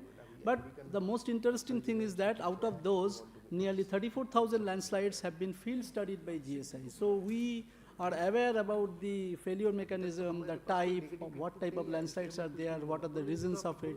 So in different regions it is distributed. Next. Next. So if we analyze this data, we can find that the entire northwestern Himalaya and the 3 states of NER, that is Manipur, Mizoram and Nagaland, and Kerala, in the Western Ghats, they are having more than 10% of high susceptible areas, which we consider as most important. So, and this line also represents the number of landslides which has been inventoried. Now we can see in the Arunachal Pradesh, the inventory is crossing 25,000. So you can also understand the situation in the northwestern Himalaya, the highest landslide susceptibility we have come across in Himachal Pradesh, and every year you know that during the monsoon time lot of landslides occur. Next. But if we see the landslide density per se, that means number of landslide per square kilometer, then interestingly Sikkim and West Bengal is having the highest landslide density. Next. So the problem of landslide is manifold, because we are tackling it at different multi-scale fronts, but the most important thing, since the state government people are here, I wanted to highlight that we have to do the timely mitigations of the landslide. See one example, this is called Nugulsari landslide in Himachal Pradesh. This 2021, this landslide occurred, and immediately GSI took up this site-specific investigation and suggested something, but somehow it could not be implemented on ground. So in 2025, you can see how the landslide has increased. So that is a very, very important. We are missing this. And another very recent incident you can remember, that the Dharali, that any geologist sitting in this place, you can jolly well understand that this is an old alluvial cone or alluvial fan is existing there. So in 2014, GSI, after the Uttarakhand disaster, studied this slide, and they have told that the Rishi, that is the Khirgarh, that is the tributary which is making this alluvial fan, it will again bring debris.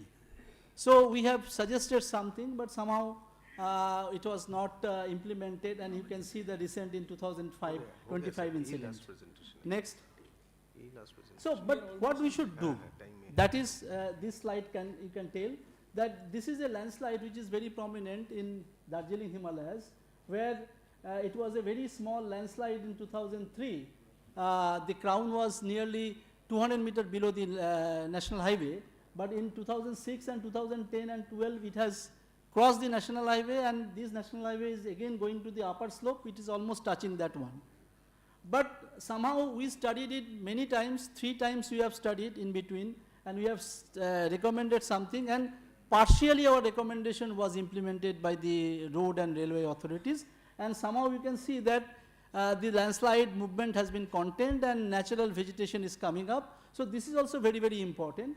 And on the right hand side, this is one of the truest example where in India, a complete landslide mitigation or protection measure were taken, that is in Uttarkashi in the Barunabat landslide, where the landslide occurred in 2003. Then it was studied by GSI and many agencies together because Uttarkashi town was there, and extensive landslide protection measure were given on the slope. Until last 16 years, there was not much disturbance in there. And here is another example in Sikkim where the landslide was, some landslide we cannot treat. We have to find some bypass.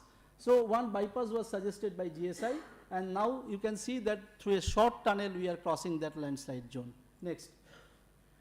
So what is more important, that we have to understand also the geology, how the geology is changing in these hills. So we have to map those areas and we have to plan the excavations and also protections according to that. And another important thing is that the map I was showing, that is landslide susceptibility. Landslide susceptibility actually map the areas which are prone to landslide initiation. But now we are facing lot of problem where the landslide is initiated from a zone which is very active, but it is actually affecting or impacting a low area which is not supposed to be a landslide highly susceptible areas. So we have to model the landslide debris flow or flow impact models also. Now we are updating our maps in that way. This is an example of that landslide impact model. Next. Next. And also we are, based on our 50,000 scale work, we are now categorized or carving out a lot of critical areas, and we are also upscaling our work. Now we are studying on 1:10,000 scales, and nearly 160 sector GSI has already mapped so far in March 2025. Next. And the most important example of that 1:10,000 scale or upscale investigation is that here we are preparing the susceptibility and hazard based on different landslide domain. So the information is more refined, and based on these informations, the state government can plan land use regulations and implement that. That we are always suggesting. Next. And this is site-specific work. This is one of the very important studies you have heard of, that Joshimot town, where GSI has done this type of very detailed work on 2000 scale and suggested the recommendations. Now, government of Uttarakhand is implementing a DPR on that. Next. So what data we have? On 50,000 scale, the country is having the pan-India database, which are also getting updated by us. Then on, we have a active national inventory of 34,207 landslide till March 2025. It is getting updated every year. And then we have also prepared the 10,000 scale of the critical road sectors. 160 we have completed. We have a target of completing nearly 200 sectors in next 2 years. And then site-specific, in the last 5 years, we have completed 53 critical landslides. All reports are shared in our exclusive Bhusankhet web portal and also the state government. And apart from that also, we have identified nearly 7,000 landslide hotspots where we ask that all we cannot study immediately, but you implement some of the remedial measures suggested by us. This has also been shared with the state government. And all this database, you can see that around 30,000 times it has been downloaded by a lot of people. And these are the non-GSI unique registered users, nearly 5,000. Next. Now I'm coming to the landslide forecasting. This is another area where GSI has started working in 2017 through international collaborations with British Geological Survey and many other collaborators. And we have developed a, next slide please. We have developed a pilot model for Darjeeling and Nilgiri district in Tamil Nadu and Darjeeling district, West Bengal. We started testing it from June 2000, in the monsoon of 2020. And then, next please. This is our bulletin. Every monsoon, we issue the daily bulletin to those affected districts. It has 2 pages. One page is giving a bulletin of next 24 hours, and then another next 24 hours, then 48 hours. And the second page of bulletin contains the landslide susceptibility map of the area. Now this was next. To scale up these things, Geological Survey of India with the help of Ministry of Mines has developed a state-of-the-art center which is known as National Landslide Forecasting Center at Calcutta. And from July, that is 19 July 2024, it was established, and then we started issuing nearly 16 districts the experimental and operational bulletin. Next slide, please. And we have an exclusive landslide portal maintained by GSI, and also next slide, please. And also an exclusive mobile app. Next. Click. The mobile app is very user friendly. We are requesting the state government, all the people to report a landslide to us, and it is directly getting populated in our national landslide inventory. Next. And this presently in the last monsoon we have been issuing, in 17 districts we have been issuing experimental bulletin daily, and 4 districts we have been issuing the operational bulletin. Next. And we have also every year from the data which we are getting from the state government and from our officers who are doing the field work, we are validating this. Still, I should say that still we have not come up with a very accurate model. You can see the parameters that hit rate, although it is high, but false alert rate is still higher in some areas. False alert rate means that I am forecasting or telling something more, but landslide is not happening. And there are some missed alert. It should be the minimal or no missed alert should be there, but there are some missed alerts, and these are creating some problem. It requires some time. In any best practices country, this type of model is available in 19 countries elsewhere in the world. They took nearly 20 to 25 years to get it completely more accurate and more robust. Next. So after the post 2024 inauguration of the NLFC, we have progressed so far that we started with 16 districts. Into 25 we have started issuing 21 districts, and we are planning to issue 30 districts in next year monsoon.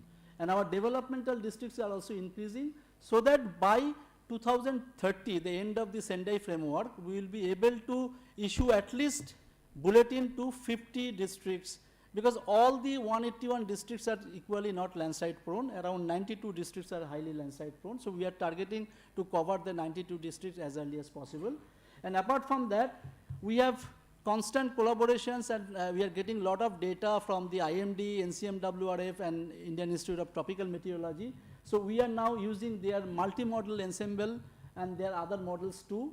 And recently we have submitted, it was discussed in the morning, we have submitted a project on for installing the sensors at critical locations, and 116 locations where our partner in NRC ISRO is also there, IIT Mandi is there, Amrita University is there. So this project is now awaiting the approval for funding from MHA. And we have also, as I told, that we have also developing the debris flow impact model and issuing this map to the state government, so that they can also make the habitated areas or settlement areas aware about the debris flow. And we have signed the MOU with our international partner also, because Italy was the partner in our landslide project also, and that is the country where this model is very successfully being implemented. And indigenously, GSI is now going to install 10 AWS. Tender is already floated, and the TAC is going on. And we are also updating the Bhuskalan app. Already 2 languages have been integrated, local languages, because you know that participation from the local community is very, very, very important. So the Bangla and the Tamil has been included. Now the other 3 languages will also be included very soon. Next. So what are the triggers and lessons we have learned in recent incidents? That the extreme weather event frequencies are increasing, and GLOF and LOF frequencies are also, that is another disaster, but it has a domino effect. It can create landslides also in the downstream areas. And in the Himalayas, we have to obey the fractured and sheared rock masses, so we cannot plan the same excavation and protection designs, so we have to change it. And road construction and widening in the poor geology and timely slope stabilization, as I showed you, that it has to be implemented. It cannot be especially in the Himalaya, the landslide has a tendency to retrograde. And settlements, we have to avoid the settlements from the vulnerable zones, especially the encroaching the flowing debris flow paths and these things. This we have to take the, we are always requesting state government to take the help of our maps and get things corrected. Next. So this is our way forward plan.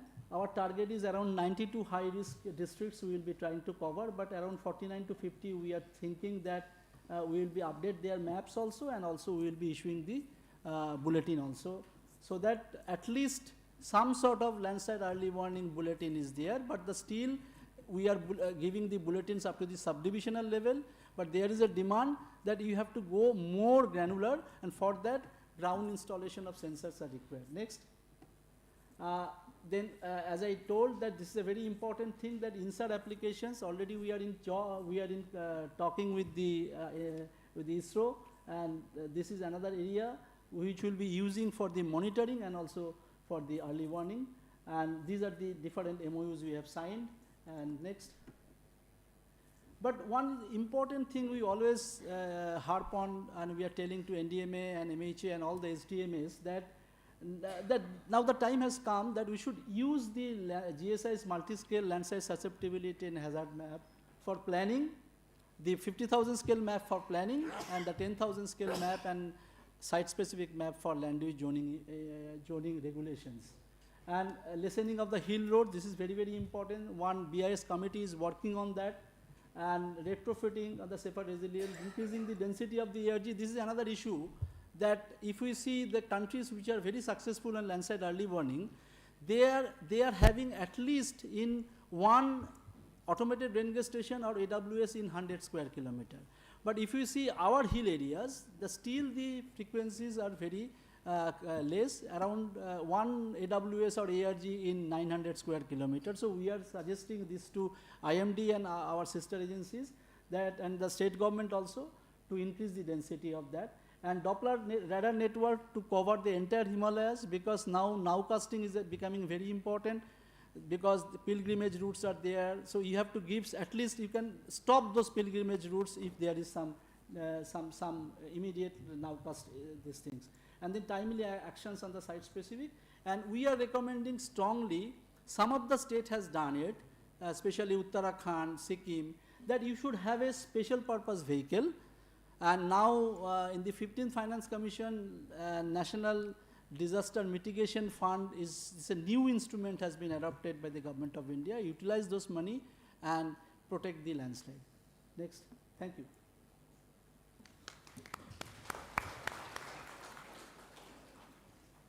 I will request all the participants, you can first ask questions on all the 4 presentations, if any, and the respective officer who made the presentation will like to reply. Then we can come to open session.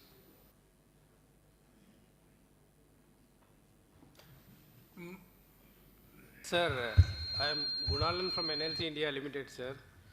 थोड़ा हाथ ऊपर कर दीजिए. Here, sir. Sir, here. Here. Sir, for planning the future exploration, deep-seated lignite exploration, we are asking the CBM borehole data from DGH for a long time, sir. But so far we are not getting it. In one communication, they have informed that only on payment basis they can give the data. Whereas with ONGC, we made an NDA and we got the borehole data. Whereas from DGH, we are not getting it, sir. Is there any change in the policy for sharing the data, sir? Addition to that, इसी में add कर रहा हूँ sir question में, जो चूंकि because they go up to they go up to 1500 meter depth. अगर कोई critical mineral या कोई coal मिल जाता है तो they should share it, क्योंकि वो they are not sharing. Even we have written it DGH as well as MOPNG. I have also written to, on the request of NLCIL, we have communicated to the MOPNG, but ONGC they have done, but DGH still to share this information. ONGC का data ही तो DGH के पास है, तो oil India का.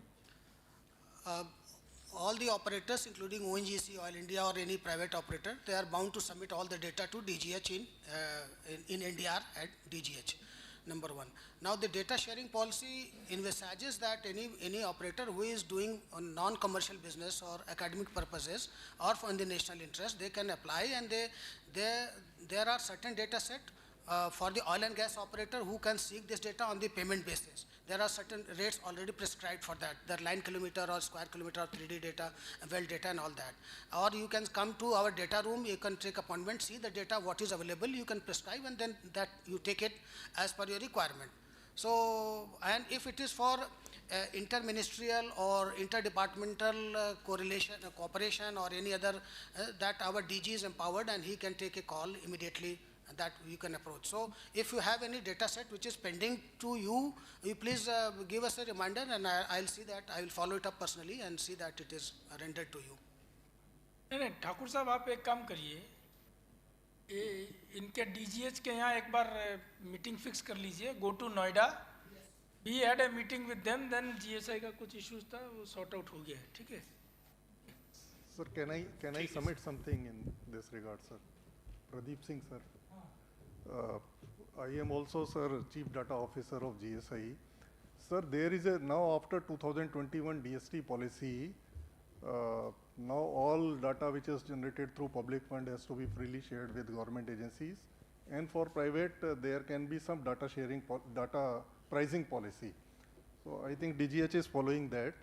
So now, sir, like in Project Gati Shakti or in SOI websites or Survey of India websites and NGDR, GSI, we now identify the government mails. Like Survey of India, earlier it was not accepting the domain @gsi.gov.in as a government mail. But we wrote to them, to the Surveyor General of India, he has accepted our request, and any geologist, GSI geologist, whoever completes the formality, some prescribed form is there. So then after once he is authorized, so he can fetch any data from Survey of India website and or from Project Gati Shakti or from NGDR. So like that, sir, DGH, I think they need to make a provision where they can recognize the government mail. And then if the government mail is recognized, then the user should be allowed to fetch any data from NDR.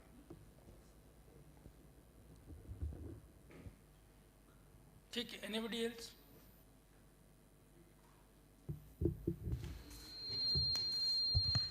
Sir वो first presentation में sir अभी तो प्रश्न पूछा नहीं है, प्रश्न पूछ रहा हूँ मैं समझ गया। फर्स्ट प्रेजेंटेशन में ये बताया गया कि GSI is extensively using AI/ML for exploration। तो इसमें मेरा प्रश्न ये है कि हमारे NGDR पोर्टल पे सारी रिपोर्ट जो हैं PDF फॉर्म में है, जो हम लोग GRs अपलोड कर रहे हैं। अब क्रॉलर सॉफ्टवेयर तो है नहीं हम लोग के पास, तो वो कैसे उसमें से डेटा वो फैच करता है और कैसे AI/ML करता है? क्योंकि मेरे पास बहुत सारे प्रोजेक्ट्स अब स्टेट गवर्नमेंट्स के आ रहे हैं where they are seeking funds for use of AI for exploration. तो मैंने GSI में भी संपर्क किया था, तो I couldn't get a reply for a technical help for in that regard. So can someone in GSI help me on that?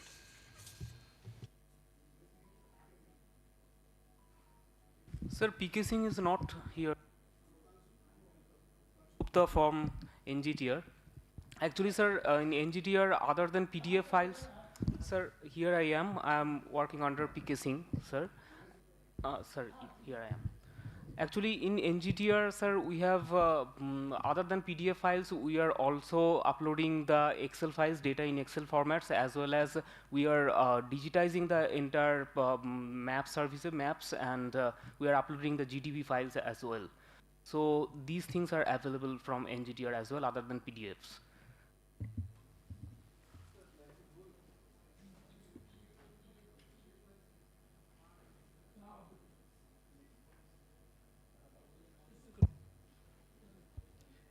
As Diptangshu said, I'll just extend on that.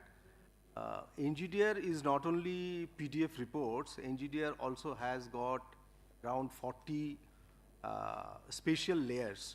And the most important of those spatial layers is geology, geochemistry, geophysics, aerogeophysics, and many others.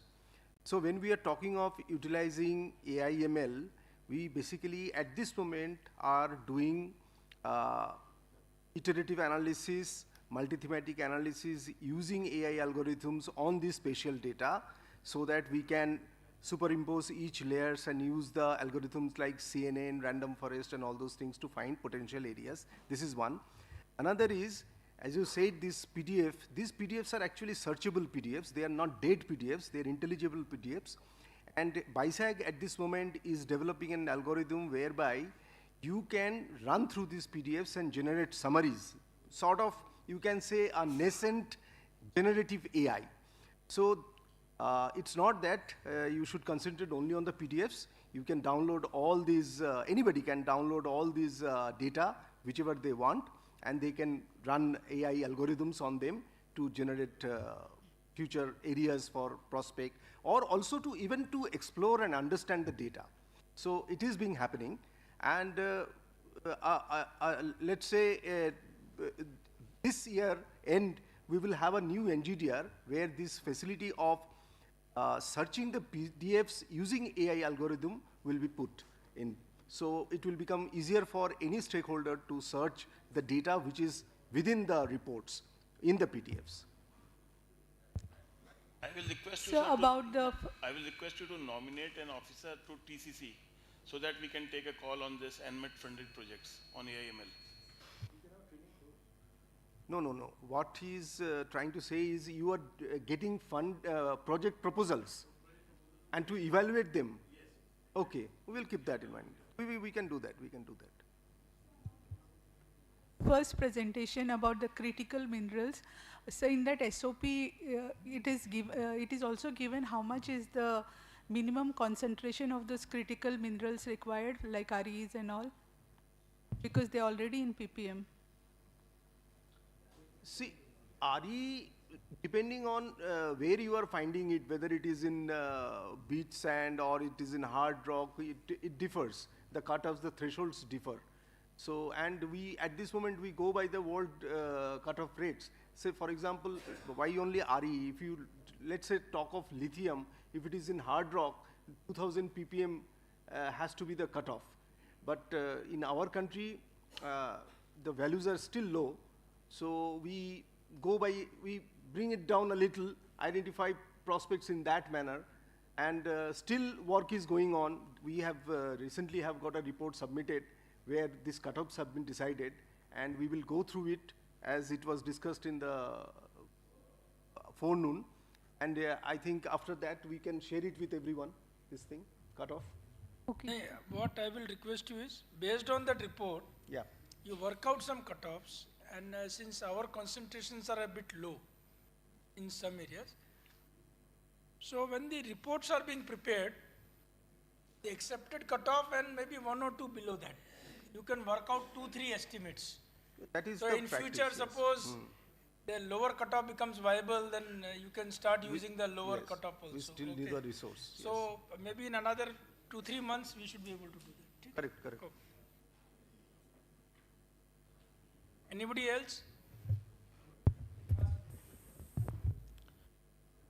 Sir, in NGDR portal, when we search for coverage of certain areas, when we search whether the particular proposed block is already covered by exploration or not, so most of the blocks are represented by their bounding that rectangular area, which is actually more than the actual coverage of the block. So there some confusion arises whether already that area has been covered or not.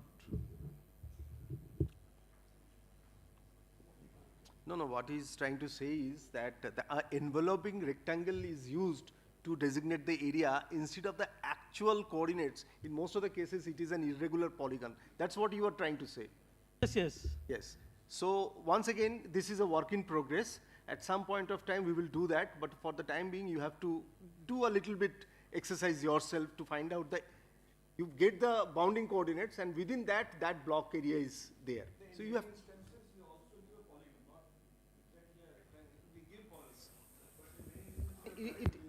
it depends on the data which we get. No, we get data from different agencies. So it's like that.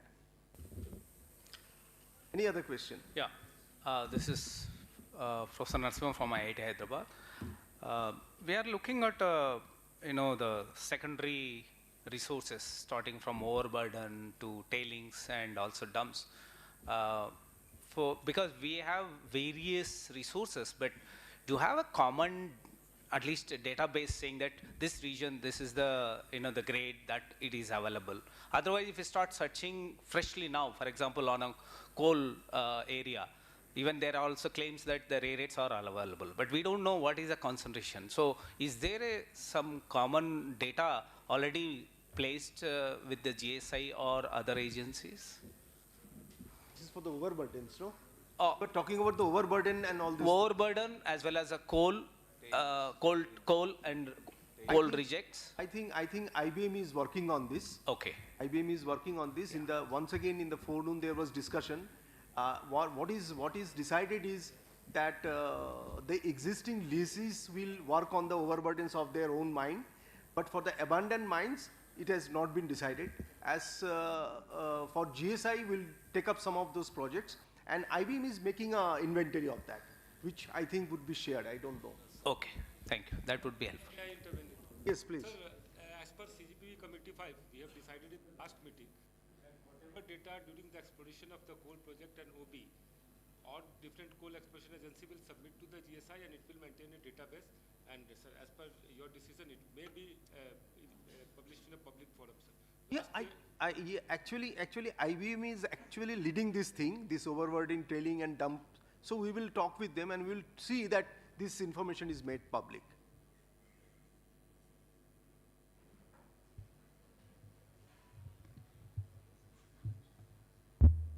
Thank you, sir. Sir, I am from Ministry of Art Sciences. So we are also GSI and Ministry of Art Science are working in the art system. So we have many converging areas. So in this context, my concern is to that avoid duplication in some of the aspect, as well as bringing up more synergies for the cooperation and getting the program strengthened. Could you please? Yeah. So my point is that there are several database of the MOAs which will be very helpful for the NGDR portal, so that some cooperation can be established for bringing and integrating those data. And second point is regarding the critical minerals also. We are actually working with the International Seabed Authority for the international water seabed mineral exploration. So there are some synergies will be very win-win for both of us, establishing the offshore program as well as with our international water program. And finally, I saw some presentation regarding the landslides and globes. So there are also some automatic weather station has been planned by GSI to be installed, and we have a very good network of automatic weather station. So that can be utilized, as he has mentioned that it has been utilized. For this new automatic weather station also can be integrated with our database to strengthen the national level data quality in much further way. Thank you. No, first you started with saying so that duplication can be avoided. Is there any duplication so far? Sir, there are certain work also, maybe kind of repetition, particularly in the institute like our NSES. So I think you are misinformed. There is a collaboration MOU with NCS with GSI, and we have 10 stations. That data is shared with you, and also we get data from you. So there is no overlap here. That is seismology, sir. It is, yes. It is absolutely collaborative approach we are following. As far as this working in international water and other areas is concerned, our Marine Survey Division is absolutely in touch with MOS people. And next you said landslide. We are wholly dependent on your organization IMD for the data, because outside that, without that rainfall data, we are unable to generate our landslide forecast bulletins. And this 10 or some odd AWG which we will be putting is absolutely for some experimental purpose. This is we are doing because we have certain model developing where we need to monitor this ourselves using our certain hypothesis. So, and at some point of time, obviously, we have no problem in getting it integrated to your national network. Actually, we really want every AWG posted by any agency, be it private or semi-private or semi-government, should get integrated into the national network. That actually will make our model even more robust. Thank you. Yes, sir. We also do recognize this strong collaboration. Sure, sure.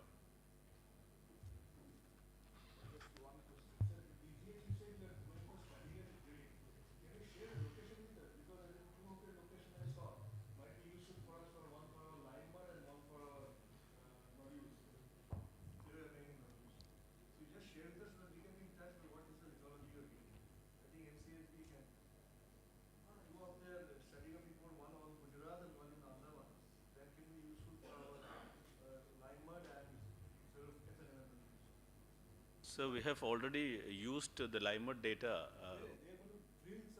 Okay, fine. That will definitely will consider that. Yes, sir. Sir, good afternoon. This is Abhilash from National Metallurgical Laboratory. What I've been seeing in the morning presentations and what has been discussed and deliberated, it appears that there are a lot many things that is still in G3 and G4. So from a metallurgical point of view, do you think we should be even taking samples from G3 and G4 and starting up the processing activities and development of flow sheets rather than coming up to G1 and G2 waiting that long? It'd be good that institutes can work together, get some samples with state GSIs and the national centers and do that work so that the time lag can be reduced. Oh yes, why not? I mean, that is the Because that's not happening, that's why I'm asking. That is the roadblock which we are facing. You know, one of the participants in the morning raised the issue of that processing facility is not yet developing. So operationalization of mines. There has been flow sheets, like I was talking to Kavita Bharadwaj from Hindustan Zinc, and she said that we have flow sheets for extraction of yttrium, vanadium from low-grade tailings and concentrates. But this is not something that we have tested on their material. So if something can be leveraged from your end, it would be good to take the flag from the G3, G4. Decision has already been taken that in some cases we will do beneficiation studies in the G3 stage itself. Not all projects go to the G2 stage. We normally do beneficiation in G2 stage, but we will do in G3 stage as well. And we'll be happy to have you on board. We will get in touch with you and surely, sir. See that how we can work together. Thank you, sir. DG Sahab, I think because this issue has kind of come up today, you ask your people to just make some SOP.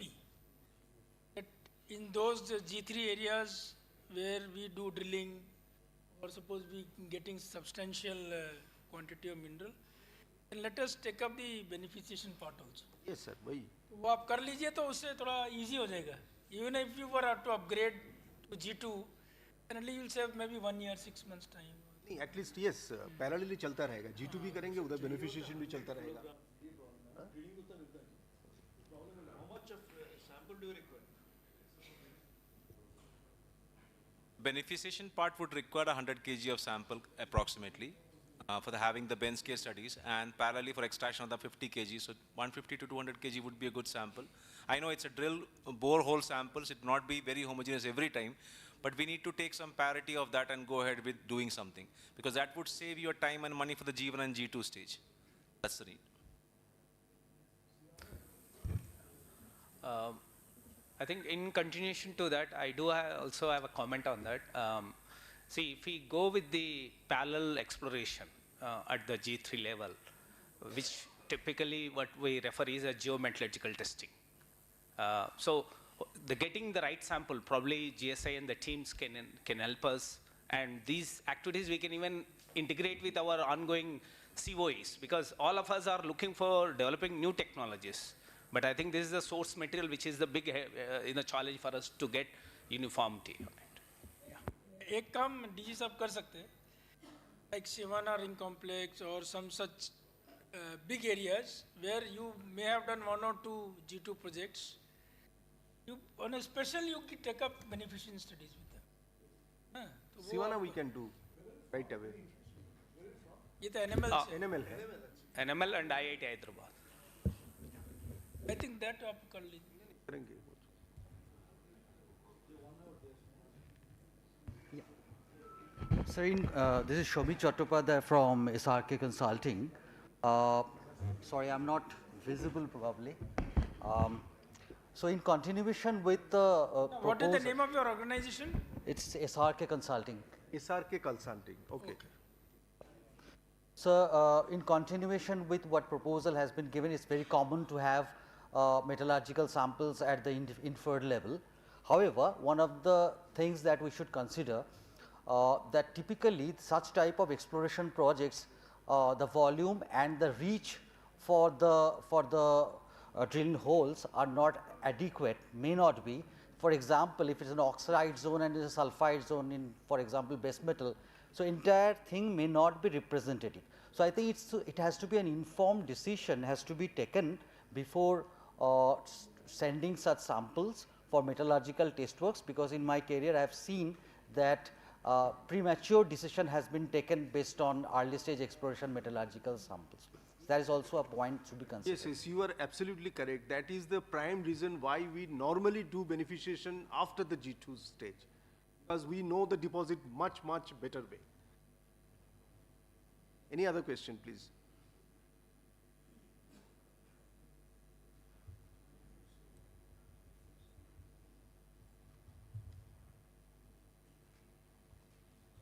So if I think if there are no other questions or any suggestions, then I'll request DGGSI to sum up today's proceeding. Thank you, sir.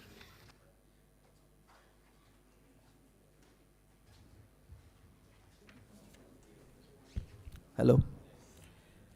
Okay. Good afternoon. So once again, it has been an excellent day so far, and we had excellent participation. It's heartening to see that almost all the chairs are still filled up. We had participation from Ministry of Steel, Coal, MNRE, MOES, 27 central government organizations, 5 industries, 24 states, Center of Excellences under NCMM, and 34 special invitees, apart from many others whose list is not with me. So if I want to sum up the today's session in one line, then it would be something like this, that expedite critical mineral exploration as fast as possible. That is the bottom line. So what we have been talking so far since morning, led by our Secretary, Sri Piyush Goyal, he has been harping time and again that we have no time to spare. We must work together, we must go together and achieve this goal of making this country self-reliant. There are issues, lot of issues, and as far as I am concerned, my understanding goes, the most important issue which we are going to face or are facing is that we are still not on a strong foot as far as processing of critical minerals is concerned. But the heartening thing is that Ministry of Mines, through its interventions, policy interventions, is taking all right steps in that direction so that lab scale, pilot scale, and then industry scale, we reach that as soon as possible. We in GSI, we are concerned with the upstream exploration, and we will continue to lead, continue to collaborate, continue to work with you. As you have seen through the presentations, the deliberations, we have been working with all of you.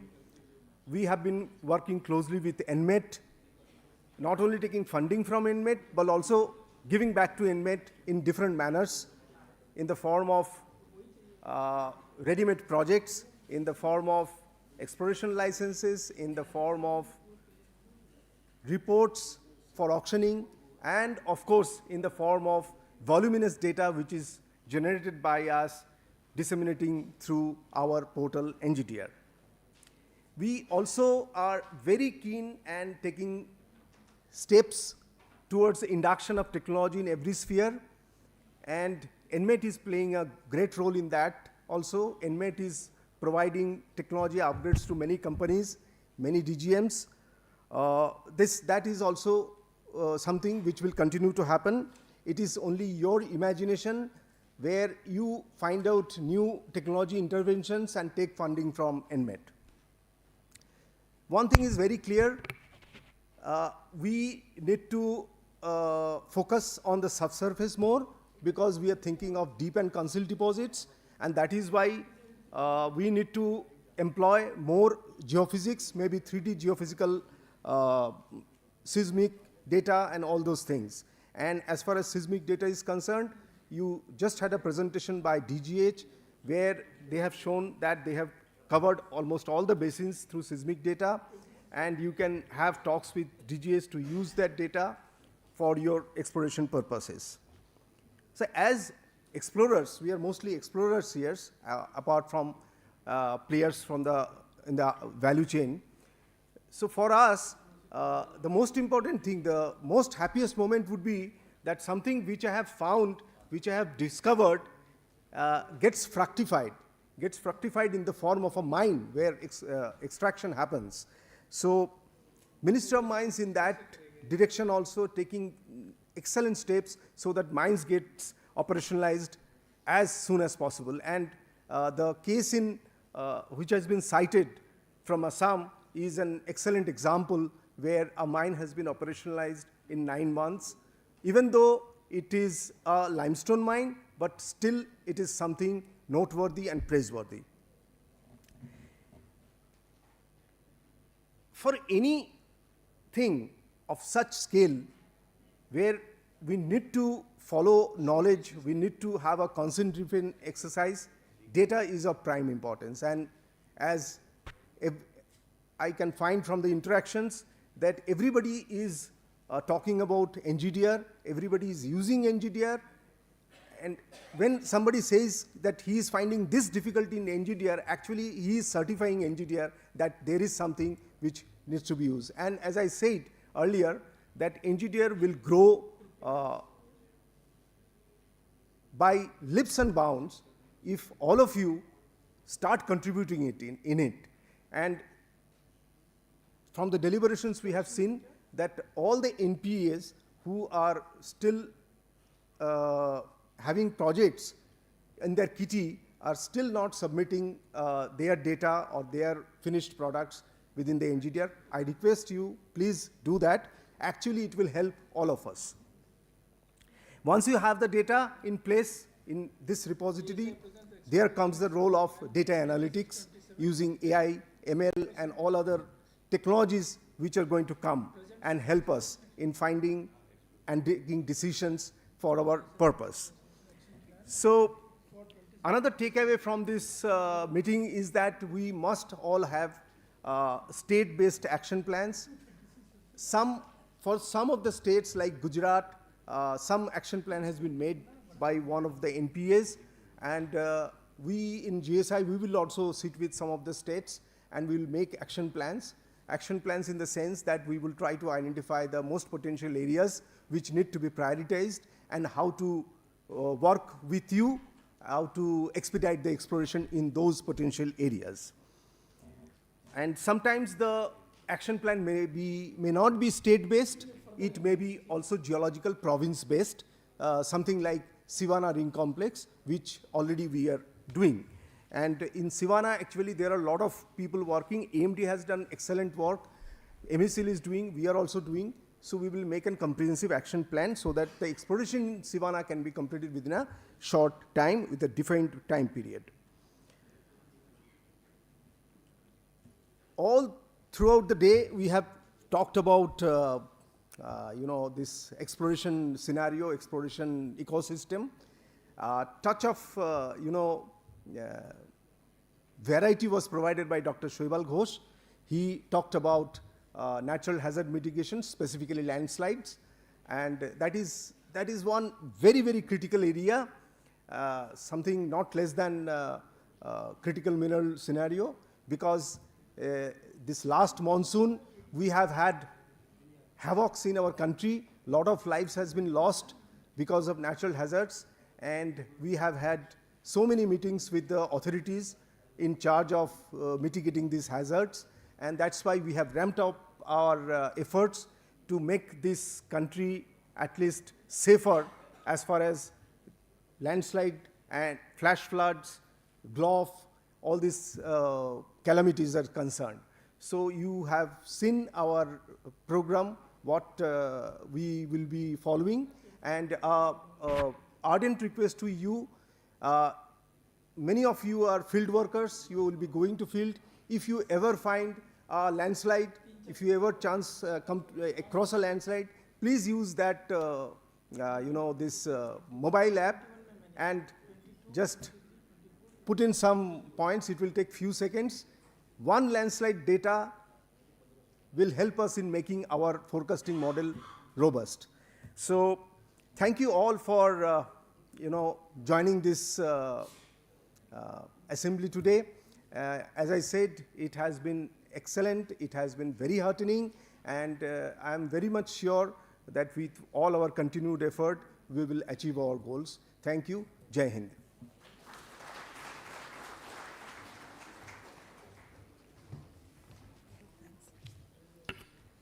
What lies ahead, taking these learnings forward and building on the work that has already been done. Thank you very much, sir, for presenting the summary of the deliberations. And very quickly, I take the opportunity, ladies and gentlemen, of inviting Shri Manish Khar, sir, Deputy Director General, DGCO, Geological Survey of India, to kindly please now propose the vote of thanks, please.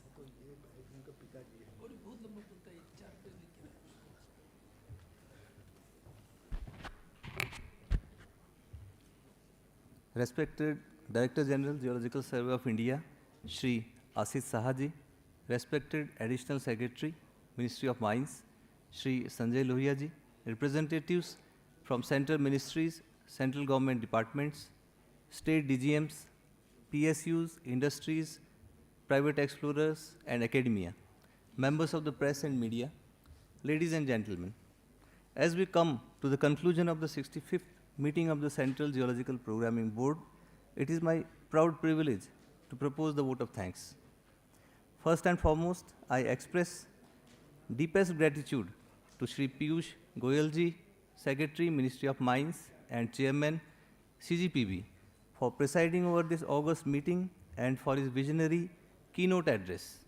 Sir's guidance, strategic insights, and emphasis on critical minerals, data integration, and national priorities have provided a clear and inspiring direction for the geoscience and exploration sector in the country.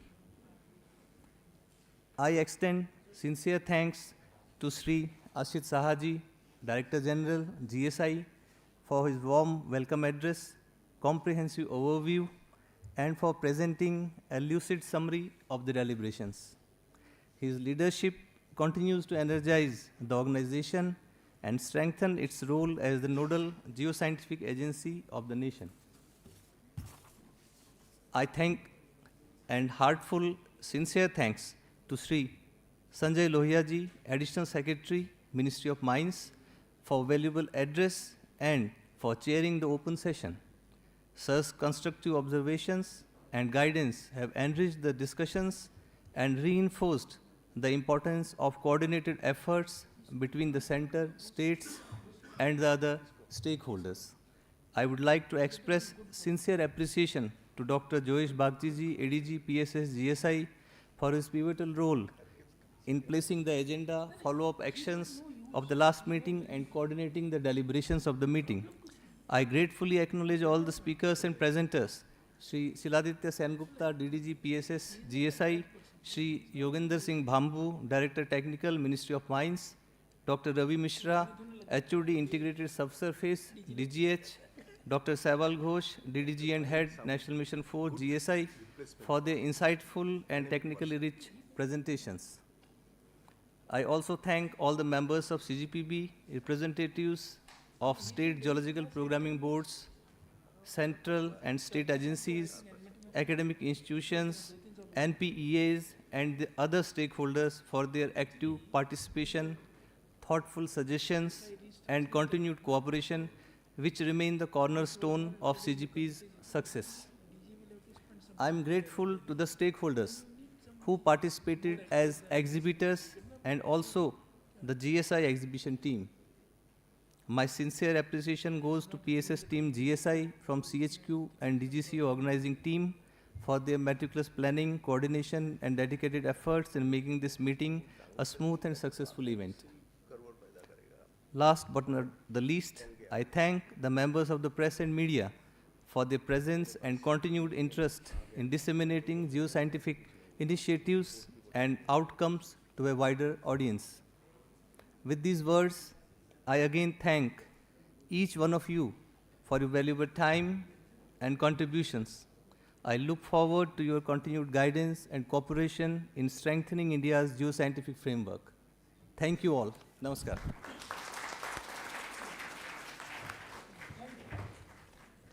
Thank you very much, sir, for proposing the vote of thanks and also for acknowledging the efforts of one and all.